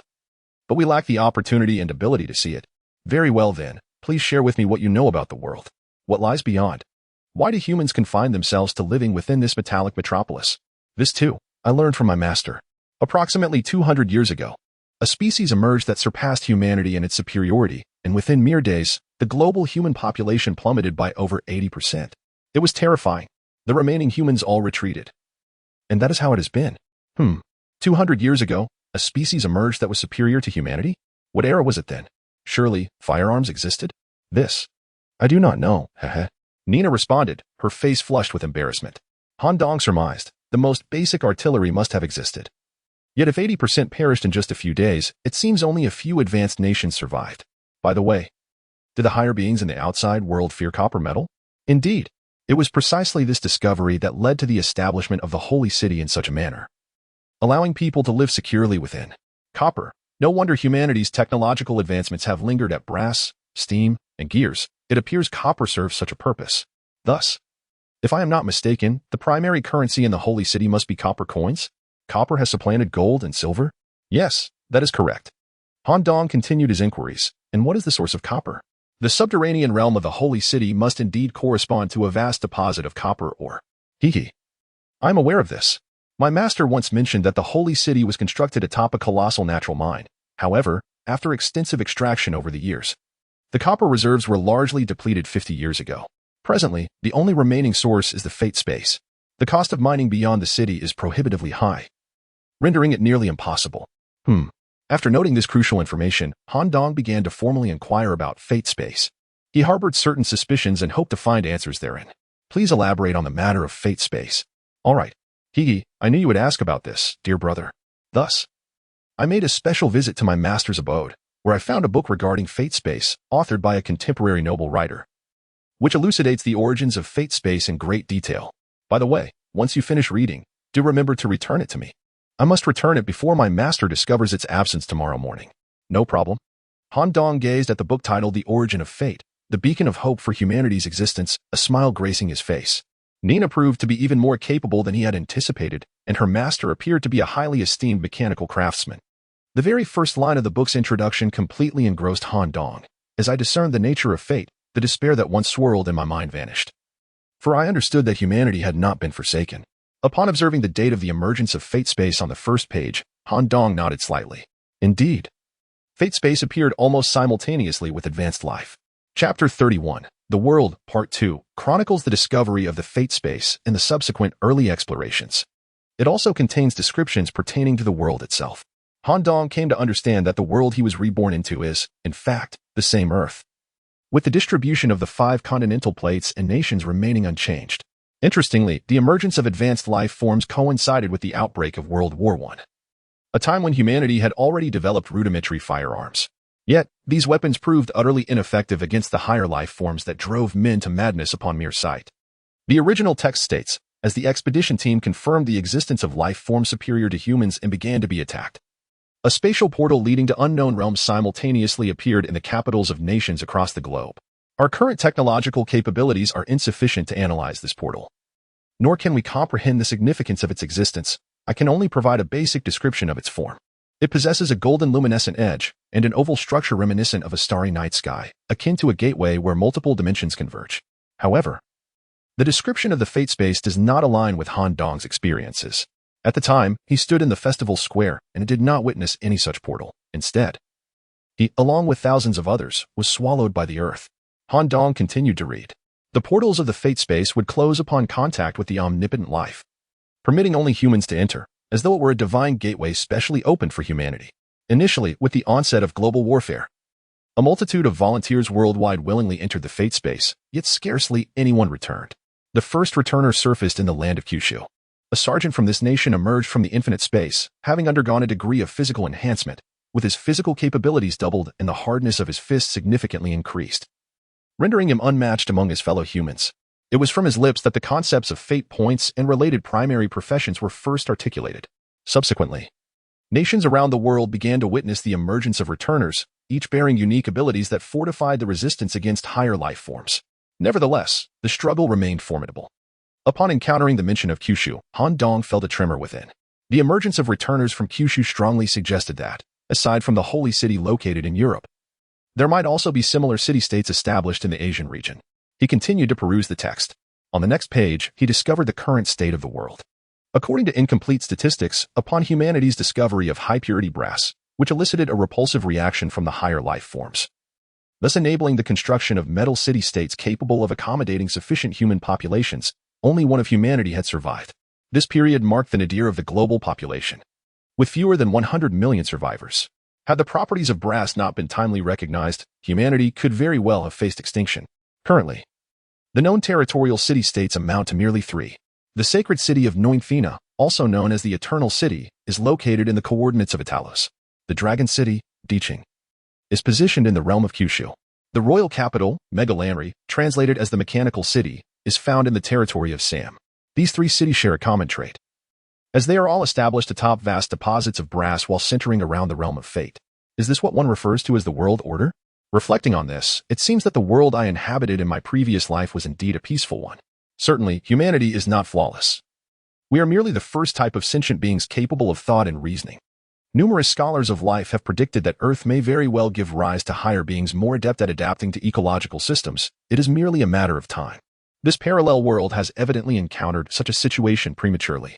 As the apocalypse descends, the channels of enhancement within the realm of fate become humanity's only flicker of hope. However, the true origin of the realm of fate remains shrouded in ambiguity. This book presents a subjective narrative, constructing the definition of the realm of fate upon the author's personal conjectures, lacking substantial evidence and offering little in terms of reference value. The text also introduces 5 fundamental vocational choices, which hold little novelty for Han Dong, now a returner. Han Dong has acquired a basic understanding of the world's framework. Yet he still seeks to delve deeper into the concept of higher beings, as well as the governance, social stratification, and economic systems of the sacred city. These intricate details should become clear upon his arrival at the National Royal Knight Academy. As for the desire to venture beyond the city, it seems one must allocate over 5 points of fate to truly become a knight and join the knightly order in their excursions, thereby engaging with higher beings in earnest. As Han Dong closed the book, he noticed Nina gazing at him with wide eyes. Have you finished reading? Yes. Please return it to your master. Thank you. Hiki, why thank me? I should be the one thanking you, brother. In a few days, once you enroll, my mother and I will be able to move away from here. With that, Nina leaned in and bestowed a gentle kiss upon Han Dong's cheek.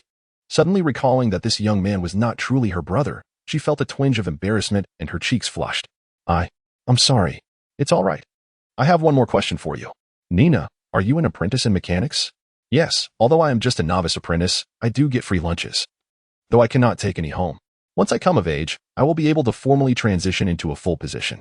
Upon hearing this, Han Dong instinctively related it to his own experiences with Akuman.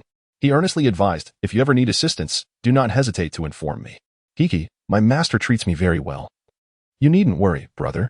Once my skills improve and I can create some steam components, my survival rate in the realm of fate will significantly increase. Indeed. Suddenly, Nina shifted closer to Han Dong, inquiring, brother, what did you do before? I taught, specializing in biology. Biology? Wow, that sounds so sophisticated. The scientific research in this place has failed to progress normally for 2 centuries due to various reasons. It is rather understandable that you are unfamiliar with biology, however. Surely you have heard of chemistry? Chemistry? Brother, are you referring to alchemy? Alchemy? Han Dong is well aware that alchemy is, to some extent, an ancient form of chemistry, interwoven with unrealistic notions such as the philosopher's stone. Nevertheless, in this realm imbued with magic and extraordinary abilities, alchemy may indeed constitute an immensely significant branch of science. The status of an alchemist holds greater prestige than that of a mere mechanic. They are regarded as the think tank of the holy city. Han Dong scribbled the words alchemy in his notebook. He does not wish to abandon his original vocation as he delves deeper into the realm of fate. He also aspires to engage with the scientific community of this world and explore a side venture. After all, Han Dong currently lacks a tangible source of income. If you truly have an interest, brother, you might consider inquiring at the academy. If you become an alchemist, I shall have roasted chicken to enjoy every day. Hehe. Indeed, it is worth contemplating. Chapter 32. The Public Security Bureau, Higher Life, the Realm of Fate, the Mechanical City-State, Alchemy, and the Pursuit of Bodily Acquisition, Mystical Exploration, and other matters. Lying on his bed, Han Dong's mind was consumed by these thoughts. Before he realized it, several hours had slipped away. and he finally succumbed to sleep around 3 or 4 in the morning. As a researcher, he harbored a profound fascination, even an obsession, with novelty. Having grasped the general landscape of this world, he was eager to delve deeper into the Night Academy to uncover esoteric knowledge and experience the unprecedented wonders unattainable in his previous existence. Due to his late slumber, he slept soundly until an uproar outside his door jolted him awake. What could be causing such a commotion? After stretching, Han Dong leaned against the wall of his bedroom to eavesdrop. He discerned several keywords amidst the din: forced conscription and taxation. The notion of forced conscription likely referred to the compulsory enlistment of the youth into the realm of fate. Exchanging a vast number for a scant few returners, perhaps? Just yesterday, Nina had mentioned that her status as a returner would spare her from compulsory conscription, indicating the local authorities in the civilian district were rather ill-informed. Stepping out, Han Dong encountered 2 officers clad in dark linen uniforms, adorned with 5-pointed star badges, demanding Nina don a countdown device. "What are you doing?" he inquired, prompting puzzled glances from the rotund and slender officers, who scrutinized Han Dong's emaciated frame. The heavier officer erupted into laughter. "Ha! You are the returner? With a physique like that, how could you possibly survive in the realm of fate? Don't be ridiculous." The taller, leaner officer's discerning gaze quickly fell upon the winding device on Han Dong's wrist. You dare defy the council's orders by not participating in the last realm of fate." In their eyes, the elite who became returners rarely emerged from the civilian districts, let alone a malnourished youth residing in such impoverished conditions. Consequently, Han Dong's possession of the winding device led them to label him a cowardly escapee unwilling to confront death in the realm of fate. According to the council's charter, escapees faced permanent deprivation of rights, destined to be sold into slavery, utilized as humanoid decoys for the nightly order, or executed outright. The 2 officers forcefully pushed past Nina and her mother, brandishing a rudimentary iron chain, intending to restrain Han Dong and take him away. "Let go of my brother," Nina cried, stepping forward to intervene. "Annoying," one officer retorted, preparing to strike her. In an instant, a piercing gaze filled with menace emerged. Han Dong, with his spindly arms, reached out to halt the lean officer's advance. Though his strength was negligible, an immense willpower emanated from his mind. Through their locked eyes and the contact of palms, he transmitted an unsettling fear into the officer, compelling him to recoil. "Nina, you stay at home with mother. I shall return shortly after I accompany them." Han Dong wore a nonchalant smile, reminiscent of his demeanor upon entering the realm of fate. This semblance of calm momentarily subdued Nina's rising anxiety, prompting her to support her mother beside her. A corpulent security officer mocked, "Do you truly believe you will return? This predicament extends beyond you alone.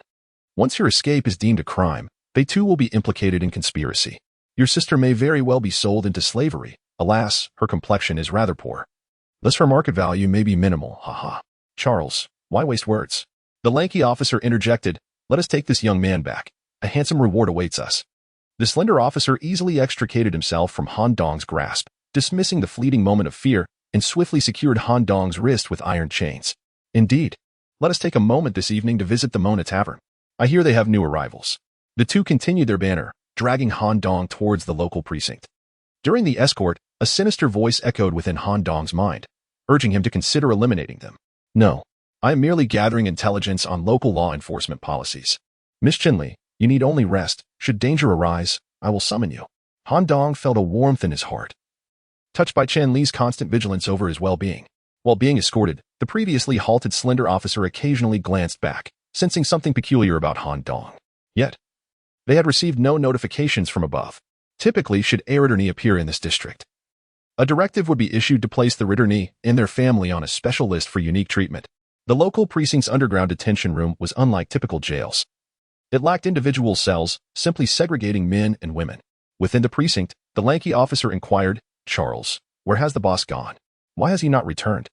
I worry this lad might not withstand the rough treatment from a few burly men. If anything happens to him, our reward will vanish. Do not fret. The individuals down below are not fools. Their offenses are merely petty theft. Should a life be lost, the situation would indeed change. No cause for concern. I heard the boss was summoned early to deal with higher-ups. He will return once his business concludes." These officers were not exceptional individuals. They were merely ordinary people from middle-class backgrounds. Having a distant relative become a returnee, they had benefited from the connection and, with decent physical attributes, passed the examination for lower-tier officers, securing this legitimate employment. They enjoyed stable incomes and were exempt from conscription. In terms of bravery, they were even more timid. entirely unwilling to engage with the realm of fate. An hour later, the sound of galloping hooves heralded the arrival at the precinct's entrance. A middle-aged man, adorned with a tall hat and clad in a black trench coat, bearing a silver insignia upon his chest, entered the precinct. Sheriff Dace. During our search of the residences today, we discovered an escapee confined below. Upon hearing this, the sheriff's countenance darkened with fury. He held in utmost disdain those who dared to infringe upon the paramount charter established by the Parliament, particularly those who, out of their own cowardice, failed to participate in the trials of fate. Under ordinary circumstances, he would have hastened to the holding cell, administered a thorough beating to the individual, and subsequently dispatched them to the local court. However, today bore a unique circumstance. As the sheriff entered, a broad smile illuminated his face. He had been summoned on short notice for a singular reason. Within the civilian area he oversaw, a returner had emerged. Chapter 33, An unexpected visitor in the semi-civilian district, a returner emerged, achieving commendable results in the entrance examination, thereby meeting the admission standards. This news ignited fervent discussions among dozens of personnel within the Public Security Bureau. After all, the semi-civilian district is considered the least among the 4 major civilian districts. In such a destitute, foul-smelling environment devoid of proper education, the emergence of a returner who could successfully pass the interview and become a trainee knight at the National Royal Knight Academy is indeed a monumental event. It seems that such occurrences have been absent for several years. Amidst the heated debates, 2 officers who had just apprehended Han Dong felt a sudden tightening in their chests.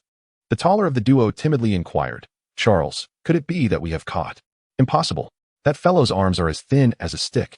Escorting him posed no challenge at all. How could someone like him possibly be a trainee knight? True, if such a person can be a trainee knight, then we could be too. As they sought to reassure one another, they also inquired about information from their colleagues. A few days prior, the security personnel responsible for the festival square began to discuss the extraordinary nature of returners. I recall, there was indeed a returner who appeared at the center of the square yesterday afternoon, and he was immediately taken for an interview by the Black Rose Knights. Though the distance was considerable, this individual seemed imposing, and his departing figure was truly formidable. Yes. I also heard that the returner who appeared yesterday afternoon had an extraordinary presence from afar. Perhaps he is a naturally gifted commoner with immense strength. Upon hearing such descriptions, the stout Charles and the tall Brown dismissed their concerns. The image described was entirely inconsistent with the youth they had apprehended. After a brief pause, Officer Deus stated, "I will personally retrieve this, Valen Nicholas, to the Bureau for relevant information registration and file transfer. As for the fugitive you apprehended, we shall discuss that later." They had yet to inquire about Han Dong's name and were completely unaware of his identity. The fact that the officer himself was coming to retrieve a trainee knight indicated the esteemed status such individuals hold in these civilian districts.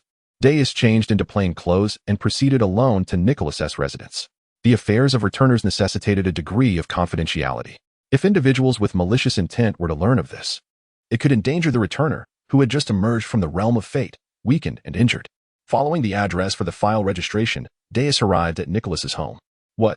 He was taken away. Upon hearing Nina recount the events as she opened the door, Deus immediately connected the dots to the fugitive mentioned by his subordinates. His anger surged, and he began to sweat from the tension. If the returner were to hold a grudge, it would indeed lead to significant trouble in the future. Deus's rise to the position of officer was not merely due to familial connections. He, too, was a returner. However, he had failed to pass the interview, having only navigated through a 1-star difficulty fate event with a degree of luck involved. Even so, it was sufficient for him to serve as a constable in the semi-civilian district for over a decade. Quite unfortunate, indeed, that these coddled fools were not only inept but also so foolish as to drag the entire precinct down with them. Henceforth, a more discerning selection of security personnel must be implemented. I hope our friend Nicholas will not take offense. Deus discreetly produced 5 copper coins and extended them to the little girl before him, simultaneously bending at a 90-degree angle in apology. I sincerely apologize for our oversight. This is my personal contrition, and there will be an official apology from our precinct as well. Nina had never laid eyes on such a sum of money, especially not from a figure of authority from the semi-region. Bewildered, she accepted the coins. Deus bowed his head once more in apology and hastened back to the precinct. At that very moment, 2 individuals, one tall and the other stout, were laughing heartily within the precinct, discussing their indulgent plans for the evening. Just as Constable Deus hurried back, about to cross the final street, the heavy sound of metal horseshoes echoed from the cobblestone path beside him. A black stallion, adorned with a rose emblem, approached. The noble knights of the Black Rose Order had arrived. Including Deus, the residents of the street lowered their heads in respect. "My lord knight, Is there anything I can assist you with? I am Deus Fordland, the constable of the semi-civilian district. Valen Nicholas is one of your residents. Is he not? Indeed. I desire some information regarding his birth, which I believe your precinct must have recorded during the annual census. Certainly, my lord, please follow me. Deus's heart raced with anxiety. This was a member of the Black Rose Order, a noble knight who had graduated from the Knight Academy, capable of venturing beyond the city walls to battle omnipotent beings. In terms of rank, a mere constable from a civilian district was hardly noteworthy. Such a figure was far mightier than a returner, and Deus could not fathom why one of such stature would personally seek information about a returner. My lord knight, is there an issue concerning our friend Valen? It is merely a matter of personal interest. I only require the information. This knight was none other than Barton Forges, who had escorted Han Dong the previous day, come specifically to investigate Han Dong's life prior to entering the realm of fate. The moment Barton crossed the threshold of the precinct, an immediate hush fell over the room. My lord knight, please take a seat. I shall summon the staff from the archives to retrieve the relevant documents for you. Barton gazed intently at the perspiring constable before him and remarked, Pray tell, why are you so tense in my presence? To be appointed as a constable, you must also be a returner, albeit lacking somewhat in capability. Relax. I too hail from humble beginnings. Haha, not nervous at all, Deus replied, his laughter stiff and forced. In the precinct's underground holding cell, the key figure of interest was confined, and how could he not feel anxious? Should this noble knight discover the precarious nature of his position, Deus might very well lose his office. The sole capability of Deus lies in providing the materials required by Sir Barton, facilitating the departure of the knight before addressing the troublesome matters instigated by his foolish subordinates. Subsequently, he intends to employ substantial funds to reach a clandestine settlement with Nicholas regarding this affair. However, just as Sir Barton acquires the pertinent documents, a series of anguished screams emanates from the underground detention chamber, creating a cacophony that suggests a grave incident has occurred. The common district remains as chaotic as ever. Sir Barton exclaims in lament, rising to make his way towards the underground cell. Sheriff Deus, his eyes reddened with urgency, dares not intervene. Meanwhile, the hefty Charles and the tall Brown remain blissfully unaware of the severity of the situation. Both clutching their nightsticks, they feign seriousness, intending to descend and subdue the unruly suspects, eager to impress the knight. As the group descends into the expansive underground detention chamber, the scene within leaves everyone astounded, including Sir Barton himself. The frail Han Dong, instead of being subjected to any form of mistreatment, is found seated against the wall, recuperating. In stark contrast, the other brutish bullies in the cell have gathered in the opposite corner, their eyes reflecting sheer terror. Two of them lie sprawled on the ground, frothing at the mouth. Chapter 34. Harmony help. Save us. Oh, demon. This body conceals a terrifying demon. As the law enforcement personnel arrived, the underground detention room was filled with wails of despair. What demon could there possibly be? Was this individual not merely an escapee? Charles, the rotund officer, demonstrated his utter foolishness, failing to grasp the gravity of the situation at such a critical moment. In his eyes, Han Dong was merely a troublemaker in the detention room. His sole desire was to execute swift justice on Han Dong, seeking to impress the noble knight, perhaps even earn a promotion to a more esteemed department. As for Charles's companion, the lanky Brown, he had begun to perceive the truth. Could it be? He truly is. During the prior escort of Han Dong, he experienced a fleeting sense of dread, a vivid recollection of the danger that Han Dong exuded. Just as Charles approached Han Dong with a baton raised, a resounding slap echoed through the air. Charles was sent sprawling, struck by none other than Officer Deus, who swiftly moved forward to unshackle Han Dong, bowing deeply in apology. Valen Nicholas, my two inept subordinates have committed a grave error, disregarding the charter and unlawfully detaining a trainee knight, thereby jeopardizing national security. I shall promptly deliver them to the local court for arbitration. Furthermore, on behalf of the authorities, I extend my sincerest apologies to you and your family. Deus recognized the severity of the situation. Under the current circumstances, this course of action was the sole and most prudent resolution. The outcome now rested upon the character of the young Valen. It was conceivable that Deus might even lose his badge of office. Meanwhile, the lanky Brown stood completely dumbfounded, his figure trembling slightly. Returnee, what have I done? What utter foolishness! Having long exploited their authority to oppress the common folk, they were accustomed to judging others by appearances. This frail youth was, in fact, a trainee knight. His eyes wide with shock, he sat speechless. As for Charles, who had been knocked down, upon learning of Han Dong's true identity, he trembled uncontrollably, even experiencing a loss of control. Han Dong, on the other hand, appeared unperturbed. Aside from the discomfort of the shackles, he felt quite well. This was the very effect he desired, to seize the advantage and keep the local law enforcement beneath him, entirely avoiding exposure of his identity in order to extract further intelligence. The only variable he had not considered was the arrival of the exalted knight. "Valen, are you well?" Just as Han Dong intended to greet Sir Barton, the latter surprisingly initiated the inquiry. "It's nothing but a misunderstanding." However, the previously composed Barton Forges suddenly erupted in anger. Removing his black iron mask, he fixed a scornful gaze upon the two law enforcement officers who had committed grave offenses. "This is no mere misunderstanding.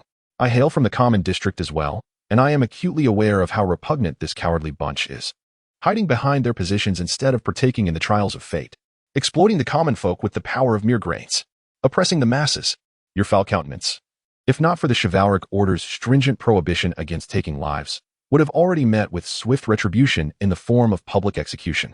There would be no need for a trial. I could preside over the judgment right here, unjustly detaining a squire and threatening the fundamental safety of humanity, while disregarding the Supreme Charter. You wretched maggots of the sewers, your demise would be a trivial matter, and in death, you would be condemned by the masses. Valen, you have the right to take their lives at this moment." The knights were incensed. Such declarations struck fear into the personnel of the security office, with the temporarily detained suspects collapsing to their knees. The two offenders were nearly fainting from terror. Though outwardly appearing furious, Barton was not particularly invested in such trivial matters. He deliberately stirred emotions to gauge Nicholas's true nature. At this point, all eyes turned to Han Dong. Most hoped he would rid the world of these two fools who dared to detain a squire. However, Han Dong seemed devoid of any murderous intent, instead rising to approach the staircase leading to the holding cells, smiling as he attempted to ease the tension in the atmosphere. Violence is ill-conceived. Humanity is already at a crucial juncture of survival. Harmonious development is paramount. May I inquire how they would be handled through proper legal channels? Sheriff Deus promptly responded. Once brought to court, they shall face 3 potential outcomes for violating the Supreme Charter. First, they would be stripped of all rights and branded as permanent slaves, either laboring in the filthiest of pits or endlessly toiling in the deepest mines. Second, they would serve as human bait, accompanying the knights on their excursions beyond the city. Third, the death penalty. Harmony. Let us not resort to death so readily. The human population is already scarce. Each individual should be able to contribute their societal value. Upon hearing Han Dong's words, a flicker of gratitude appeared in the eyes of Charles and Brown, as they hoped this noble gentleman would show mercy in this matter. Han Dong shared his perspective. As for value, I find the first option quite favorable, hoping it may lead them to reform and reclaim their lives. Reform may be possible, but once they descend into that mine, they may never return. Sheriff Deus immediately replied, "I will present your suggestion to the court." He then instructed his subordinates to apprehend the 2 offenders and escort them to the local courthouse. "Nicholas's friend, shall we proceed with the necessary arrangements? Your family members can be placed in a special category, their records unlocked, permitting them to move freely from the civilian zones. Furthermore, your family will no longer be required to enter the realm of fate." Han Dong graciously responded, "It seems Sir Barton requires my attention. Please handle these matters independently. Should any decisions be necessary, consult my sister, Nina Nicholas. Indeed, we must not delay the time of the noble knight." Deus immediately turned to his subordinate and instructed, "Quickly summon Miss Nina Nicholas to the precinct, and be sure to extend her a courteous invitation." Thus, under the watchful eyes of the sheriff and the entire law enforcement team, Han Dong and Sir Barton exited through the front door. Just as Han Dong was about to inquire about the reason for Barton's visit, he was preempted. With an expression of indifference, Barton remarked, "You could have effortlessly presented your Apprentice Knight card to establish your identity when those 2 wretches approached you. Why choose to act otherwise?" "Ha." Han Dong responded with a foolish grin, seemingly aware that he had committed some form of misdeed. The truth was, he found the presence of those 2 individuals quite discomforting, akin to what the adults had said about wielding minor authority to perpetuate long-standing oppression of the common folk. His original intention was to visit the precinct anyway, and he thought it would be rather splendid to resolve the matter with those 2 wretches through proper legal channels without disturbing the peace. Barton nodded slightly, acknowledging, "I understand a bit now. You've grasped the reason behind the 4-star novice incident. I came this time to satiate my curiosity. Your cunning is commendable. But what is the key to victory? What could frighten the temporary suspects imprisoned in the Law Enforcement Bureau to the point of foaming at the mouth, making them cower in terror as if they were confronted by a demon? Could you elaborate on this matter?" Chapter 35. The Tavern to Speak Frankly. Han Dong had somewhat miscalculated during the recent incident at the Public Security Bureau. The act of frightening the offenders in the holding cell was, in fact, a deliberate choice on his part, aimed at indirectly affirming his identity as a returner. However, He did not anticipate encountering the Black Knight who had escorted him the previous day, a high-ranking individual from the prestigious Black Rose Order, one of the 12 knightly orders, having graduated from the National Royal Knights Academy. The prowess and status of this knight far surpassed those of Han Dong, a mere apprentice knight, as well as the local law enforcement officials. Under the probing inquiries of Barton Foggus, there was a real possibility that information regarding the Faceless One's head might be disclosed, contingent upon Han Dong's adaptability. The ensuing dialogue did not unfold amidst the scurrying rodents and the tumultuous refuse of the streets. Instead, they boarded a mechanical steed once more, accompanying Sir Barton to the adjacent Ghana Civil District. Although it was one of the 4 major civil districts, the security, environment, and architectural layout here were markedly superior to that of the Semi District, ranking first among the 4.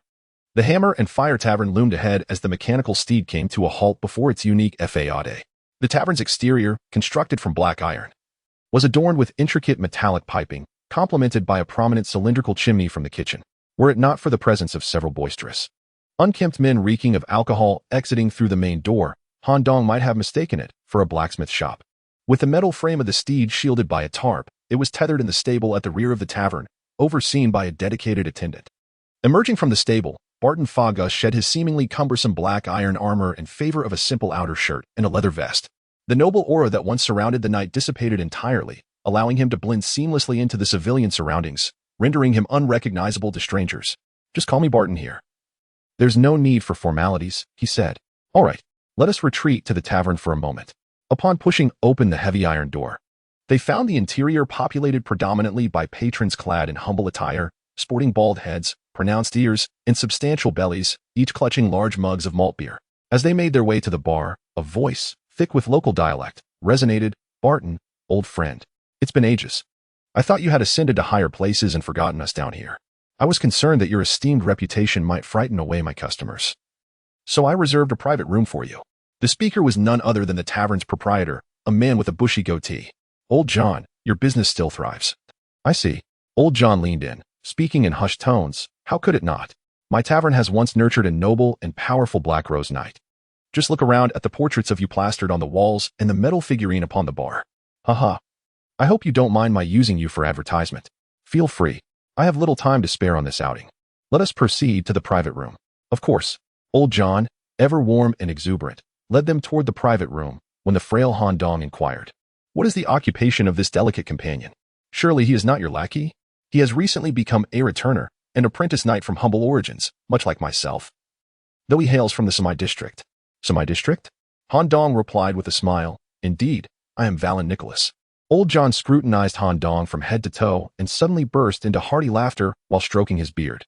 "Haha, my old eyes may not discern much, but it is truly commendable that you have climbed your way up from the very depths of the Semi District. Young man, today you must sample my signature drink, the Hammer Spirits. As long as your constitution can withstand it, I, Old John, assure you, should you return to my establishment for a drink in the future, it will be at a generous 60% discount. Heh, give it a go." Han Dong was not entirely convinced that his body could handle such libations. The prospect of excessive indulgence leading to liver failure was certainly troubling. Within the confines of the dimly lit iron chamber, which could be deemed luxurious, adorned with beast fur carpets, antler decorations, and oil lamps, 2 oversized glasses of Hammer Spirits were personally delivered by Old John. The potent malt liquor was served in colossal hammer-shaped vessels. Merely gazing at the drink made Han Dong feel somewhat uneasy. Accompanying the spirits were delectable local delicacies such as peppered pork sausages and fried cod strips. "Old John, I wish to discuss a private matter with my friend." "Understood. Just mention my name if there is anything you require." The door was locked. After a brief repast, the conversation shifted to the core subject. "It is rare for a returner to emerge from the commoner S district, and I am personally intrigued as to how you managed it. I had intended to peruse the local archives to uncover your past, but since fate has brought us together, I shall inquire directly. Could you share with me, in confidence, about your abilities?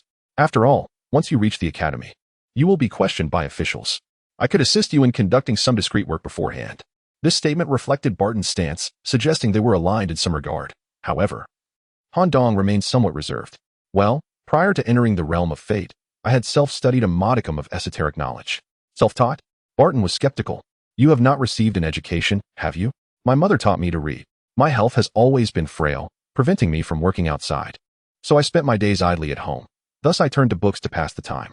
By chance, I discovered a recycling station not far from home. where numerous discarded books were available at meager prices.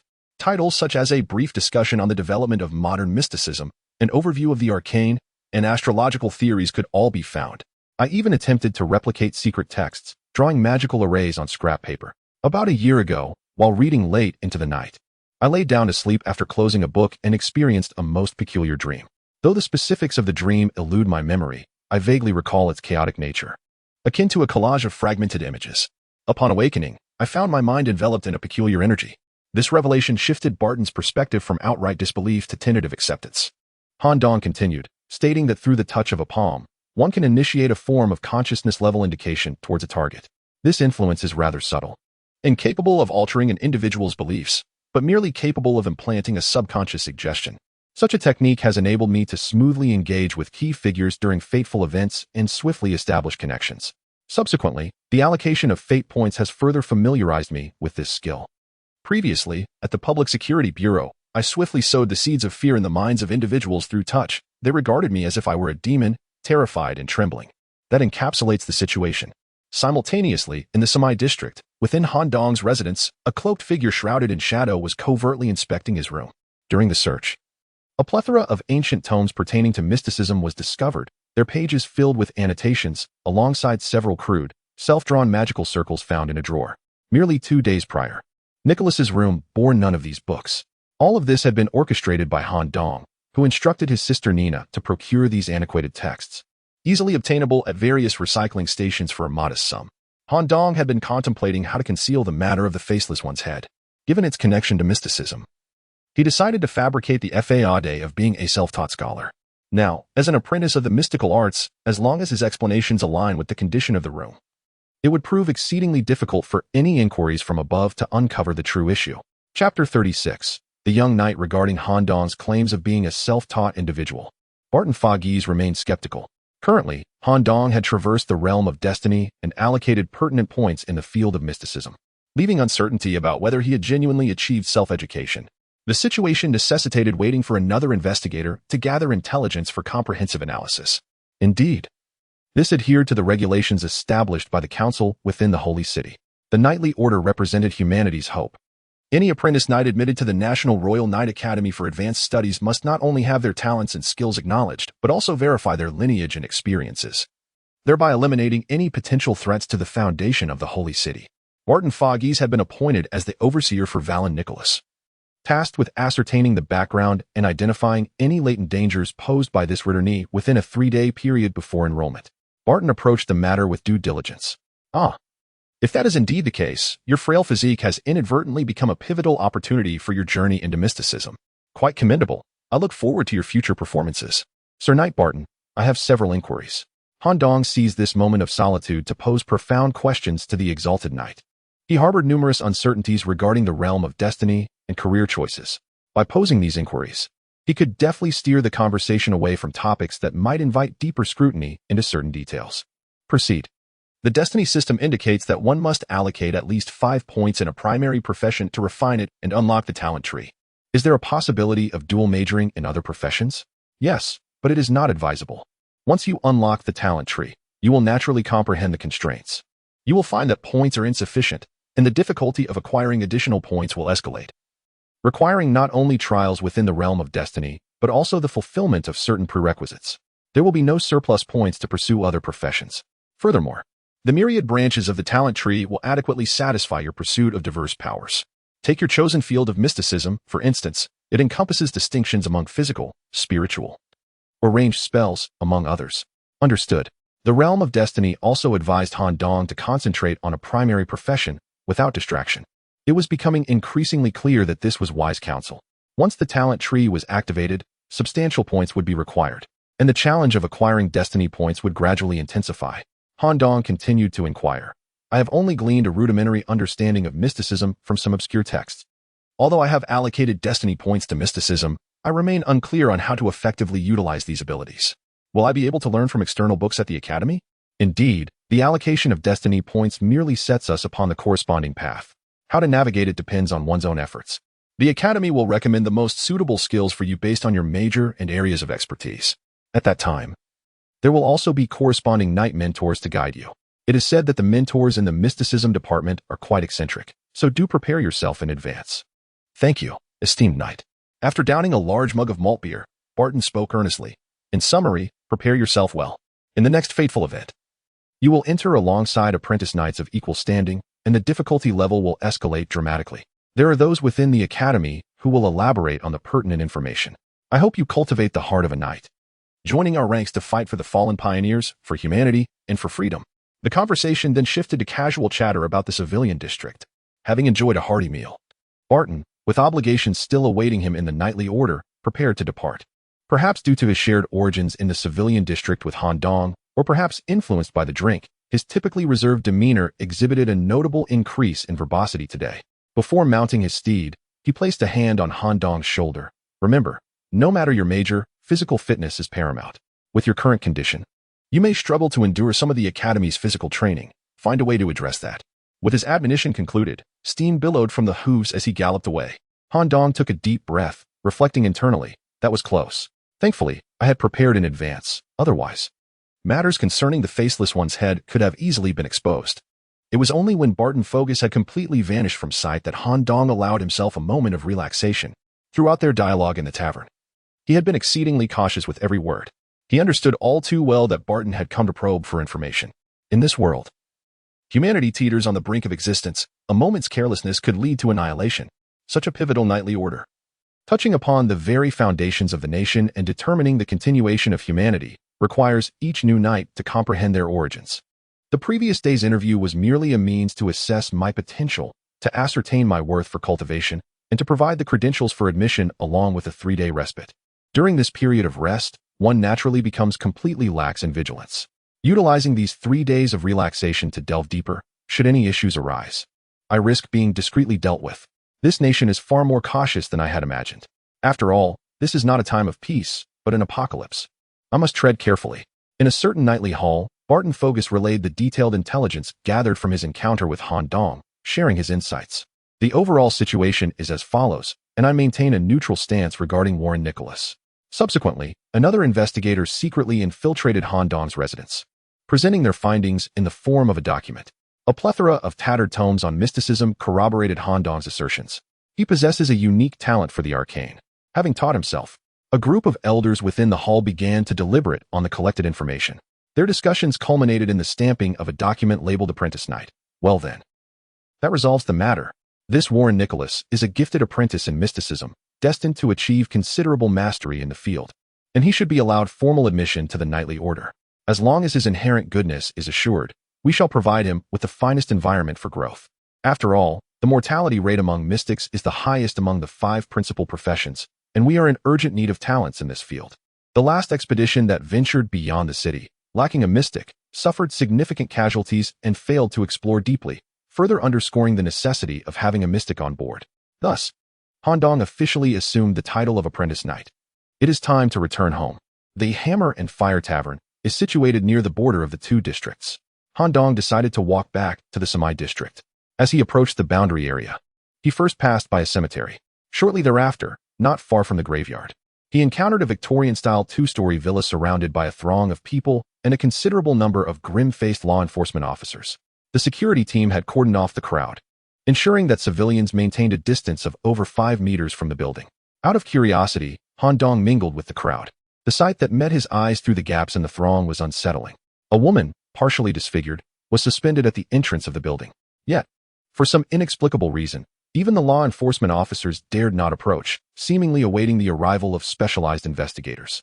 At that moment, a young man in white light armor, perhaps in his early 20s, emerged from the crowd. He held a Apprentice Knight card identical to Han Dong's. The officers immediately parted to create a path for him. After examining the woman's damaged body at the entrance, his expression soured. He turned to face the crowd and called out, "Are there any other Apprentice Knights here? If you are willing to join me in resolving this ghoul case, I am prepared to offer at least 30 of the reward." Chapter 37. The ghoul case. Han Dong's curiosity was piqued. Is the holy city truly devoid of danger? Ghouls, those grotesque creatures of Western literature, how could they infiltrate residential areas?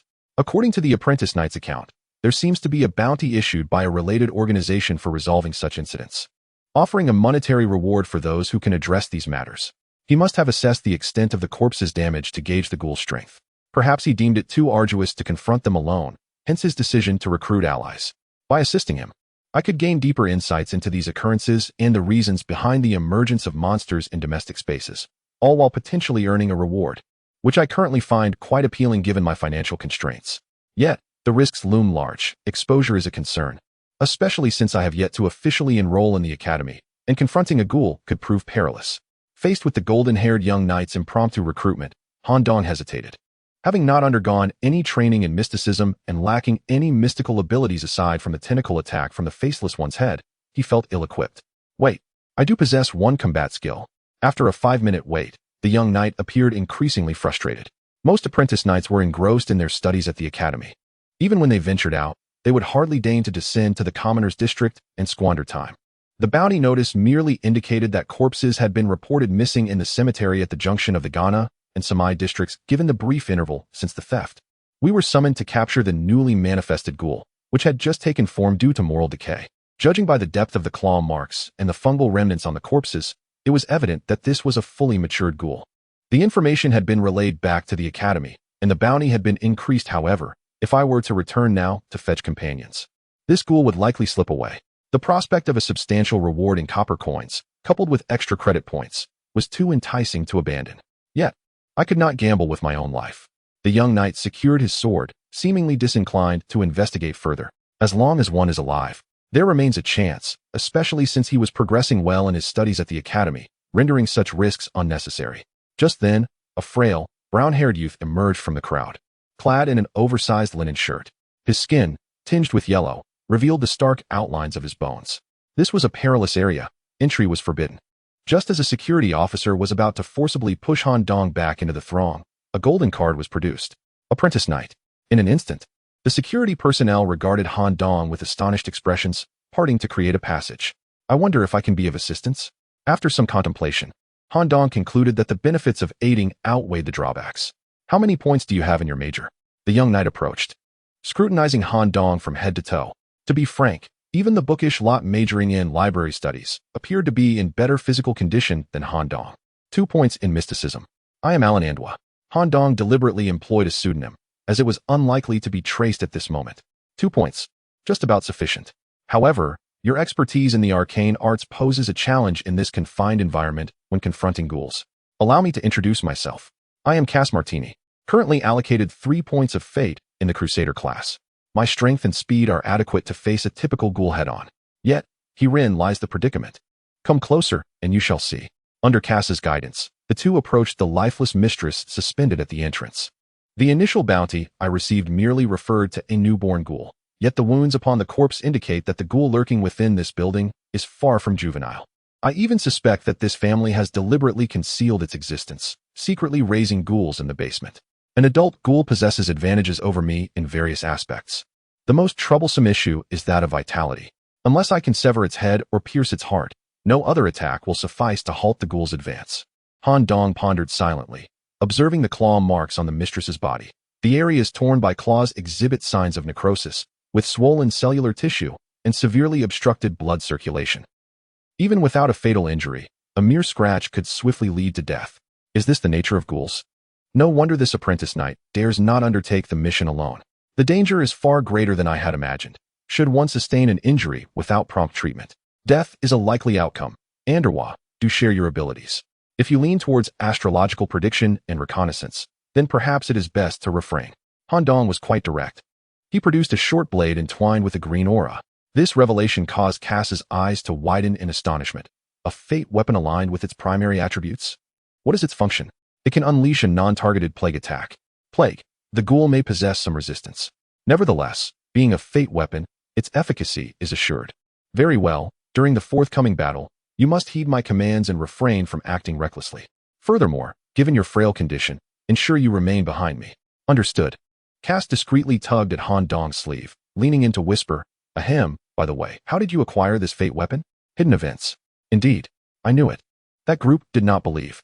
The probability of obtaining a weapon from the fate cards drawn from major events is dismally low. We must explore hidden events as thoroughly as possible to procure fate weapons from concealed rewards. I envy you. My sword and shield, though forged from pure silver and possessing some exorcistic properties, pale in comparison to your fate weapon.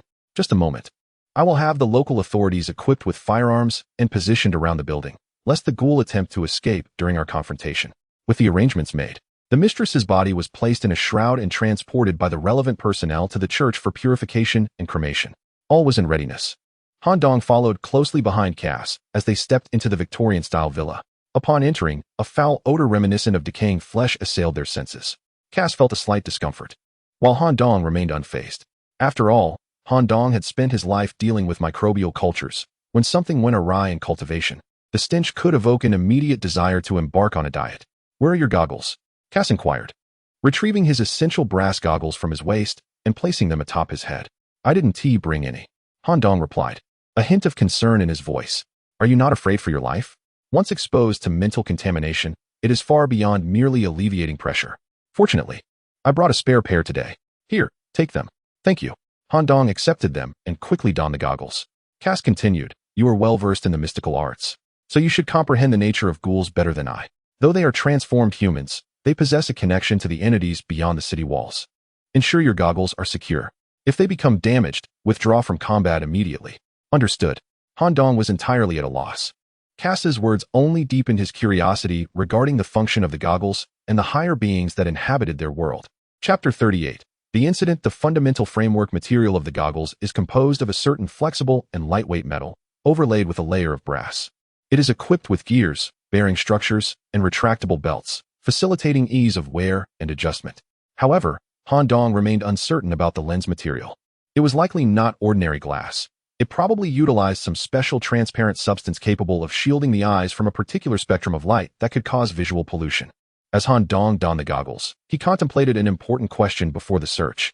He reached out and grasped Cass, who was poised to commence the investigation. "I have a question. Why would a ghoul hang the mistress at the entrance?" Cass, drawing from his knowledge acquired from books, provided an explanation. Mature ghouls possess a certain level of intelligence, and this act of displaying signifies that their hatred for the mistress has reached a substantial height. If it were me, wishing to make an enemy exhibit, I would choose to escape under the cover of night and casually hang them at the entrance. By the time someone discovers it, I would have already fled. There's no need to be so ostentatious. Han Dong's reasoning was sound. If ghouls were indeed intelligent, why engage in such conspicuous behavior, displaying the mistress at the entrance during broad daylight? Wasn't he that inviting trouble? Han Dong continued to speculate. Is it possible that he has already escaped? Cass immediately refuted, impossible. Due to recent theft incidents at the cemetery, the security team has been conducting thorough investigations from house to house. They arrived at the scene promptly and found the mistress hanging at the entrance, even catching a glimpse of the ghoul's silhouette. In a short span, over 30 security personnel armed with firearms completely surrounded the house, and there had been no sighting of the ghoul making an escape. Han Dong shook his head, unconvinced. Just because it could not flee from the vicinity of the house did not imply it could not escape through other means. Didn't you mention that this family had suspicions of secretly harboring a ghoul? If they managed to conceal it for so many years, is it possible that the basement has undergone modifications to extend towards another location? At Han Dong's suggestion, Cass suddenly grasped the possibility. Indeed, it's quite plausible. This is bad. Drawing his sword and shield, Cass immediately dashed towards the basement. His speed was hardly hindered by the armor he donned, swift as the wind. He reached the end of the entrance hall and discovered a concealed passage leading to the basement. Han Dong did not move with such haste. Instead, he deliberately waited for Cass to enter the basement before quietly releasing the possessed individual Chun-Li, who was confined in the prison. "Miss Chun-Li, I kindly ask you to conduct a thorough search of the first and second floors of this building. If you encounter the ghoul, notify me immediately. Furthermore, if you find any books related to ghouls, please take them with you. Should anyone else intrude during this time, return to the prison at once. If there is indeed a secret passage in the basement, remember to follow up later. Maintain a distance of no more than 10 meters from me, ensuring you can enter and exit the portable prison at will." Han Dong merely speculated that the ghoul might have fled through a secret passage in the basement. It was not a certainty, and it was prudent to keep a backup plan. Moreover, after testing, it was discovered that within a 10-meter radius, Chun-Li could instantly return to the prison. Before taking action, Chun-Li, with a hint of apprehension, inquired, "I sense an ominous aura permeating this house. Are you certain you can manage alone? If you find yourself in peril, may I intervene? Assess the situation and avoid exposing yourself if possible. This night, I am collaborating with possesses certain skills. There should be no significant issues." "Very well, do take care." Chun-Li ascended the staircase to search the second floor for the items Han Dong desired, while Han Dong, wielding the plague doctor's dagger, followed closely in the footsteps of Night Cass. The moment they stepped into the basement, the stench intensified. The floor was littered with numerous animal remains, with remnants still clinging to the jagged bones, their warmth not yet dissipated. Clearly, the ghouls' feasting had only just concluded. Andrava, my friend, you truly are remarkable. Indeed, there is a hidden passage. Cass observed the liquid traces on the floor and discovered loose stones on the basement wall. When pressed, a foul, eerie passageway emerged. Could it be that this leads to the cemetery?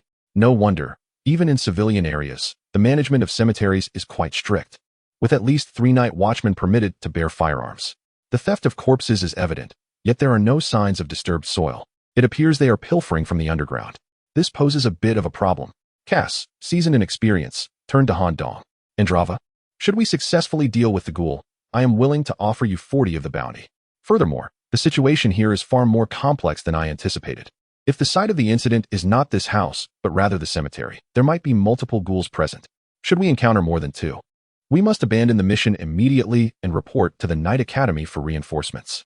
Han Dong nodded. Indeed, if that is the case, my previous conjectures may have been inaccurate. The ghoul's intention of hanging the mistress's body at the entrance was indeed deliberate. Revenge is one reason. Another could be to intentionally lure others inside. If there are several ghouls, they must certainly be quite famished. Once satiated, they would escape through the other side of the cemetery. Cass nodded slightly, his expression darkening. You appear somewhat fatigued. It would be wise for you to follow closely behind me. Providing ranged support will suffice. It was evident that this young knight, Cass, possessed a commendable sense of honor. Should danger arise, he would choose to flee alongside Han Dong. The walls of the passageway were cloaked in black mycelium, with a myriad of spores floating in the air. Before entering, Cass reached to touch the right side of his goggles. With the sound of gears turning, through intricate folding and unfolding, a half-covering leather mask concealed within the goggles materialized, effectively shielding the area below his eyes from such spores. Han Dong mimicked his actions, donning a black mask that covered his mouth and nose. Let us proceed. Cass retrieved a simple kerosene lamp, brandishing his sword in the other hand as he led the way. Han Dong deliberately sought out a piece of scrap metal in the basement to prop open the hidden door, preventing it from closing on its own. As the two ventured deeper, Chun-Li, clad in cloth shoes, gradually descended the staircase of the basement. Before even exiting the corridor, the chilling sound of claws scraping and teeth gnashing echoed ominously. Simultaneously, the fungal growths along the corridor walls proliferated. The sounds revealed that there was not merely one ghoul lurking in the shadows. To be candid, Cass felt a twinge of fear. However, it was imperative to report the existence of multiple ghouls at the lower end of the crypt to the Knights Guild. Collecting sufficient intelligence was essential, as mere auditory evidence would not suffice. Should the nightly squad arrive only to find the ghouls had fled, Cass would bear the burden of a false report. Andrava, my friend, you must remain here. Your body cannot outrun a ghoul. I shall proceed alone to scout ahead. If I uncover their lair, I will retreat immediately. With a resigned nod, Cass advanced alone. After a brief interval, the cacophony of overlapping footsteps surged from the depths. We must leave this place at once. It is a ghoul's den. There are more than 10 ghouls within. I must urgently report the situation. Chapter 39. The Crusaders. Fortunately, the impending danger was anticipated. Han Dong halted halfway, allowing Cass to delve deeper into the investigation alone. Had he proceeded to the end, contemplating an escape would have been futile, given Han Dong's physical limitations. Although, by auditory assessment, Cass was still 100 meters away, the situation remained perilous. Chun-Li immediately appeared, supporting Han Dong as they hastily fled the secret passage. The cacophony of clawed footsteps suggested that at least 3 ghouls were in pursuit. If they could return to the previous basement, there would still be a chance for salvation. With Chun-Li's assistance, Han Dong, moving at an average human pace, was the first to reach the basement. Miss Chun-Li, you must hide quickly. When the moment arises, I will call upon your aid, he instructed. Understood. Han Dong positioned himself at the entrance of the passage, awaiting Cass's arrival. Before long, Cass appeared, torch in hand, coming into view. It was evident that the goggled Cass bore darkened patterns around his eyes, a manifestation of visual contamination. Behind him trailed at least 5 ghouls, each exhibiting distinct forms. Illuminated by the torchlight, Han Dong beheld the true visage of the ghouls for the first time. They were humanoid creatures, their skin a rubbery, resilient shade of dark green. Their prominent kneecaps and exposed razor-like teeth could easily crush bone. Their spines curved grotesquely, partially protruding from their muscular frames, which were tightly packed and robust. The skin, teeth, and terrifying claws were all cloaked in a dense layer of black fungi. A breach of human skin would result in instantaneous infectious damage, if the wound went untreated. It would quickly fester and decay, potentially leading to necrosis. Even those who survived would likely face amputation. Upon closer inspection, one could discern a subtle but dangerous detail. Several inconspicuous natural wounds adorned the surface of the ghouls' bodies. From these wounds occasionally emerged short, tentacle-like appendages, bizarre and unsettling. The ghouls matched Cass's speed, enhanced by 3 points of fate. Notably, one ghoul, significantly larger than the others, with its spine entirely externalized, surpassed the rest in velocity. Its claws could effortlessly mark stone surfaces. As it gained momentum, it began to distance itself from the others, closing in on the young Cass. Just as its claws grazed the surface of Cass's back armor, he burst forth from the passage. In that instant, Cass lost his balance, stumbling forward as he exited. Han Dong seized the moment, activating the switch to seal the dark door. Click! The timing was impeccable. The door's closure allowed the foremost ghoul to escape while trapping those behind within the passage. A stone door nearly 2 meters thick stood resolutely, impervious to the feeble attempts of the ordinary ghouls to breach it. Among them was a particularly enormous ghoul, towering at 2 meters. Its body adorned with tattered remnants of linen, seemingly the orchestrator of this dire event, the culprit behind the demise of the mistress. With no regard for its companions, its black, spherical eyes fixated on the youthful knight, Cass, intent on extinguishing his life and safeguarding its hidden lair. Its claws and fangs lunged toward Cass's head. A resounding clang echoed through the basement as Cass fell to the ground, yet he remained ever vigilant, ready for battle. He deftly swung his shield, executing a perfect block that not only thwarted the attack, but also sent the ghoul sprawling back, granting Cass a crucial moment to regain his composure. Just as the ghoul emitted a chilling roar, poised to launch its next assault, a formidable green energy orb hurtled toward the back of its skull. A potent, corrosive plague immediately began to spread, creating a hissing sound akin to that of acid eroding a surface. Within moments, the plague energy corroded a small hole into the skull, invading the delicate brain tissue within. Its efficacy exceeded all expectations. This plague ray was naturally unleashed by Han Dong. As he activated the plague doctor's short blade, he distinctly felt a portion of the energy within his mind being siphoned away. Judging by the remaining energy, he surmised that he could unleash such an attack approximately 5 more times. Were this a fledgling ghoul, it would have likely collapsed. However, the situation was far from straightforward. Just as the plague was about to affect the brain, an uncanny phenomenon unfolded. Delicate, slender shadow tendrils emerged from the shattered opening in the ghoul's skull. These tendrils intertwined and writhed, not only neutralizing the plague, but also mending the skull. Self-repairing tendrils. This transformation shifted the ghoul's focus. It turned its grotesque head toward the frail Han Dong, viscous saliva mixed with fungal spores oozing from between its teeth. As the ghoul's black eyes locked onto Han Dong's, a noise akin to electromagnetic interference resonated in his mind, and he faintly glimpsed something flickering within the ghoul's gaze. Yet, in this close proximity, Han Dong was entirely unharmed. Unlike Cass, whose fate points slightly exceeded his own, Han Dong experienced no so-called visual pollution, devoid of any sensory discomfort, headaches, or hallucinations, and no dark veins appeared around his eyes. It was not merely due to the protective goggles. Han Dong sensed that even without them, he would remain unthreatened. Of course, visual pollution was a secondary concern. The primary challenge lay in vanquishing this ghoul.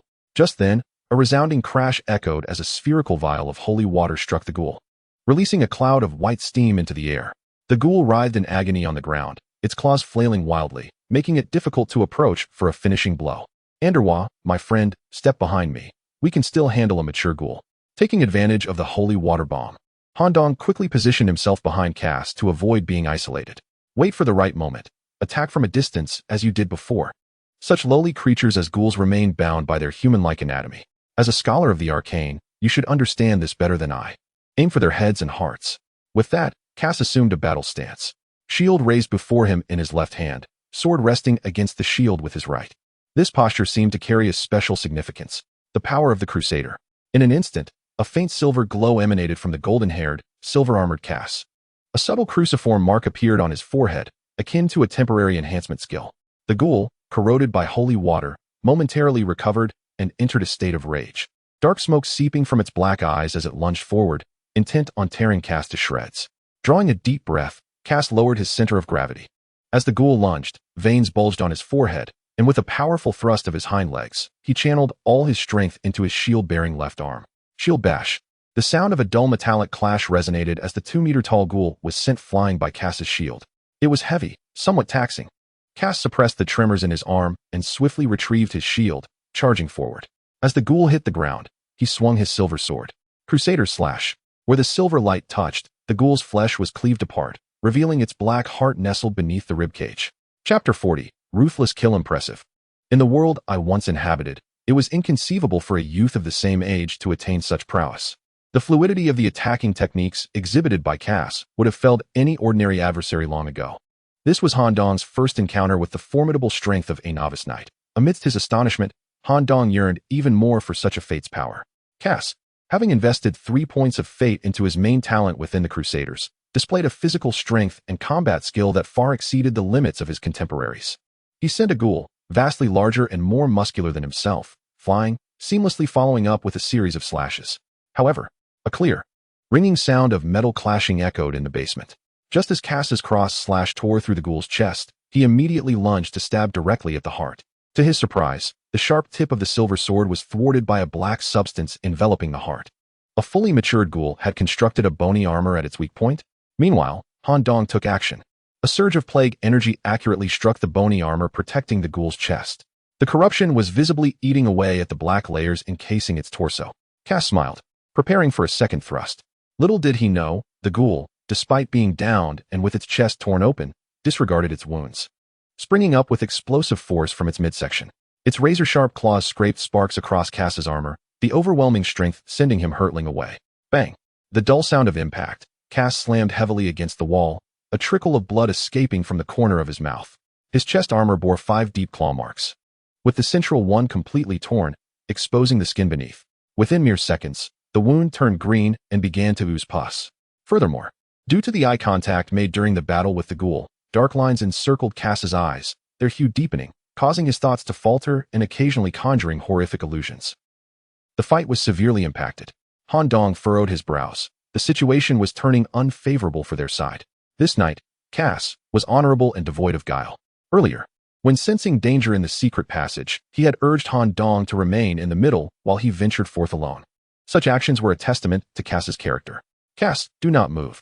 Your body's activity will accelerate blood flow, spreading the fungus to other areas. If possible, try to sear the wound with flames to eradicate the fungus. But you cannot contend with this creature. I must. Do not move. I have a plan.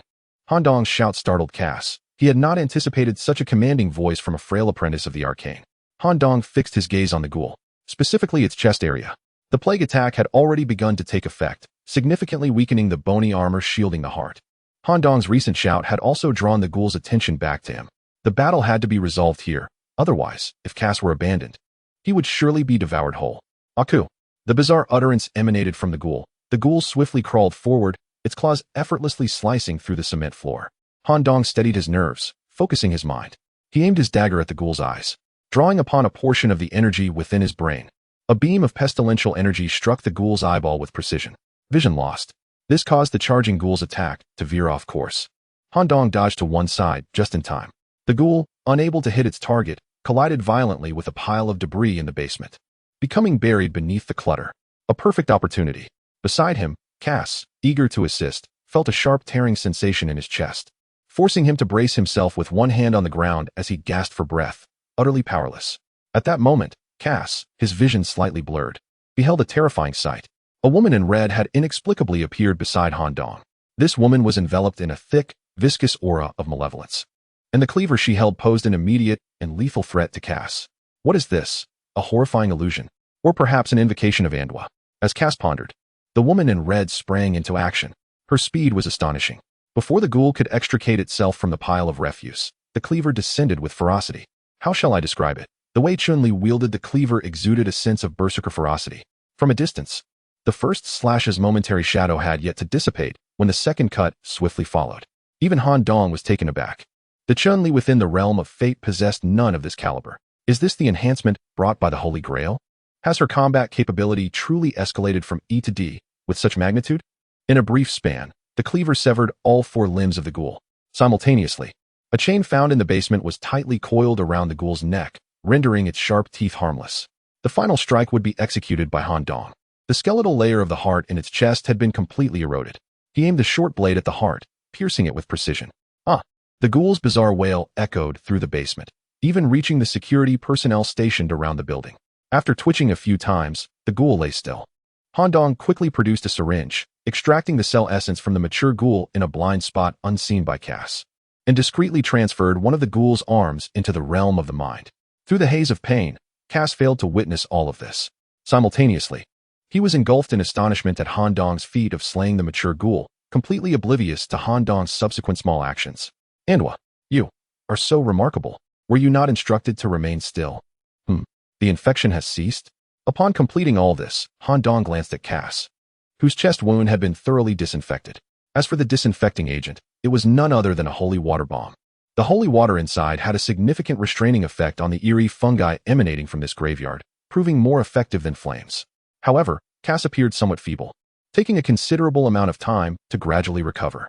Is this your summon? I had only heard that those who major in control could command evil spirits, summon beasts, or forge connections with entities from the void. I never imagined that mysticism could achieve such feats. It was merely an unexpected boon. Since Cass expressed it this way, Han Dong could only acquiesce and conceal the past. No wonder you are so frail, yet possess 2 points allocated to mysticism. It seems you have devoted them entirely to enhancing your summit. Impressive.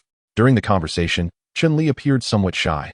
After seeking Han Dong's permission, she quietly returned to the prison. Cass had witnessed numerous similar scenes of summoned creatures dissipating and was not surprised. Let us go. We must promptly report the matter of the ghoul's lair. Otherwise, this civilian district will face grave troubles. Cass hurriedly retrieved a burlap sack to collect the ghoul's remnants as evidence for completing the bounty. Oh, where's the other hand? Han Dong remarked softly. It must have been eroded by the plague energy. Indeed, this is a weapon of fate. Cass harbored no doubts, grasping the sack as he departed the basement alongside Han Dong. Before long, a cadre of professional knights arrived, swiftly obliterating the small ghoul's lair. Due to the discovery and report of the ghoul's lair, Cass received an additional 50 bonus on his bounty task. Chapter 41. Bounty and Ghouls, a 50-50 split. Initially, during the temporary recruitment, it was set at a 70-30 ratio. However, during the execution of the task, due to Han Dong's astute deductions, he surmised the existence of an escape route within the basement, prompting Cass to increase the division to 40%. Subsequently, with Han Dong's assistance, only one ghoul was released, and, utilizing Han Dong's unique abilities, the ghoul was swiftly dispatched. After submitting the bounty task, Cass Martini directly handed Han Dong half a heavy bag of copper coins at the church entrance. So much. Han Dong was somewhat astonished. This bag contained at least 100 coins. If it weren't for your assistance, Anhwa, I would not only have failed the task, but I might have faced life-threatening dangers. This is what you rightfully deserve. Additionally, as per your request, I only mentioned my name when submitting the task. Cass did not pry into Han Dong's reasons for concealment. After all, everyone has their privacy. He speculated that Han Dong had sneaked out. And if the Academy were to discover this, the bounty would be for naught. Han Dong remained uncertain about the true value of this half bag of copper coins. Anhwa, my friend, is your summoned entity of the contract type or the mind control type? Remarkable. The former, I believe. It seems your acquisition of a fateful weapon is no mere coincidence. Could you provide a means of contact? Should there be any bounty tasks requiring a team effort in the future, or when an important moment of fate arises, I would be eager to collaborate. Despite having sustained injuries and dealing with the ghoul, Han Dong was still formidable when serious. It was not that Han Dong was reluctant to join forces. Knowing a crusader with 3 allocated fate points was quite advantageous for his future endeavors. However, he was at a loss for how to respond to the inquiry about contact information. Such a concept naturally implied contemporary means of communication. Yet, according to the historical context, the Steam Age's communication methods were still limited to paper letters. Telegraphy only emerged in the early phases of the Second Industrial Revolution. Han Dong had inquired about this with Nina and learned that the holy city of Noinatina had yet to possess electricity, and consequently, telegraphs were non-existent, retaining only subsequent wireless communication methods. However, communication methods did exist. In this unique historical backdrop, the supernatural clashed with steam technology, leading humanity in the apocalyptic world to devise an alternative means of communication, allowing copper components and gears to work in concert to transmit relevant signals. Through a precise magical array, signals could be identified and relayed, enabling timely transmission and directed dispatch. It was akin to a product of the fusion between magic and metal. What it specifically looked like remained a mystery to Han Dong. Just as he pondered how to respond to the request for contact information, Cass, using his thumb and index finger, adjusted the winding device on his wrist. The originally watch-like mechanism emitted a series of clicks. It folded and unfolded, revealing intricate copper keys, transforming the device into something reminiscent of an old-fashioned mobile phone interface. with 19 copper keys that offered a tactile sensation akin to a typewriter. Han Dong immediately complied, and as expected, a control panel emerged from the winding mechanism. Simultaneously, a numerical code was generated at the base of the device, which represented the machine's identification number. Thus, the two exchanged numbers. And Han Dong officially made the acquaintance of a trainee knight. At least through the ghoul incident, it was evident that Cass Martini was a commendable individual, worthy of forging a friendship. With that settled, he needed to hasten the repair of his armor. In the future, should any matters arise, they could contact each other at any time. Well, farewell.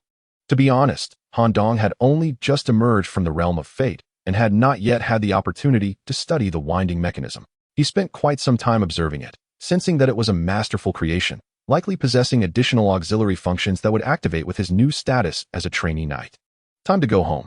Embracing his identity as a trainee knight, Han Dong set forth from the church, traversing the guarded Moslabi River, returning to the familiar Samai civilian district. Nina had already completed the trainee knight family registration at the Security Bureau, ensuring that their family would not be subjected to the stringent regulations of the area, and could relocate from the slums at any time. As soon as Han Dong returned home, Nina rushed forward and enveloped him in a tight embrace, her excitement rendering her somewhat incoherent. After all, Han Dong had brought monumental changes to their family. Brother, do you know? After you were taken away, Officer Deus personally came to apologize and even gave us 5 copper coins. Now we can eat whatever we desire without worry. Is 5 copper coins a lot? Indeed.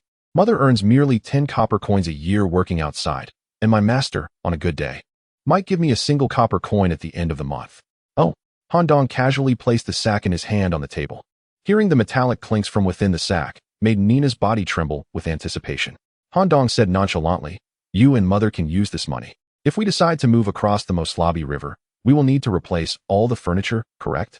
Nina remained silent, slowly approaching the sack and peering inside. A pile of copper coins lay within, a sight she had never encountered, nor had she ever dreamed of such a fortune. She stood there, dumbfounded, unable to utter a word, her gaze becoming somewhat vacant. After what felt like an eternity, Nina stammered softly, "Brother, did you rob someone using the power you obtained? Rest assured, it is money acquired through legitimate means. But, how much is this? I do not know. I have never counted it. In any case, you should keep it safe. If I find myself in need of money, I will come to you. The rest is yours to manage." "Brother, I. Nina was on the verge of tears, overwhelmed by the magnitude of the situation. "Let's count how much there is first. Just keep it safe. When we move across the Moslabi River, we can use it then." "Understood." Nina cradled the money bag, glancing around anxiously, fearful of being discovered by strangers. She then hastily made her way to the shared bedroom she had with her mother. First, he meticulously counted the substantial sum of money, then tucked the purse away in the depths of his wardrobe. As for Han Dong, he maintained his usual demeanor, returning alone to his dormitory, securing the door behind him. When mealtime arrived, Nina would naturally come to summon him. Han Dong was not particularly concerned about the copper coins. Since they could be acquired through bounty tasks, there would be ample opportunities in the future. What truly occupied his thoughts was this unexpected windfall. The recent ghoul incident was far more than a mere acquisition of bounty. He had also garnered the cell essence, a complete and mature ghoul's arm, along with relevant literature concerning ghouls that Chun-Li had discovered in the residence. Though Chun-Li was not proficient in English, her visual imagery was capable of conveying information to Han Dong, enabling her to locate the pertinent texts under his guidance.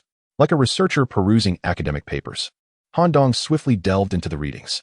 In a short span, he completed the relevant literature, distilling and organizing the information in his notebook. Ghoul formation causes, employment in graveyards. Moral decay, commonly observed among graveyard workers or residents living in proximity to cemeteries. Individuals may enter a graveyard state when infected by graveyard fungi or subjected to negative spiritual influences. Symptoms often include aversion to food, sunlight, and social interaction. Upon noticing such symptoms, it is imperative to promptly visit a chapel for a sacred baptism until the symptoms subside, avoiding proximity to graveyards in the interim. If not addressed in a timely manner, there is a 70% likelihood of mortality, a 20% chance of insanity, and the remaining May 10th, during dreams at night, establish a mental connection with higher beings beyond the city walls, thus succumbing to corruption and transforming into a ghoul. Newly formed ghouls require a diet of grave moss, mold, and other macabre substances. They possess a strong desire to feed and are active solely during the night. Their green skin and the foul odor they emit making them easily identifiable. Once sufficiently nourished and fully matured, ghouls will attain coherent cognitive abilities and will endeavor to reproduce. Establishing a Ghoul Nest. Chapter 42. The Three Deities Ladder. Due to the influence of the graveyard, the physical constitution of ordinary individuals weakens, rendering them susceptible to the cognitive influence of higher beings beyond the city walls during their nocturnal dreams, leading to their fall into the abyss of becoming ghouls. Remarkably, even a formidable wall can facilitate such a descent through the medium of dreams. What, then, are these newly emergent higher species? Han Dong initially presumed that the origin of ghouls was a consequence of a plague's infiltration, yet he was taken aback to discover its connection to the entities beyond the city. Moreover, this implies a certain intrinsic relationship between the essence of ghouls and the beings outside the walls. Thus, it becomes essential to don protective goggles to mitigate visual contamination. Why am I unaffected? Is it due to the inherent immunity of the Faceless One's cranium? Han Dong meticulously documented all his conjectures in his notebook, intending to validate them gradually in the future. He also recorded the characteristics of ghouls, which include immense strength, rapid mobility, fungal traits, and a degree of regeneration. A rubbery, highly elastic ghoul's arm lay upon the table. In the next moment, Han Dong transported the arm directly to the portable prison. Before entering the sterile laboratory, he isolated the arm using a sterile bag in the buffer chamber to prevent fungal spread and contamination of the sterile environment. Now, Han Dong needed to contemplate the issue of the arm. His own frail body necessitated a resolution. The most optimal approach that he could conceive was to leverage the concept of weight limit. The cellular essence has been fully injected. Weight limit increased by 2 points. Ghoul sample. He began by injecting the ghoul's cellular essence into the cell cluster, yielding a result significantly lower than anticipated. Consequently, the additional weight allowance available to Han Dong now amounted to 27 points. How could he ascertain the relevant attribute values of this arm? Previously, it was through contact with the cell cluster, but what about now? As Han Dong pondered this, a voice emanating from the cranium echoed within the sterile chamber. Please place the desired physical specimen on the detection platform. Detection platform? Upon turning, Han Dong was astonished to find a pristine surface had appeared beside him, featuring nothing but a slender tubular scanner. The scanner activated upon detecting an object placed on the surface. Within less than a minute, a paper report emerged from the side. Mature Ghoul's arm. The name appeared in green font. Quality. Superior quality is classified from low to high as follows: gray, rough; white, ordinary; green, superior; blue, rare; purple, unique; pink, epic; gold, legendary; dark gold, imperial. Weight requirement, 22 points. Base, strength slightly exceeds that of an average person. Traits: 1. Claws, capable of cutting through hardwood and certain brittle stone structures. 2. Graveyard fungus, inflicts damage upon the target while simultaneously infecting them. Note: the arm is eligible for homogeneous upgrades, modifications, viral injections, and arcane enhancements can all elevate the arm's quality and bestow additional attributes. Almost all characteristics have been inherited, and the weight requirements are met. Once accepted, will my arms transform in this manner? As Han Dong pondered the issue of bodily changes, the system's voice resonated once more. The assimilated limbs can be disguised according to the subject's specifications, a function provided by the Faceless One's head. With this assurance, Han Dong no longer harbored any reservations. His frail physique would finally undergo transformation. Arm integration in progress. Weight limit, 122-127. In the ensuing 2 days, the Nicholas family underwent a remarkable metamorphosis. The school district housing had been allocated a day ahead of schedule. A Victorian-style standalone building, 2 stories high with a basement, situated across from the National Royal Knight Academy, boasted a river view, its interior adorned with a blend of metal artistry and marble. As the family departed from the semi-civilian district, laden with luggage, both Mother and Nina wept in unison while seated in the carriage. Han Dong, in a state of confusion, merely gazed at the riverside scenery. Thank you, brother. A mere handful of copper coins, less than 10, sufficed to acquire a complete set of furniture. Additionally, at Han Dong's suggestion, another 25 copper coins were spent on a modified steam horse, whose stability and handling surpassed that of ordinary steeds, facilitating Nina's daily visits to the mechanical workshop. After all, this Riverview residence boasted an accompanying stable. Such metallic steeds were a commonplace mode of transport for middle-class families. Considering the upcoming nightly studies, which would be entirely enclosed with only leisure periods to return home, Han Dong contemplated hiring a nanny for the Nicholas family. However, his mother insisted that no assistance was necessary, expressing discomfort with the notion of being served. Thus he refrained from pressing the matter. Moreover, Nina would return from the workshop before dusk to keep their mother company. With all arrangements in place, the scheduled registration day arrived on the 3rd day. At 7:00 a.m., Han Dong received a call from the winding device adorning his wrist. Valen Nicholas, Please arrive at the Academy's Apprentice Night registration office by 8:30. Following the device's guidance, to activate your night card and receive the freshman handbook. As the call concluded, the winding device transformed into a pointer shape under Han Dong's research over the past few days. He summoned a carriage and, following the nearly endless outer wall of the Academy, traveled for approximately half an hour before finally glimpsing the gates of the National Royal Knight Academy. This offered a glimpse into the Academy's vastness. A copper door, infused with advanced mechanical craftsmanship, stood before him, emblazoned at its center with a grand knight emblem, two swords crossed over the head of a white horse. Han Dong swiftly inserted the golden apprentice knight card into the slot beside the door. With a series of clanks and rumblings, the steam-powered mechanisms within the door whirred to life, slowly granting access, contrary to the anticipated scene of lush greenery and floral splendor. He was met with a towering staircase of pure white, ascending to a height of 100 meters, flanked on either side by solid walls, offering only the path upwards. This staircase is known as the Aries staircase. When discussing staircases, it is essential to elaborate on the fundamental structure of the holy city, Noentha. This city-state, categorized as a national level, spans half of Idoloros. Its governmental system is characterized by a parliamentary constitutional monarchy. In a post-apocalyptic environment, the unique talent selection mechanism within the realm of fate, coupled with the management of a parliamentary monarchy, has resulted in a pronounced stratification within the holy city. The disparities among different classes extend beyond mere economics. They are intricately linked to issues of capability. Consequently, during the early establishment of Noentha, following a parliamentary decision, a comprehensive renovation of the inner city was undertaken. This initiative was named the Triple Divine Staircase. The first staircase comprises 3 tiers: the Aries staircase, the Hermes staircase, and the Artemis staircase. The second staircase consists of 2 tiers, the Poseidon staircase and the Apollo staircase. The third staircase features a single tier, the Zeus staircase. It is rumored that a hidden fourth staircase, the Hades staircase, lies beneath the surface, concealed in the deepest recesses. The construction of the Triple Divine Staircase has segmented the holy city into 4 major urban zones, with each zone differing in elevation by at least 50 meters. Should the outermost walls be breached, only the peripheral civilian districts would succumb to chaos. Simultaneously, from the depths of the Moslavi River, a towering metal wall of over 100 meters will arise, ensuring the security of areas above the first staircase. The Aries staircase, which Han Dong is currently facing, is one of the tiers of the first staircase and is notably unique, as it permits passage exclusively for knights of trainee rank and above, leading directly to the National Royal Knights Academy on the second layer of the Holy City. Chapter 43. The Knight Academy walking upon the Aries steps evokes a sensation akin to ascending the sacred Olympus. This feeling arises from the material of the steps themselves. With each ascent, one experiences a weariness reminiscent of traversing several dozen meters of rugged terrain, relying solely on the recently acquired ghoul's arm. I forcefully dragged my body to complete the latter portion of the journey. To be candid, Han Dong found this rather inequitable.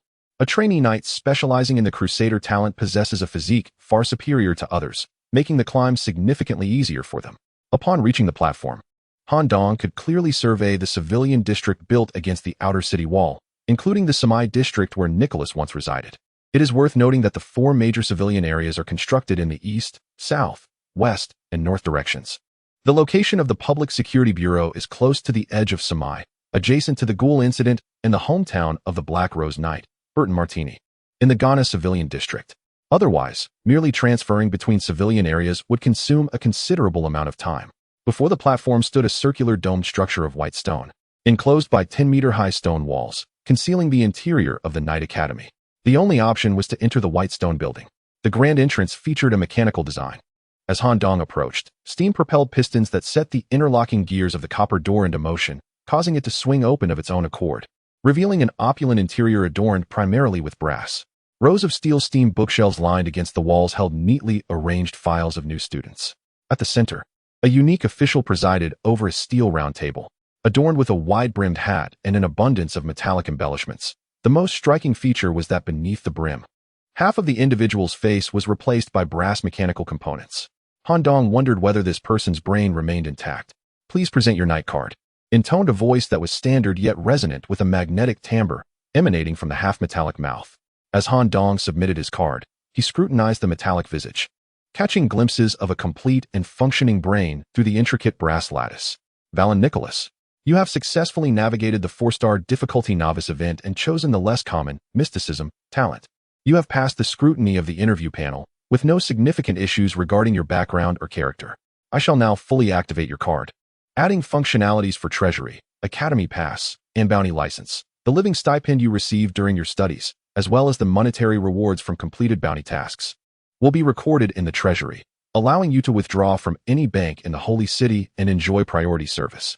Moreover, you may freely enter the common areas of the Academy and undertake bounty tasks occurring within the city at either the Academy or the designated commission offices.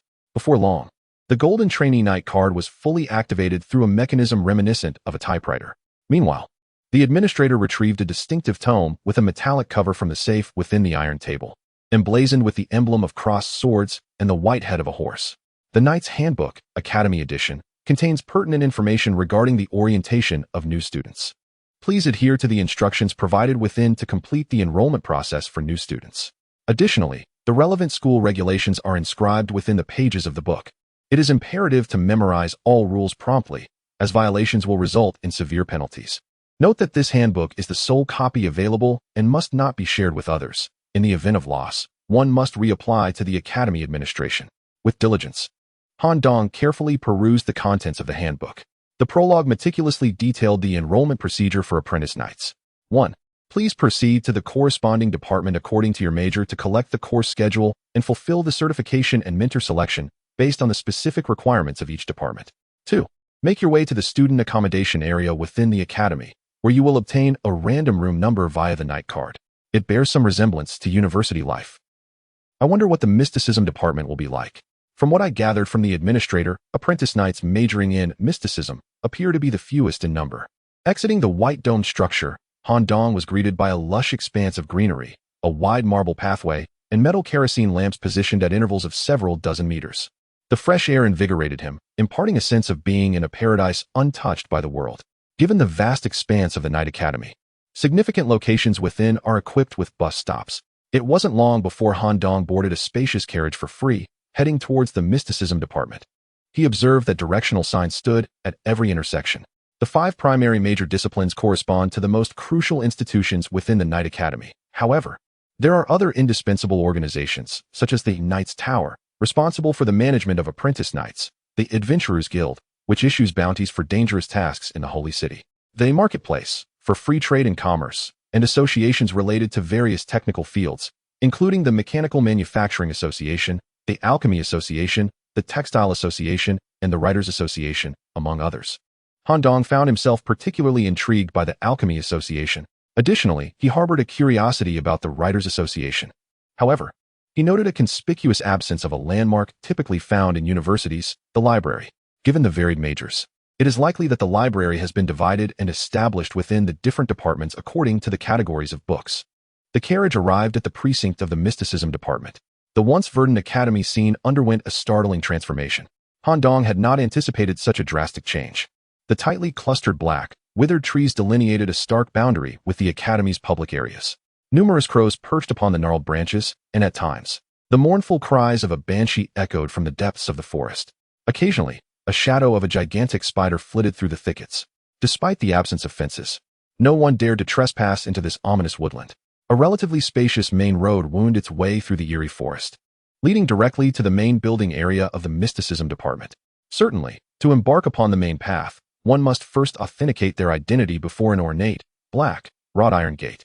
It appears that traversing this primary route offers protection from the lurking monsters and phantoms of the surrounding woods. As Han Dong disembarked from the carriage and produced his knight's identification card, a raven perched nearby, flapped its wings, resting atop the iron gate. Its obsidian eyes fixated on both the card and Han Dong's visage. With a creak, the gate slowly swung open, granting passage. Chapter 44. The cabin in the forest. At the highest point of the forest, beyond the peak of the dark clouds, lies a peculiar hemispherical chamber. It almost seems as if the clouds themselves are cradling this extraordinary room, which, apart from a massive astronomical telescope crafted from pure copper, is constructed from a unique silicon stone capable of reflecting various rays of light. This chamber is known as the stargazing room. Within it, there are 2 figures. Though they appear as one, a new life has arrived, seemingly promising. How can this be discerned? The body is diminutive, weaker than any preceding student's, and the mere ability to navigate the trials of fate in such a frail form indicates an extraordinary quality. Ah, it must be Valen Nicholas, is it him? A novice knight who has passed the 4-star event. For stars, it's been ages since I encountered a 4-star newcomer. Should we intensify the testing difficulty? Perhaps not. Enhancing randomness and variables would serve better to assess a new student's overall capabilities, rather than merely increasing the challenge. Moreover, the manner in which he overcame the 4-star event might not have been through sheer force. Do you suggest we conduct the test in the Darkmoon Forest, or within the tower? The former, as it presents greater variability. What method shall we employ? Let him choose for himself. Additionally, we must introduce another variable. Oh, ISNT that an increase in difficulty? The variable poses no danger. It is simply an addition that holds significant implications for his future development. If this young man can discern the variable we have set, he may warrant special attention. This seems somewhat out of character for you. Crow, such as fate. Caw. The number of crows exceeded Han Dong's expectations. The carriage sped along the winding path, and at every branch Han Dong observed crows perched atop. Their rhythmic cawing resembled a transmission of some enigmatic signal. Suddenly, the galloping carriage came to an abrupt halt, still within the confines of the forest. No path remains. The forest avenue that should have led directly to the Mystical Studies building has inexplicably ceased, blocked by a cluster of trees. Han Dong had no choice but to disembark, discovering a signpost at the end of the road, adorned with several strange characters. Direction to the exit of Darkmoon Forest. Accompanied by an arrow indicating the way. It seems one must traverse the forest on foot to reach the Mystical Studies complex and complete the registration for newcomers. Fortunately, I had prepared in advance. Han Dong has always believed that fire is immensely useful. At the very least, during the novice events and the previous ghoul incident, he utilized a torch for illumination. Thus, he ignited a torch he had previously prepared in his backpack and cautiously ventured into the eerie Darkmoon Forest. Navigating through this dark expanse, densely populated with towering dead trees, one could easily lose their sense of direction and stray from the intended path.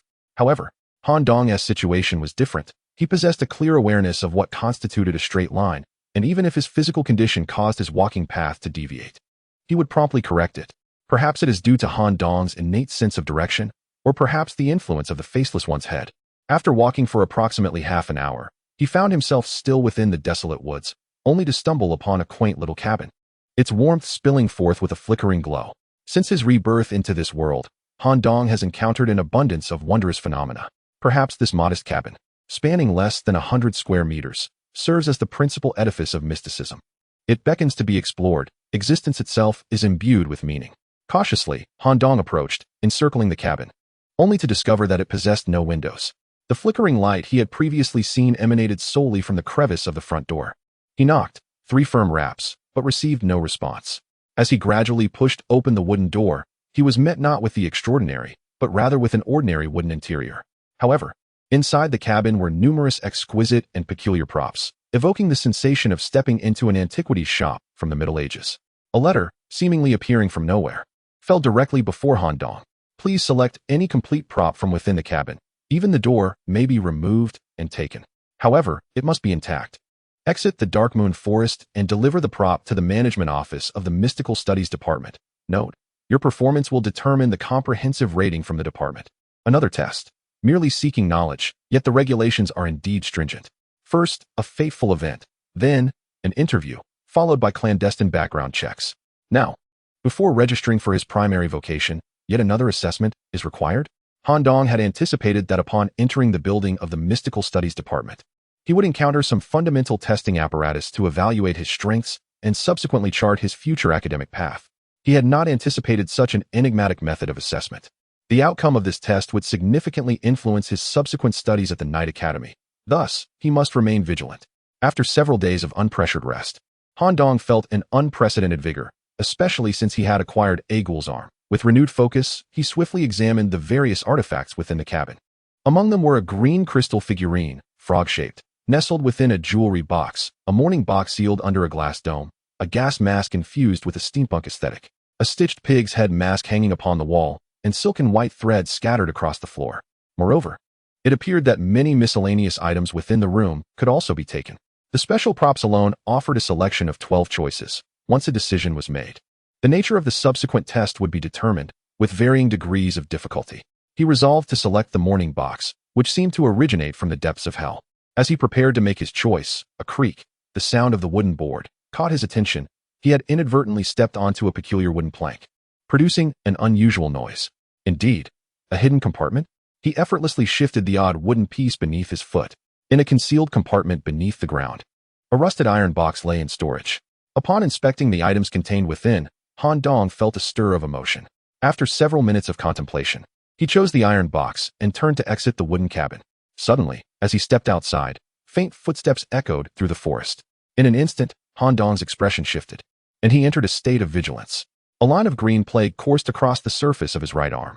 To his surprise, emerging from the thicket was a girl with disheveled black hair, her appearance suggesting she hailed from the Middle East, adorned with 3 golden nose rings.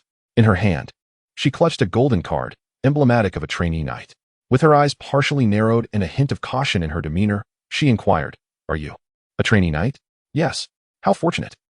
"I've been lost in the Dark Moon Forest for several days, and it seems I've finally found my way." Chapter 45. The strange sounds in the Dark Moon Forest. Han Dong scrutinized the female student who was his contemporary. Her disheveled black hair was haphazardly tied up, adorned with a golden nose ring, ivory earrings, and a myriad of colorful stone bracelets. Clad in a garment made of rough fabric, she resembled a young sorceress from the Middle East, exuding an aura of mystique that surpassed Han Dong's own. She appeared to be around the same age as Nicholas, approximately 19 years old. The girl gazed in horror at the iron box cradled in Han Dong's hands. "Ah, have you already chosen? What should I do? It feels like what you've picked is dangerous. The iron box emanates an unsettling aura. Could you show it to me?" Upon peering into the box, the girl trembled in fright. Inside was not merely an object, but a collection of disconcerting items, dried skins, particularly a layer of skin meant to cover the eyes. This was precisely why Han Dong decided to carry the entire box with him. The girl, biting her nails in anxiety, exclaimed, This could kill someone. How could you choose something like this? Creatures with a penchant for collecting are far more challenging to deal with than ordinary malevolent entities. They are more obsessive. It's your fault. We finally managed to navigate through the realm of fate and secure a good life at the Knight Academy. And now what are we to do? Han Dong remained indifferent to the girl's attitude and remarks. His selection of the iron box was a decision made after careful consideration. With evident impatience, he replied, This is my choice. What does it have to do with you? You could head to the cabin, select your own item, and pass the test on your own. Couldn't you? With Han Dong's stern words, the girl seemed to realize her mistake, lowering her head, on the verge of tears. The internal testing allows for team formations, and it does not increase the difficulty. I have always had a poor sense of direction. I often get lost in the holy city and cannot find my way home. It took me several days just to arrive here. I certainly cannot navigate back alone. So, I was hoping. Han Dong's focus did not lie on the girl's navigational woes, but on the aspect of team formation he had never heard of before. You said that teaming up does not increase the difficulty? Yes. This is what I learned from the administrator when I entered the school. Therefore, my initial plan was to reach the cabin, wait for the other apprentice knights to arrive, and then select items and form teams to pass the test together. I never imagined I would get lost again and encounter you here. Forming a team without increasing difficulty could potentially reduce risk, especially when the nature of the forthcoming dangers remained uncertain. However, Han Dong had to consider the potential risks posed by the girl herself. This test is undoubtedly conducted under the watchful eyes of the teachers associated with the Mystique Department. It is best not to involve Miss Chun Li to avoid revealing any information about the prison.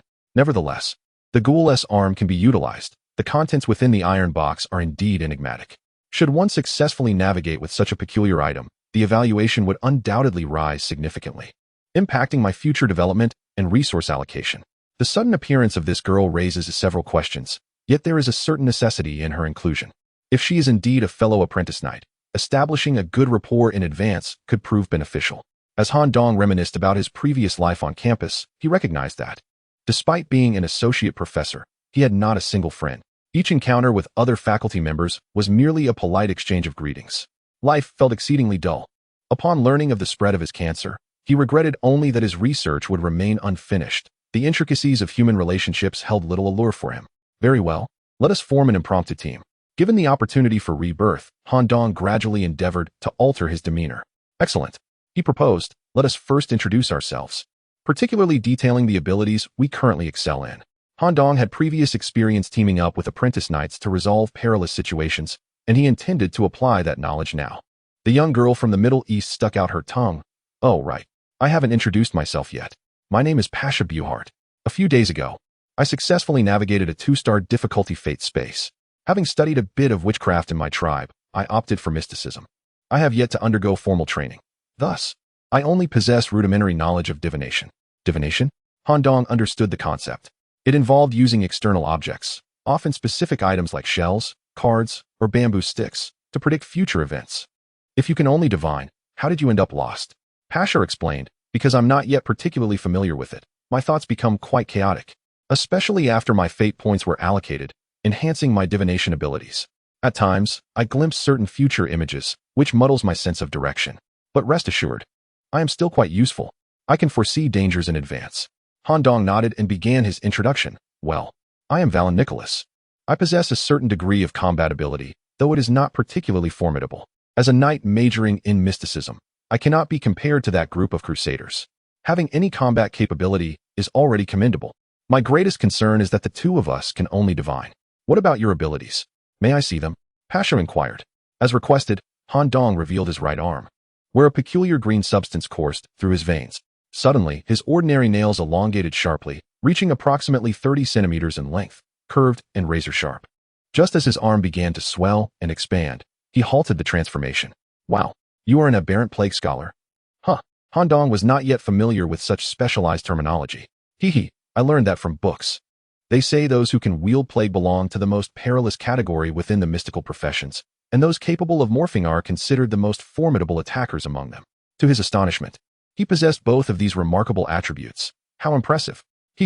Han Dong thought to himself that it was merely the arm of a ghoul, requiring no elaborate explanation. However, being mistaken for possessing mystical abilities spared him the trouble of elucidation. Thus, the two joined forces, with Han Dong carrying the iron box in his backpack as they traversed the Shadow Moon Forest. The creaking of branches under pressure, the cawing of crows, and the sounds of some colossal insects scuttling through the underbrush. All of these noises had become familiar to Han Dong and Pasha, yet amidst these sounds lingered an unsettling, peculiar noise. As time passed, the sound grew increasingly distinct. Crack, crack.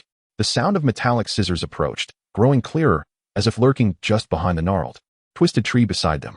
Chapter 46. Scissors. At the same moment, as Han Dong and Pasha teamed up to exit the forest, if one were to elevate their gaze to the heavens and survey the entirety of the Twilight Forest, they would perceive that the two individuals are merely insignificant specks within the vast expanse of the woodland, confined to a diminutive section of the Twilight Forest.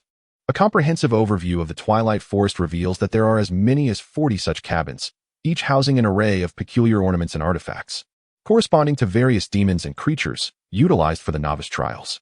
Indeed, this year's Sacred City Festival has attracted over 32,000 participants. The area where Han Dong resides, known as the Festival Square, merely serves as a concentration zone for participants from the southern part of the Sacred City. Among those who have successfully emerged from the realm of fate, and who have been bestowed with the title of Adept Knight, there are only around 400 individuals. The Crusader and Library are the most sought-after professions, with approximately 200 individuals opting for these two primary specializations. Mechanics follows closely behind, chosen by about 80, while Control ranks second to last, with around 70 selections. Mysticism remains at the bottom of the list, a trend that persists annually. This year, however, there are 8 more individuals than last year, totaling approximately 40. Students who arrive at the departments for enrollment at different times generally undertake relevant preparatory tests within the department buildings or their affiliated structures. For the Crusader, the process is straightforward. They first complete basic assessments of strength, speed, and reaction time before obtaining a mentor's approval in the use of weapons such as swordsmanship, boxing, shield, or great axe. Adept Knights specializing in the library must navigate 2 procedures. Initially, they must utilize a magic detection device to ascertain their affinity and inclination towards magic. Subsequently, they are required to master and successfully cast the most fundamental primary magic within 3 days. The Mechanics Department grants exemptions from testing to students who have already achieved proficiency in craftsmanship. Other students must either analyze the intricacies of precise machinery and produce diagrams on-site or demonstrate accuracy with firearms to meet the standards. Students majoring in Control are tasked with taming ordinary creatures raised on the Academy's farm, non-magical beings, as long as they can master one within 30 minutes. They will meet the criteria without any inherent danger. However, the case of mysticism differs significantly. Only a handful of students undergo standardized and safe assessments within the mysticism building. Those who exhibit any semblance of special attributes are assigned to undergo perilous and thrilling tests within the Twilight Forest. This is precisely why some young individuals from the upper middle class, privy to such insights, choose to avoid mysticism. There is no necessity to risk the title of Adept Knight. with the impending commencement of systematic education aimed at unlocking one's potential. Perishing on the path to school would be an unfortunate misstep. Consequently, mysticism has become the least popular department. The establishment of such entrance examinations is a mandate from the highest authorities within the mysticism department. The purpose of this harrowing and perilous test is to instill in the newly initiated apprentice knights the understanding that once they embark on the path of mysticism, their future will be rife with boundless unknowns and terrors. It is imperative to prepare oneself psychologically in advance. The eerie sound of scissors snapping made Han Dong's heart race. It was reminiscent of the chilling sensation experienced in the film The Possessed, where one feels the malevolent gaze of a spirit, truly spine-tingling. Han Dong abruptly turned to glance at the gnarled tree behind him, only to find that the scissor sound swiftly shifted direction. As he followed the sound, it would invariably change again, leaving Han Dong unsettled by the inability to pinpoint the source. A sudden ambush could spell disaster. Han Dong, do you want me to come out and assist you? The entity that has set its sights on you seems rather peculiar. Chun Li's voice echoed in his mind. You cannot emerge yet. This is a test within the academy, and I must resolve this on my own. At this moment, I lack a legitimate reason to explain your presence, he replied. What if you find yourself in mortal peril? Chun Li's words carried a trace of concern. That is for me to decide. As their communication concluded, Han Dong quickly turned to Pasha Buhart, who possessed the ability of divination. Despite her fear upon hearing the strange scissor sounds, she maintained a facade of composure and surveyed her surroundings. You claim to understand divination, correct? Can you ascertain the location of our adversary? Yes. As long as we utilize a medium for divination, I can continuously determine its direction. Why didn't you say so sooner? Because, once the divination is performed, the target will be locked onto me. If we cannot ascertain its location, we may very well perish here. Is the medium the item in the iron box? Indeed. Han Dong swiftly opened the iron box, retrieving a piece of coarse, dried eyelid skin, and handed it to Pasha. Determine the target's location, I will devise a plan. Very well. Pasha produced an antique metal compass. She brought the medium close to the compass, murmuring incantations, and a grayish-white energy emanated from her palm, binding the medium to the compass. The simple ritual was complete. Thus, the needle would continuously point towards the lurking scissor monster. However, the needle did not settle in a specific direction. Instead, it spun rapidly. It was as if the target were moving at an extraordinary speed in all directions. Impossible. The intensity of the test cannot be this severe. If it truly moves at such velocity, we are utterly outmatched. The compass was limited to indicating the target's position in a horizontal plane. The only conceivable explanation was that the target was aligned with them on the same vertical coordinate. Be cautious. Han Dong suddenly looked up, but the branches above revealed nothing. There was only one possibility, below ground. Snip. Snip. The monster seemed to realize that its position had been compromised, abandoning its concealment. A pair of gleaming silver scissors emerged from the soil, just as Pasha Buhart had predicted. Due to her directional divination, the monster's focus had now shifted to her. Snip.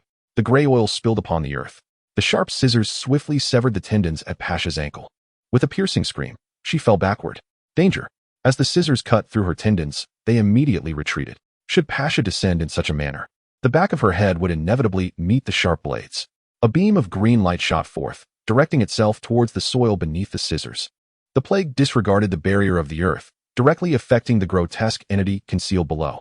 A series of strange, muffled cries erupted as the scissors withdrew. Pasha Bot was thus granted a reprieve from death. This green light was none other than the pestilential energy projected by Han Dong through the weapon of fate. Was this mysterious test truly earnest? Had I not acted in time just now, that girl would have perished, would she not? A talent selected with such difficulty from the realm of fate, cast aside just like that? In an instant, Han Dong gathered all his focus, entering a state of intense concentration faced with the specter of death. Chapter 47, Divination and the Stitched Beasts. The tendons of her foot severed by a sharp instrument. A common person would undoubtedly wail in agony. Yet, having endured a fateful event, Pasha Buhat understood well that screaming served no purpose. It might even attract other ferocious creatures lurking within the Shadow Moon Forest. Thus, in the very moment her body began to crumple, she swiftly tore a piece of fabric from her clothing and bit down on it to stifle her cries. This was all she could do. Healing her injury was out of the question. Pasha had only recently embarked on her journey into the arcane arts and was utterly helpless in the face of such a wound. With her mobility completely compromised, she could only serve as a hindrance to Han Dong in this trial. In life and death situations, many would choose to abandon their companions. However, Han Dong did not take this path. It was not out of an overwhelming sense of mercy or altruism. Rather, He had a particular reason compelling him to ensure that Pasha Buhat accompanied him through this test.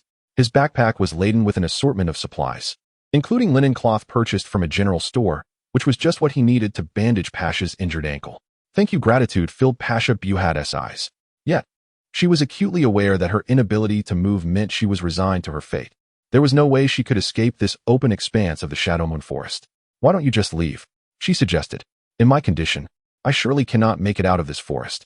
Han Dong, however, patiently squatted before her and articulated his plan. No, even I might not manage to escape alone. What just transpired confirms the validity of your statement. The scissor monster has fixated on you due to the directed divination. It is currently recuperating in some subterranean region. You must perform another targeted divination to keep the scissor creature focused on you. With the pointer's guidance, I will compel it to surface next time. We shall see what manner of monstrosity it truly is. Indeed, this course of action was perilous. Should Han Dong fail to act promptly, Pasha could very well be sliced by the creature. Yet, having already lost her ability to move, and with Han Dong opting to stay and devise such a plan, she felt a surge of gratitude that outweighed any inclination to refuse. As long as they could vanquish the monster, even with her injured ankle, she might eventually find a way to leave the Shadow Moon Forest. With the plan established, Han Dong sought out a nearby, relatively low dead tree. Harnessing the strength of the ghoul's arm, he dragged his body upward to the treetop, silently awaiting the emergence of their target. Pasha leaned against the withered trunk, a torch planted beside her, as she continued to pinpoint the location of the creature through divination. Crack, crack. Before long, the sound of scissors echoed through the forest, sending a shiver down Pasha's spine. Concealed by the cloak of night, Han Dong focused intently on the situation below. A vivid green liquid coursed through the veins of his right arm. In this waiting period, the ticking of the mechanism's pointer resonated sharply. Any delay or misjudgment in direction for even a fleeting second would spell disaster, leading to Pasha's demise. 3 interminable minutes elapsed. The divination pointer held by Pasha ceased to indicate a specific direction and began to spin rapidly in small arcs, signifying that the scissor monster was drawing near. Nicholas, it approaches. The sound of snapping echoed as the scissors tore through the earth, targeting Pasha's midsection. Simultaneously, Han Dong leapt down from above. Although the withered tree was the shortest in the vicinity, it still stood at approximately 4 meters tall. Given Han Dong's prior physical condition, such a drop would surely result in broken legs. However, the circumstances had changed. A portion of Han Dong's body, specifically his right arm, was now capable of withstanding the impact from such a height, even transforming the gravitational potential energy into a powerful strike. Disguise cancelled. Han Dong's seemingly frail and withered right arm morphed mid-fall into a disproportionately robust ghoul arm. With its stout, green, elastic skin and 5 sharp, curved claws imbued with pestilential properties, it was ready for action. The scissors had already pierced Pasha's abdomen, threatening to impale his innards. Utilizing the force of his descent, Han Dong slashed through the loosened soil, making contact with the concealed form of the scissor monster beneath the surface. A sudden sensation of cutting into a soft entity surged through his fingertips. The ghoul arm absorbed most of the impact from the fall, allowing Han Dong to land securely. Come forth. With the claws fully embedded in the target's body, Han Dong summoned the full strength of the ghoul arm, thrusting upward with all his might. The earth split apart, and a monstrous figure was unearthed. However, in midair, the creature extracted the claws from its body, retreating to a distance of 3 meters from Han Dong. Contrary to Han Dong's expectations of encountering a humanoid creature wielding scissors, this being bore a grotesque and desiccated form, with hollow eye sockets and visible sutures between its joints, reminiscent of a long-dead corpse reanimated by some malevolent sorcery. It possessed 8 degenerated arms, each less than 30 centimeters long, akin to the limbs of a gnome. Yet, these seemingly diminutive appendages were encased in a hard shell, enabling the creature to burrow swiftly underground. As for the scissors, they were not held in either hand, but rather coiled around its tongue. The length of its half-meter tongue dangled outside its mouth, entwining the handle of the scissors at the forked tip, allowing for precise cutting of its target. What an abominable creature! Truth be told, this scissor monster was even more terrifying than the malevolent spirits found within the realm of fate, especially that half-meter tongue extending from its mouth, swaying with the scissors in the air, evoking a sense that any proximity would result in being pierced by the blades. Additionally, Han Dong's assault did not yield the anticipated results. Although the scissor monster's abdomen was pierced by the claws, the fungal infection did not spread. It appeared that, being composed of a corpse itself, the non-corrosive fungi had little effect. A product of suturing, the instructors in the arcane department, skilled in the art of suturing, could create such manipulative entities. Pasha suddenly revealed the origin of the scissor-like monstrosity. How does one combat it? At its core, These stitch creations are sustained by a central energy source, which governs their myriad activities. If one can destroy the core, one can vanquish the creature. Is the core akin to a cell nucleus? Han Dong initially believed that the enormous claws of the ghoul, once plunged into flesh, would bring an end to it, thanks to the effects of the graveyard fungus. It seems, however, that I have underestimated the situation. Is direct confrontation the only option? Han Dong attempted to adopt a semblance of a combat stance, a simple fighting technique he had learned during his time at the gym. Yet he remained uncertain if such skills would be effective against this abominable stitched creature. Chapter 48. Compromise time rewinds to a day prior. The day before Han Dong's enrollment at the Night Academy. During the relocation from the semi-civilian district to the academic housing, most of the moving tasks were efficiently handled by local law enforcement personnel. For the selection of furniture, his sister Nina and mother ventured to the bustling marketplace in the civilian district, where payment ensured that staff would deliver the items directly to their home.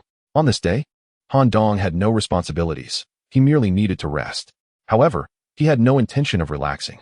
He chose to seclude himself in their now empty ancestral home in the civilian district to study diligently. He first immersed himself in approximately 5 hours of literature regarding ghouls, delving deeply into the peculiarities of this bizarre species. Subsequently, he began training with and utilizing his arm. Integrating this brand new limb required not just proficiency, but also a smooth adaptation. The first realization Han Dong faced was the weight issue. This arm, taken from a fully matured ghoul, was ill-suited for the frail physique of Nicholas, who barely stood at 1.7 meters and suffered from long-term nutritional deficiencies. Including the length of the nails, this arm, when hanging down, could easily touch the ground. While its robust musculature matched the width of his entire body, an utter mismatch. The estimated weight of the arm was around 20 to 30 kilograms, far beyond what his current physique could endure. Once he attempted to wield it, his center of gravity would be compromised, rendering him incapable of combat. After scarcely 10 minutes of practice, Han Dong found himself overwhelmed, drenched in sweat, and gasping for breath. The characteristics of the ghoul's arm, immense strength, swift movement, fungal attributes, and some regenerative capacity, were confined solely to that limb. Han Dong's physical prowess remained inadequate. Continuing in this manner was futile. The body of Nicholas could not be honed merely through effort. A solution must be devised. It was imperative to keep the existence of the possessed Chun-Li a secret, as revealing her presence to others was out of the question. Should he encounter danger during the enrollment process, it would be a matter he must resolve alone. A mere short sword would not suffice. He needed to master this arm and transform it into an integral aspect of his own capabilities. Was there a compromise to be found? One that would allow him to harness the power of the ghoul arm without the burden of its weight? Han Dong stared at the enormous appendage. The only course of action available to him was to utilize the mimicry ability bestowed by the Faceless One's skull. This power would enable him to not only disguise his face, but also to transform the arm into a human semblance. Was there a feasible way to achieve this? Han Dong spent 4 hours toggling between the original and the disguised form. Gradually, as the frequency of his transitions increased, he became more adept at the process. He began to sense the exquisite feeling of switching between the two forms. It was essential to capture that sensation and halt midway through the transition. Unbeknownst to him, the day had darkened. The kerosene lamp in the room had been removed, plunging the space into complete darkness. Yet, in a short while, a faint green glow emanated from the room, startling a few neighbors who hurriedly retreated to their homes. The eerie green light stemmed from the graveyard fungus attribute within Han Dong's right arm. Green, luminescent veins coursed over the arm, protruding prominently. Additionally, the forearm bore sharp claws approximately 10 centimeters in length, short yet slender, and all the more lethal. Despite this transformed physique, the arm retained its human-like size and weight. The emanating green light cast a sinister reflection of Han Dong's face, revealing his triumphant smile. Haha, success. This is the compromise. The arm's weight and size remain unchanged, yet it awakens the attributes of graveyard fungi and claws. Though my strength is significantly diminished, I can wield it with ease. Han Dong effortlessly swung his right arm, leaving behind a trail of corrosive fungal spores in the air. After dedicating an entire half-day to mastering this new arm, Han Dong was finally able to utilize it freely. However, his training regimen was far from complete. He retrieved several white candles from his backpack and lit them, illuminating the darkened old house. "Miss Chun-Li," he called out, as the flickering candlelight danced. A figure in red emerged, standing with her head bowed in the darkest corner of the room. This eerie scene could easily instill fear, and Han Dong found himself momentarily caught in a terrifying atmosphere. His breath quickening. "Please, don't scare me. I didn't mean to." Chun-Li promptly tied her hair back with a rubber band. "I simply habitually present myself this way." It makes me feel more comfortable. Habit. Was it possible that frightening others was not the true intention of a ghost? This was the first time Han Dong had encountered such a notion. Once Chun-Li secured her ponytail, the sense of dread vanished without a trace. Perhaps due to her dark evolution, she had shed much of the rustic aura she brought from the mountain village. The dense malevolence surrounding her rendered her demeanor more aloof, while her skin became delicate and cold. "Do you need something from me?" she inquired. "I need you to train with me. As I cannot allow you to appear in public yet, our journey to the Night Academy may entail a series of trials or tests. I must possess a certain level of strength, otherwise, I will be unable to hold my head high within the academy, hindering future progress. Train with you? I'm concerned. I might hurt you." Chun-Li's eyes flickered away as they met Han Dong's gaze. "It's all right. I can always pull back at the appropriate moment. Minor injuries are inconsequential. Then shall I give it a try? Full force? Start with full force, and if I can't keep up, I'll gradually reduce the intensity." No sooner had he uttered these words than a chilling gust swept over him, and a kitchen knife was poised against his neck. Chun-Li was no longer the mild, darkened individual he had met in the realm of fate. After drinking from the chalice and evolving, her aura, malevolence, and overall attributes had significantly improved, transcending the boundaries of humanity. Slow down a bit, please." Eventually, through their mutual adjustment, Chun-Li reduced her strength to 30%, precisely matching the training intensity required by Han Dong. Thus, they practiced until Han Dong returned home to rest just before dawn. Time now returns to the present, Dark Moon Forest. It was fortunate for him to partake in such rigorous training. Han Dongkai chose to devise a battle plan centered around himself, confronting the suture monster alone. The pressure generated when the creature's tongue, wielding scissors, lunged at him was significantly less than that of Chun-Li. Its speed, sense of dread, and ferocity were inferior to Chun-Li's. As the suture monster drew near, a surge of plague energy erupted from the tip of a short blade, precisely penetrating its maw and corroding the vital tongue. The elongated tongue, along with the scissors, fell to the ground. Han Dong's right arm had transformed, now adeptly maneuvering with ordinary size. Green veins bulged beneath the surface of his skin, and his claws were poised. With a swift motion, he seized the opportunity created when the suture monster's tongue was severed, launching a direct assault. His claws pierced and forcefully rent the creature's body apart. A dark core lay pressed against the stomach wall,